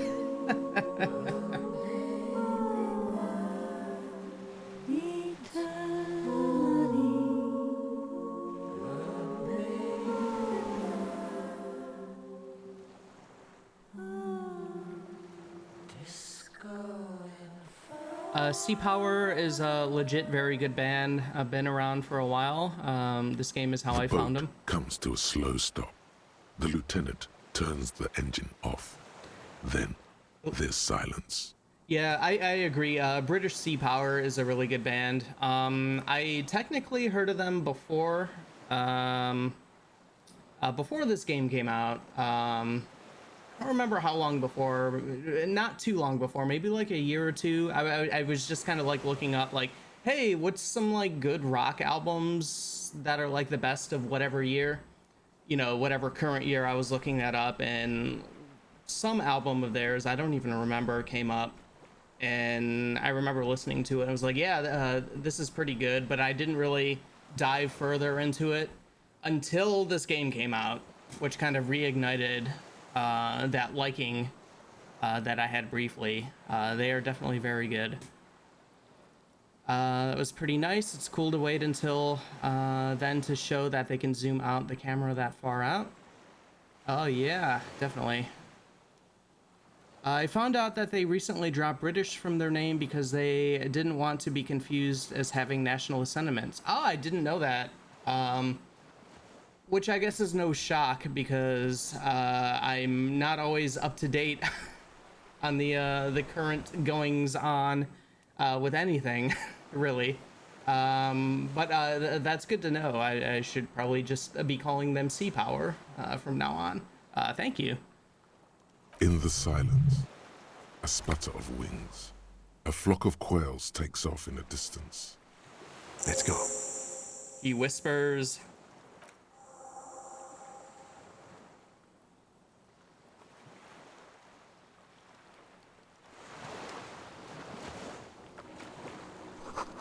A makeshift bridge. The bombs were powerful enough to break the foundation.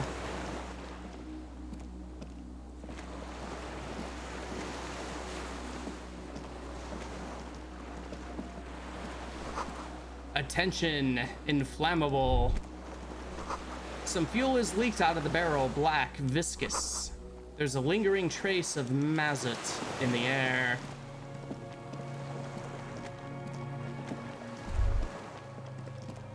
The dry grass crackles under your feet as you stop. Far away, birds' wings touch the still surface of the sea. All right, we kind of walked inside, but we're getting the, all right, what is that flutter now that we're kind of in some purgatory, dark purgatory here? The flock of quail departs, now more than 100 meters away, 102, 105. Underneath the flutter? On the islet, there is almost no wind, just the light movement of air through the reeds.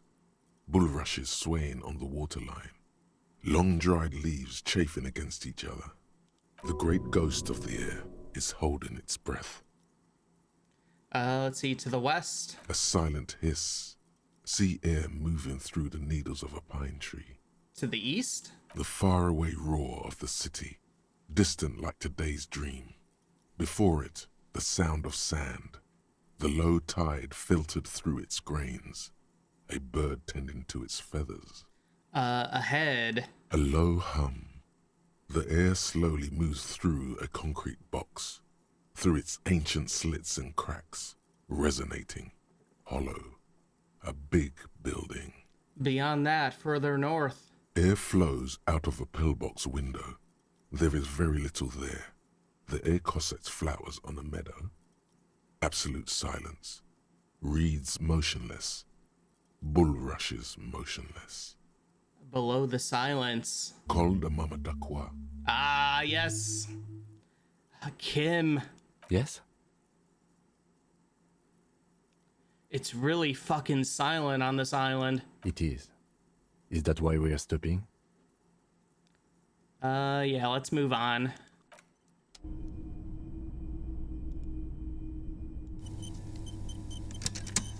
Oh no, what's going on? Oh, did we like glitch the game out because of that weird thing we did?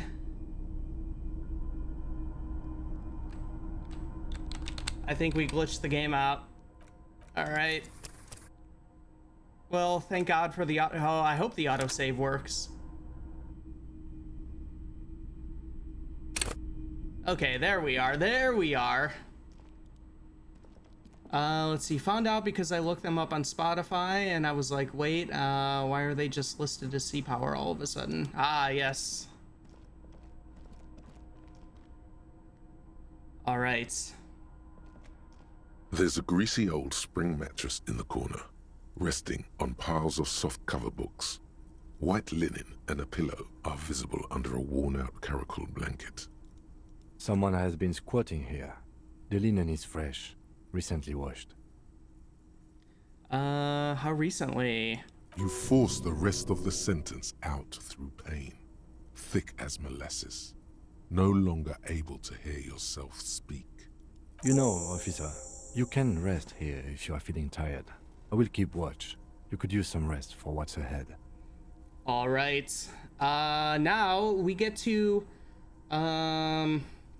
one of my personal favorite moments in this game, and of course, knowing me, it's probably one of the most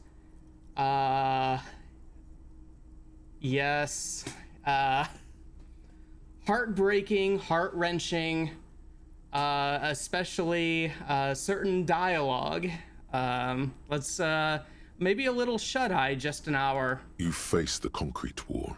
There's less light there, in the dark corner. Like a dog, you lie there. You didn't realize how tired you were. Your body is still nowhere near healed. Let's curl up with our knees close to our chest.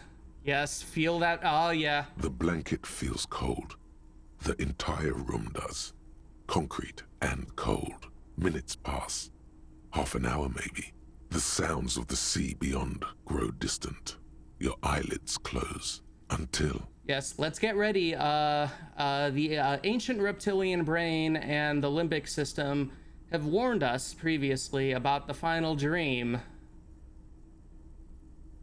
You feel yourself standing up in the darkness, right next to the mattress. Slowly, the world begins to hatch from the blackness. It's evening. Sleep. Sleep.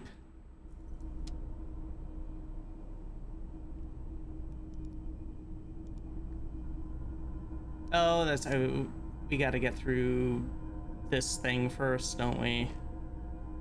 We gotta move on out. Oh, Kim, where are you? The lieutenant is no longer here. Go outside to the beach.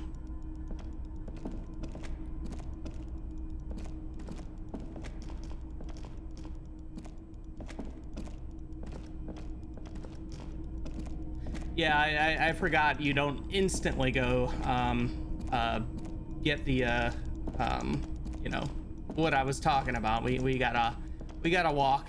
We gotta walk a bit.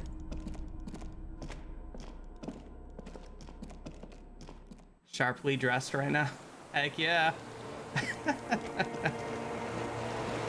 Dual wielding still. We are ready to take on the final dream. Go down to the chain. There's something there.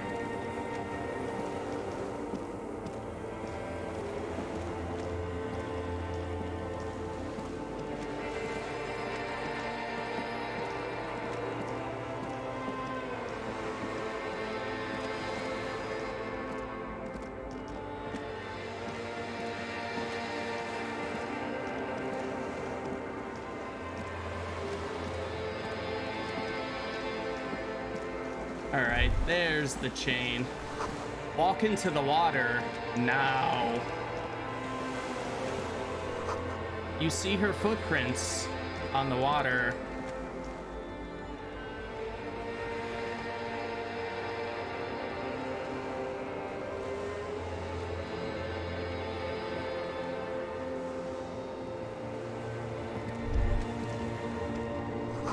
Further.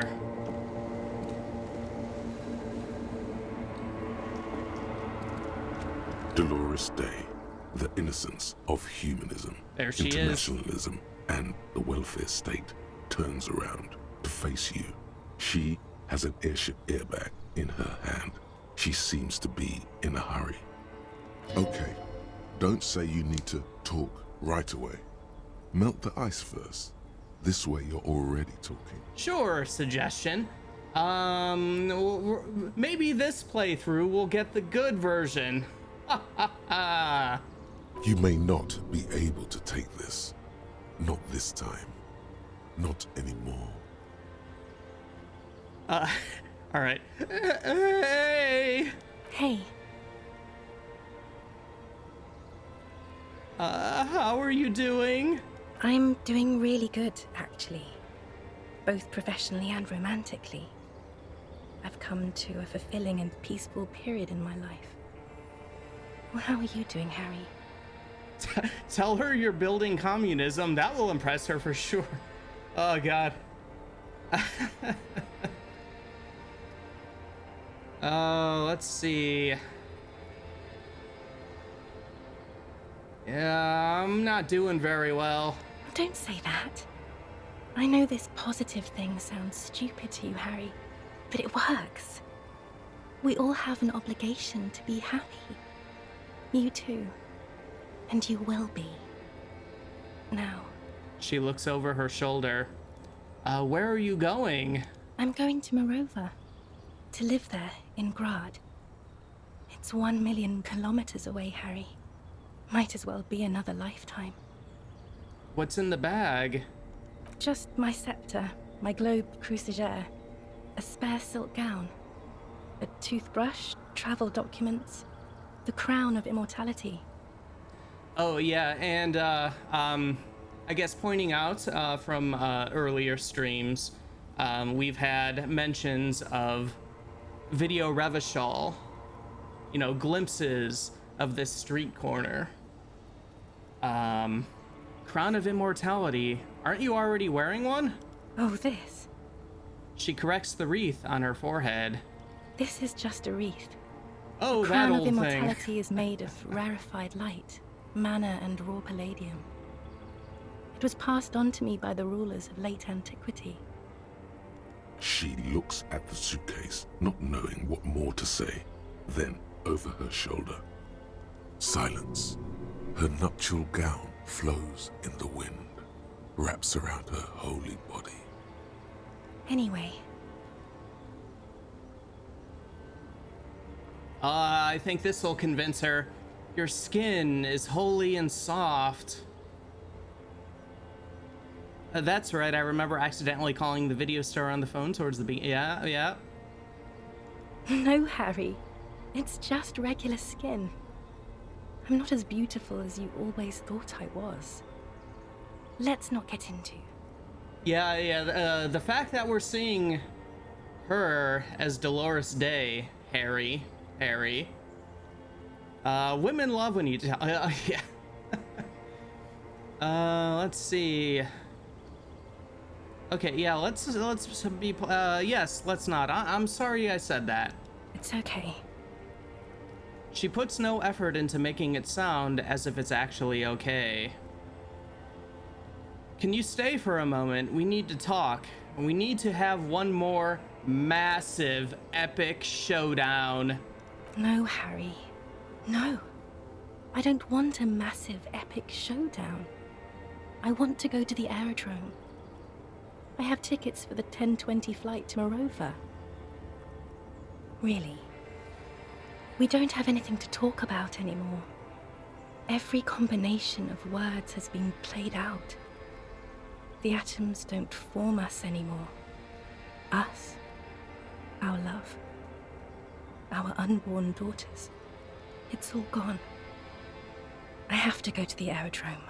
I have to leave Ravachol and you. And you have to be alone. In hell. Forever. That's just the way it is. Oh God, whatever you do, don't try to kiss her yet. Not after that. You're still reeling. You'll fall over if you try now. But that's not a very good way for things to be. Yeah, yet. I know you still love me. Oh, we got 97% chance. But let's take Savoir Fair's thing. Maybe we can raise it to 100. We're golden ending here, guys. Golden ending. Right? We can do it. But that's not a very good way for things to be. It's not. But she looks at her feet. Little golden sandals cover her toes. But what? Tell me there's something good. I don't know why I said but. There is no but. That's it? That's it, yes. We've talked about it a million times. You will get over it. Just like I did. People do. Things will get good for you again. Maybe. I think I've reached the end of the investigation. See? It just takes some time. For you, I think it'll take something like 20 years, maybe. It was hard for me, too. I used to think I couldn't live without you. She looks you straight in the eye. Her irises are light blue flecked with green. But I can. It's not. It's just not possible. It's like eating rocks. You just can't do it.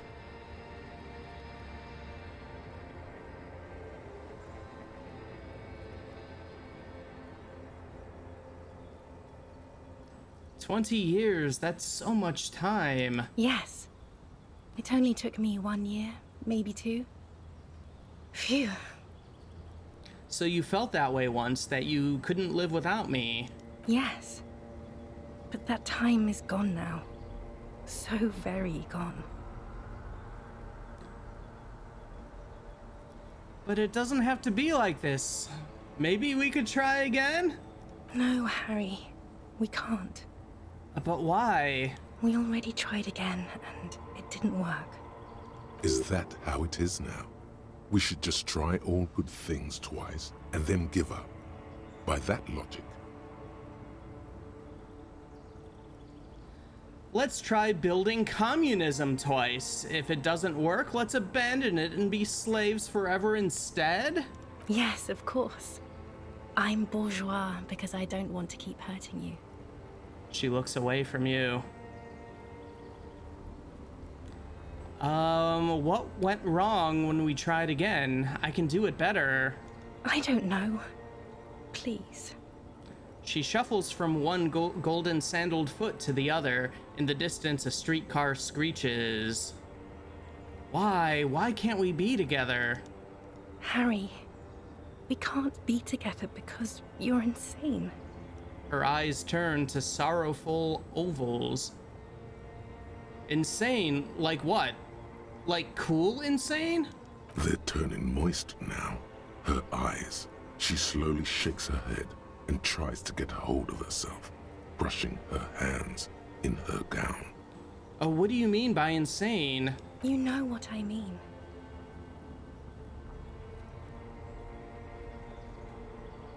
Yeah, let's admit it. I may know what you mean. No, you don't. Oh.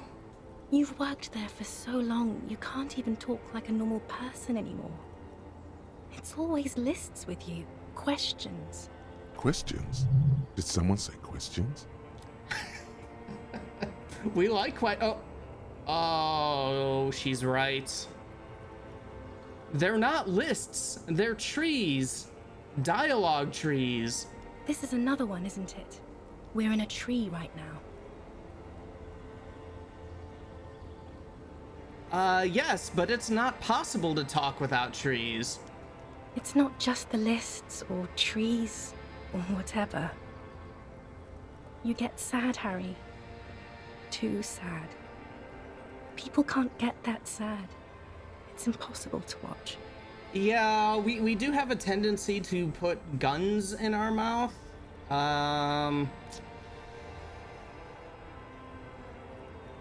Other people get sad too, but not like you. You stay down for years, and then you start beating things. You get violent. In conclusion, you're ill. You're an old, insane man.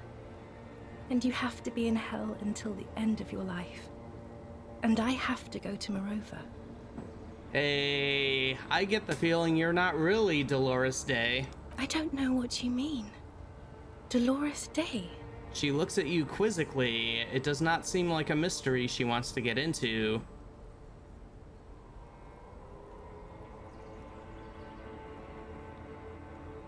I've heard you before. You're the voice on the phone. Oh, Harry, you shouldn't have done that. She shakes her head very slowly, her white hair brushing her shoulders. Do what? Call me like that. You ruined it. There was still a chance. Ah! You should have waited longer. She would have called you instead. That's right. That's how we pass this. All right, third time I go through this game. We'll get it. We'll get it.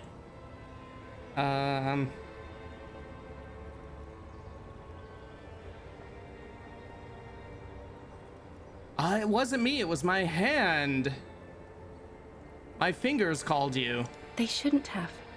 They really shouldn't. I was in Morova already. Safe. In the warmth of the night.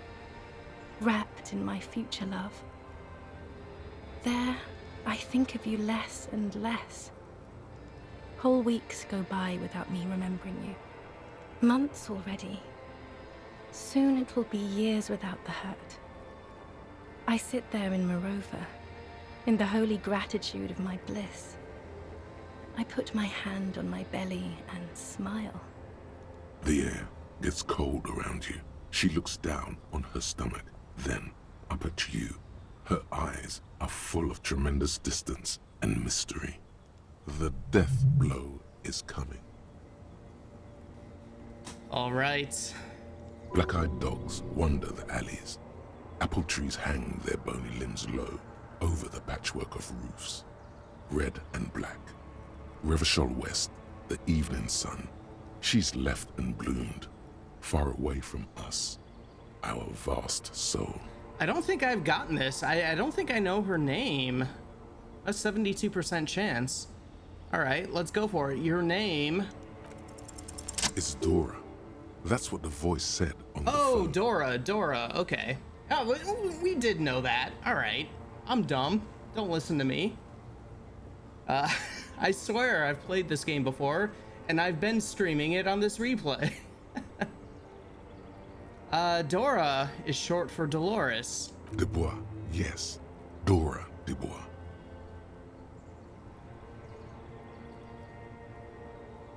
Are you Dora Dubois? Oh no. We're not doing that again. That was not the death blow yet. You saved yourself. For now. Keep stumbling around, and it will happen. Let's see. You're... The morning. The morning? I don't understand.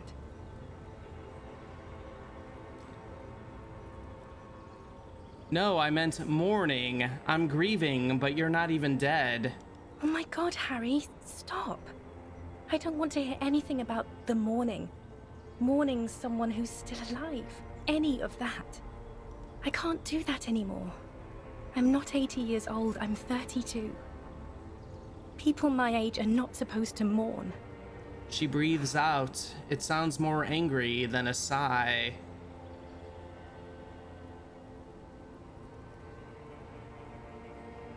All right. We already know she's the X something. But on second thought, you're Dolores Day, Queen Regent of the territories of Mundi and Insulinde, and nothing else. Yes, Harry. I am. Things have gotten much better for me, now that I am the ruler of the known world. Oh god, it's already so late. I have to go, Harry. A tiny golden watch with red straps around her bony little wrists. All right. Let's strap in here. I know you still love me. Kiss her. We got a 97% chance.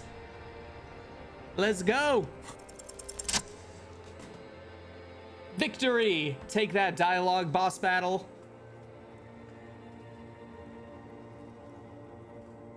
This can only go well. With your feet trembling from the steps you took, tepid and fearful, you stand against her, her body close to you, radiating warmth.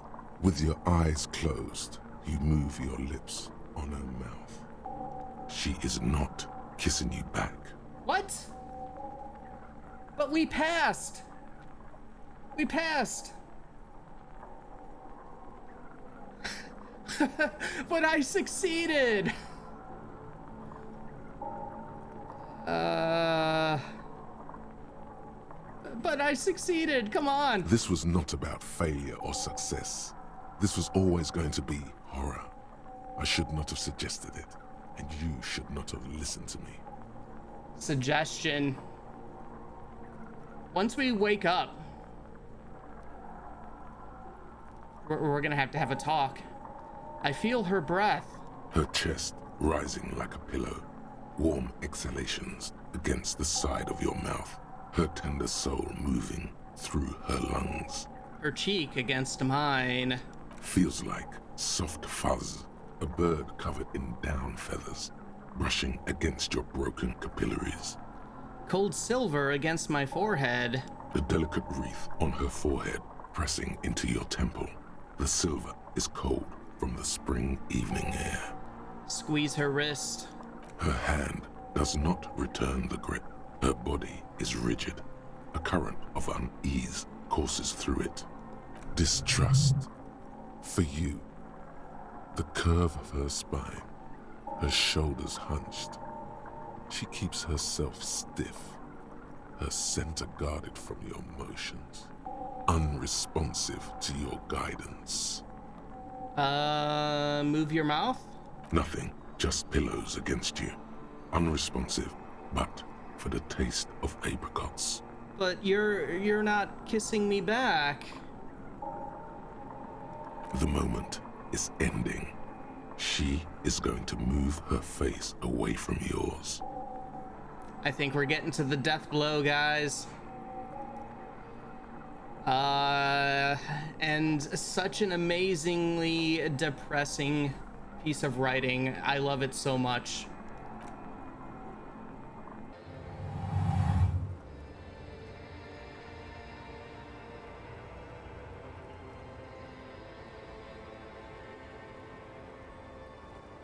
Trying hard not to look at you. When she withdrew and you held on to her hand, she tried not to look at your face and see the expression there. Brother, you should put me in front of a firing squad. I have no words for how I failed you. That's right, Suggestion. I can't trust your successes to actually be successes. Unrequited in every, yeah, you absolutely every detail. Yep. You didn't kiss me back. She breathes out heavily, as if something painful has passed through her, and shakes her head. All right, let's say nothing and just stand there like a useless dildo. She shakes her head one more time. The evening wind rustles her hair, blowing old newspapers and fast food wrappings down the street. Yeah, suggestion only wanted the best for you. Yeah, you know. After all, they are us. They are Harry. Why didn't you kiss me back? Why did you do that to yourself? You know I don't cheat, Harry.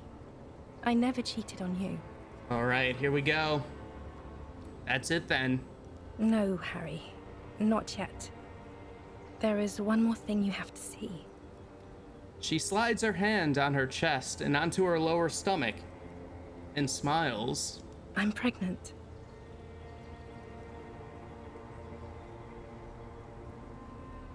Let's just swallow. You know what this means. It's his, the man I heard on the phone? Yes, he did it. She looks down at her belly, then up into your old eyes. I terminated yours. Don't you remember, you poor fuck? You poverty-stricken fuck.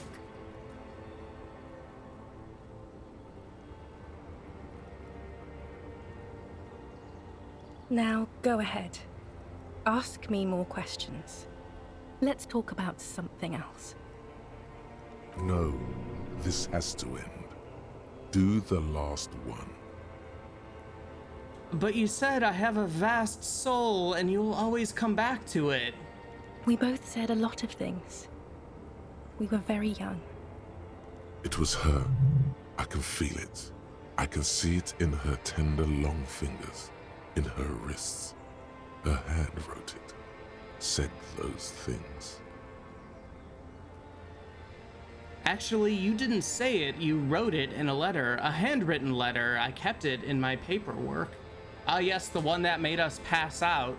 As Queen Regnant, I write a lot of letters. She brushes a strand of white hair out of her eye. Oh my god, should we start reciting it to her?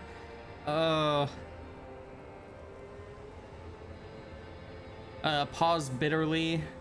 You know what I mean. You left me a letter saying you'll always come back to me, that you can't believe how happy you are with me. Okay, Harry. Okay. It was morning and you slept. The room smelled of cigarettes and Rowans. There was hoarfrost on the ground when I left. It was autumn, the first one we had together. But you have to understand, it was 1,000,000 years ago. No, it was 100 million years ago. I was someone else then, filled to the brim with love for you, hanging on your every word. Oh, Harry, you were the coolest. Are the coolest? But I'm no longer that person. This has taken her place. It will devour you. Harry, I will eat your mind. The light of the video rental shines through her dress now. A DeLorean figure, cut in black, moves below. It's still her. Her legs, her breasts, her hips. Harry, you are cooler than yeah, we are a superstar.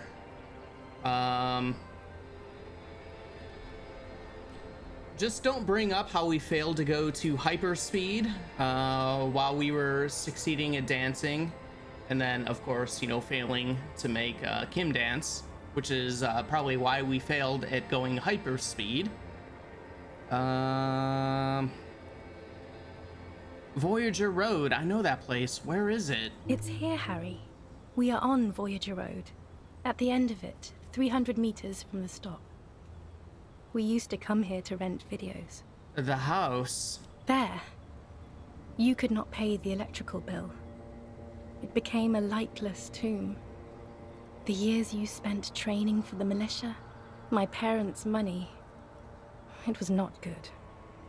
Can't you turn back to the person you were? I can see her in you under the gown and that wreath. And my crown of immortality? No. You scared her out of me. With your crying, the awful time we wound up having. And the cheap rental flats you could afford. Can't you see?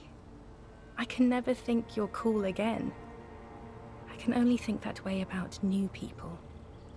What now? What happens now? What is the next thing we talk about? Is there really anything left? If not, we can always repeat one of the things we have already talked about. Talk about it again. If you do not feel like doing that, you should let me go to the aerodrome. All right. Don't go. All right. I think, you know, all of this has been great and depressing, but I think we're getting up to the piece that I still think about. It's some seriously good dialogue from Miss Day coming up. I have to, Harry. Really, I've already missed the 8:30. I'm gonna go now. Lies, sire. She cannot but love you. She has said so 100 times. Let's see.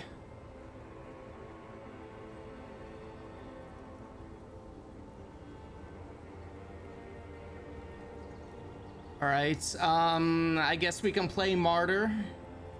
Superstar Martyr. Okay, I understand. No, you don't. No, we don't. You're just being a martyr. And I'm really going now. The time is up. I must be on the 10:20 flight. She turns. All right, here we go. Will we ever see each other again?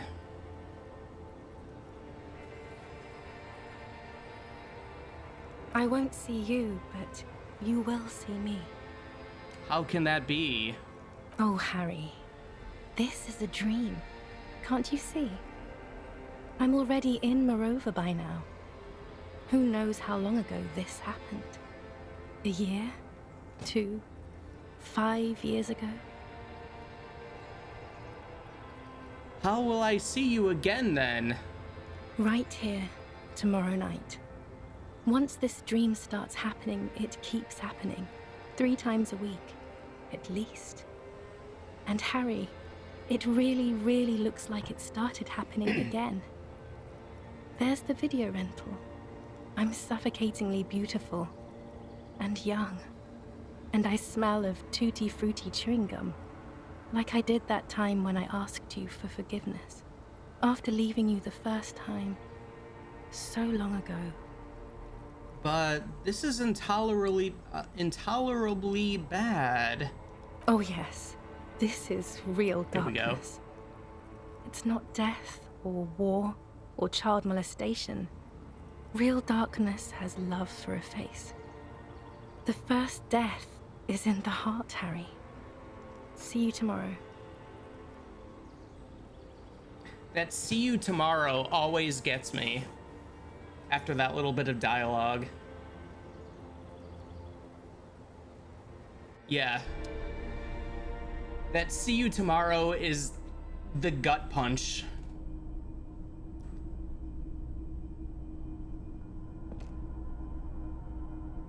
You're up quick. How was your sleep?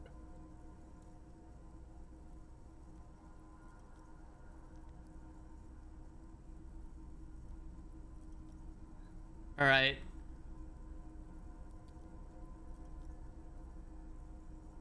Yeah, thank God for... You know what? Let's solve the fucking case. Are you sure you're okay?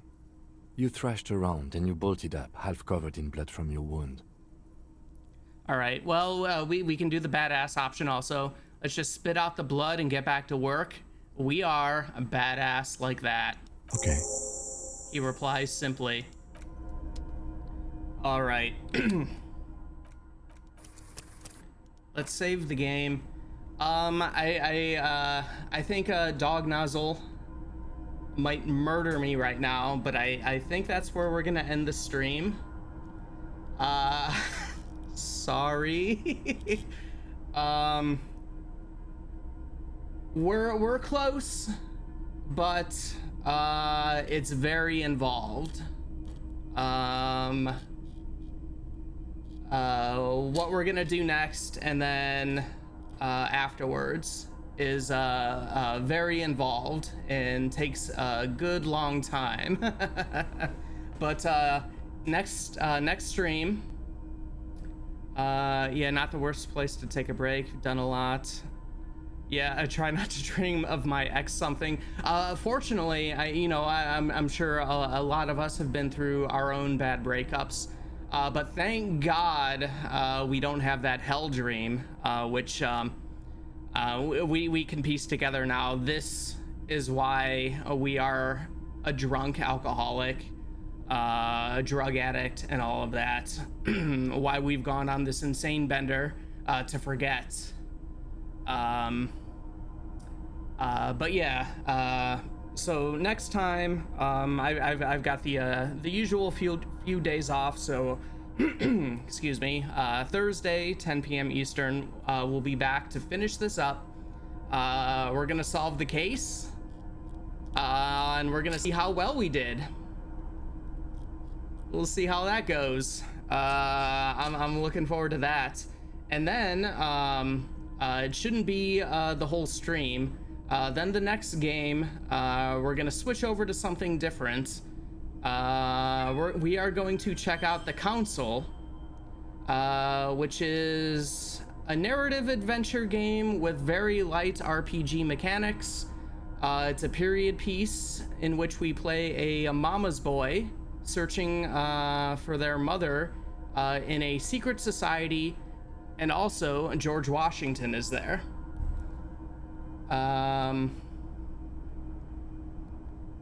I will join if I can. Great stream either way. Thank you. Definitely awesome to have you here, Dristoff. Sorry if I mispronounced that. Looking forward to seeing it. This game has been a blast. I'll be sad to see it end. Yeah, thanks also Dog Nozzle for hanging out. Yeah, we're close. This game is great, and there's still stuff. I mean, we probably haven't even seen. I got the pronunciation exact. Awesome, cool.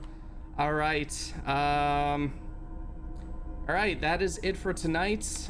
We did the dream. We had to end on a high note. Yeah, thanks everybody for checking it out, and anybody who might be checking out the VOD after the fact. Until next time, everybody have a good night, or whatever time of day it is where you're at. We'll see you next time. So long.